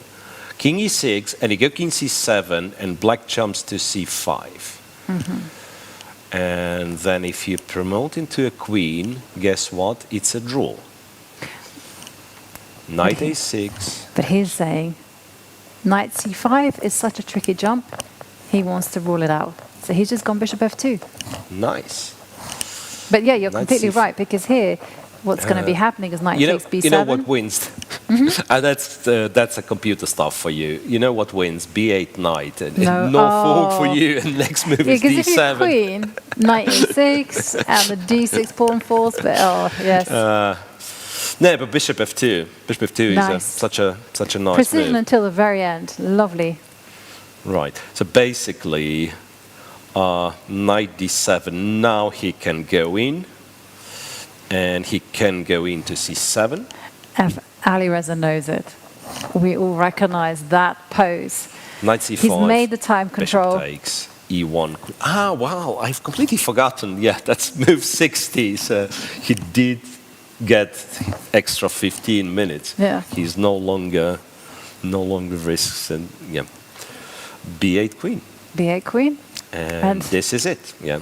Okay. Queen a5 is the only check, and you can block with queen b6.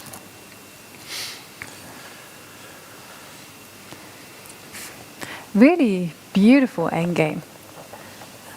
You know, from finding these ways to keep the game alive, you know, the black king coming forward to f3, but in the end it was like this bishop maneuver, bishop d2, bishop to a5. The fact that black's knights were completely tied down, it's really was just perfection in my opinion. Right, yeah, that's like the endgame play. Absolutely immaculate. Divya has lost her game. I don't know if we mentioned this or No, not. we haven't. And whilst Bassem is thinking, we can probably quickly just show quickly the go close through. of Divya's. So we've seen this, and all the way to queen. I remember queen being on h6, being a theme, right? Yeah. Queen h6. Queen g3 was a mistake. We said rook here, d6, rook e d8, f6, queen f6, queen e5, and this is how they've gotten into this endgame.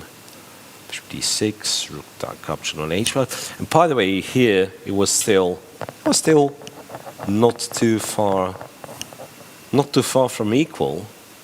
So rook a5 is a mistake. Bishop c5, and especially king to b2.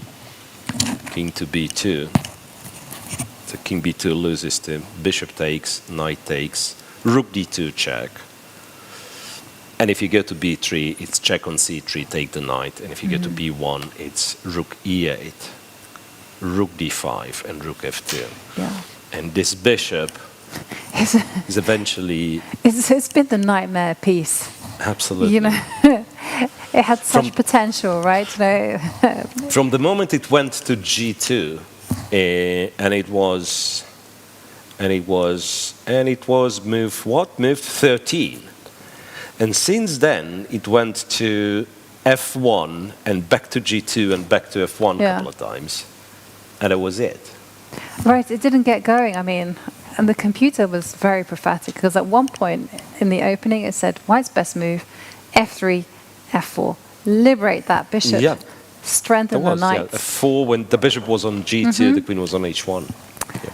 But, okay, it is actually, it goes to show that when it comes to these positions with piece inequalities, it's all about how the pieces can work as a team in harmony, and it's all about, you know, king safety. I mean, it was a great fight, I've got to say, by Divya. Yeah, there was a huge fight, and yes, Divya at some point couldn't kind of withstand the tension, but overall, yeah, once again, hard game, but well fought game for sure. Yeah. Okay, and we can see on the playing hall that not too many games remaining. Not too many games. If I do not... Yeah, like I think 4 or 5, something. Yeah, 5. On board 47, I'll just quickly click while we are waiting for, you know, for Firouzja's game to conclude. On board 47, not so long ago, people still had like a middle game, so now it's much more simplified. But they've reached move 60. The position still feels alive. White's pawn up. Black has some counterplay with checks. So, okay, oh well, White's completely... I didn't realize White was the move, so White's not the pawn up, but White captures on b7 with a check and then like stops this rook g2 and probably just wins immediately. Yeah. But anyway, but the end game of the day has to be there. End game of the day. Alireza in his game against Amin. And let's go straight back there and let's revisit this one more time because it was so mind-bogglingly complicated. Yeah. No, it's amazing. Like this bishop done a fantastic job. Totally. The bishop, yeah. From innocuous From squares A5. as well, right? It did a great job from bishop to d2, where it then traversed over to a5 and And started at some point it was nibbling on the hanging pawns. on e3, wasn't it? Yeah. Maybe, could white actually eliminate this bishop? Now that I'm thinking, like knowing that the kind of hindsight, like knowing. And the emotion on Bassem's face.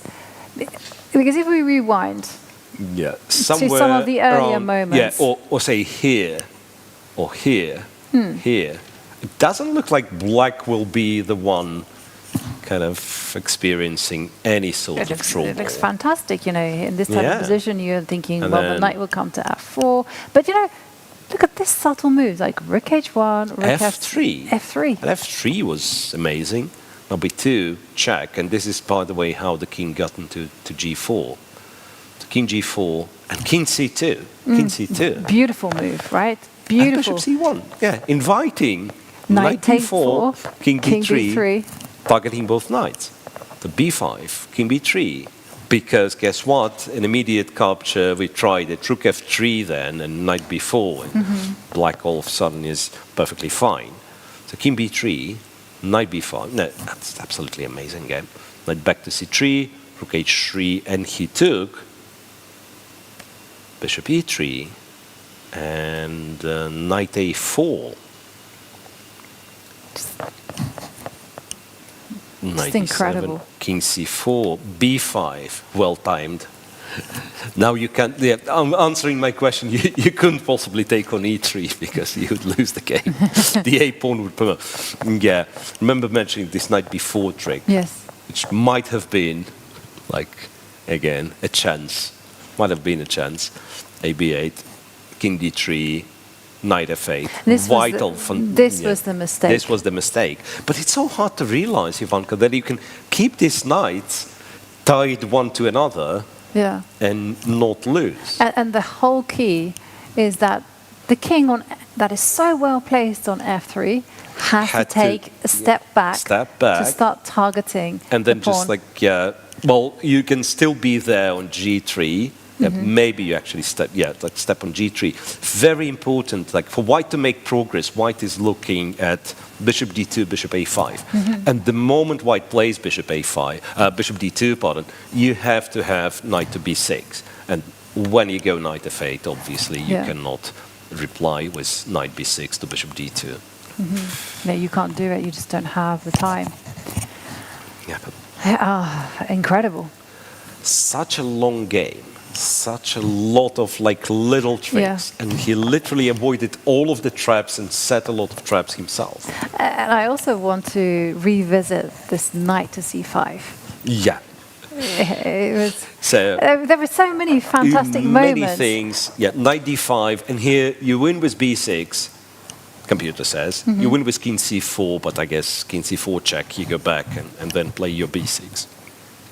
And Alireza, and quite quickly as well, he just went knight c5 as the same thing. Knight takes king c4. I'm attacking both of your knights and I'm winning one of them.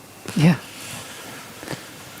And the great thing is that we saw this pattern before as well. So it does bring to mind the saying, fool me once, shame on you.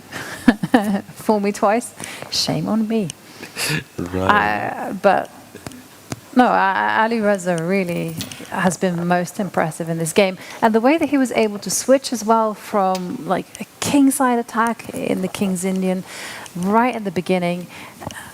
And Bassem playing knight to d7. I mean, the only thing he can hope for is that somehow or other he manages to establish some kind of blockade and that Alireza will be tied to the defense over the e1 square. But the expression on his face on the camera says it all. He knows this is beyond saving. He's probably looking for Erigaisi to resign, I feel like. Oh. So here, computer was going for this line, but then, of course, like, you just... I mean, you can play b8 for a change, right? So now you can play b8 queen even. Like b8 knight wins, b8 queen wins, because you have the right, kind of the right pawn. but like the easiest would be to just defend this guy and then it's a knight to d7, and as soon as feels like like looking at Bassem, the feeling is like the moment Alireza makes a move, which I think he'll play a few more moves, you know, king c6, king e6, and then he'll make another move, and that will be it. And it's so constructive how Alireza does not rush. Like the most obvious move is to go king c6. But he takes his time. Takes his time. Precisely. Double check everything. So many people fall down at that hurdle where they calculate, but they just do not verify their analysis. Yeah, and this is how you don't win winning positions, by thinking, okay, any move wins. It's a very dangerous train of thought. Yeah, but here, any move wins. Yeah. I've taken this further than that, by the way. I remember like one of the most embarrassing games that I think I've eventually lost even. That I was looking, at some point it was so comfortable, like a couple of extra pawns, pair of bishops, I was looking for the move, like even this move wins, kind of thing. So you have, this is definitely winning, and even this should be winning. And then when you spend your time, instead of like playing the strongest move, when you spend your time thinking, okay, even this stupid move wins. Yeah, this exactly. You get lazy, and someone's not getting lazy. It is Alireza as his king, marches to c7. Knight c5. Knight c5. A final trick, hoping for b8 queen, and then the knight will come and give a check on a6. But, of course, Alireza is too sharp for that. Snaps off the knight. The black queen does promote. But, of course, Alireza is going to do exactly the same. Technically, white had only one move which wins, but it was b7, b8 queen. Luckily, it was the most obvious move on the board to promote to a queen. And just one check for Bassem. Queen a5, but this is simply going to be blocked, and he resigns. What a game by Alireza. Wow, that's a monster game. Should we, like, part of me wants to reconsider one of our decisions that we've theoretically made already. I think when knight c5 appeared on the board, when we saw that pattern for a second time, Alireza just secured himself what has to be. You know, I mean, this has been endgame magic. Absolutely. That's King c2. We had bishop takes d6, finding all of the right decisions at the right time. Just superb. Wow. So we have, from what I understand, we have results for the Open, right? The top results of the Open. Yes. It has been quite the start to the FIDE Grand Swiss, and we have our results at the top. Jeffery Xiong drawing against Praggnanandhaa. Arjun Erigaisi also drawing against Maksim Chigaev. But Gukesh, he showed us that he was reigning world champion for a reason, as he came out swinging, playing black in the Kartikan, completely played a fantastic game. But Alireza Firouzja, he impressed us so much. I mean, he has to be absolutely our player of the day. I mean, what an amazing endgame. Able to make those transitions, able to find tactics at every single opportunity just to turn things in his advantage. You wouldn't expect this endgame to have as many tactical tricks as he found, right? Right, so the other results, at least Gurel makes a draw against Vincent Keymer, or rather Keymer survives what we thought was quite an unpleasant position. Nodirbek Abdusattorov in a very tense game prevails over Velimir Ivic. Anish Giri beats Robert Havanison with black. Composed, very controlled nice game. Very impressive performance there from and Anish 3 Giri. draws. Aronian against Martirosyan, Volokhitin against Nepomniachtchi, and Mamediyarov made draw against Ceperino. Absolutely fantastic day of chess. Let's revisit and remind ourselves of the results in the women's Grand Swiss.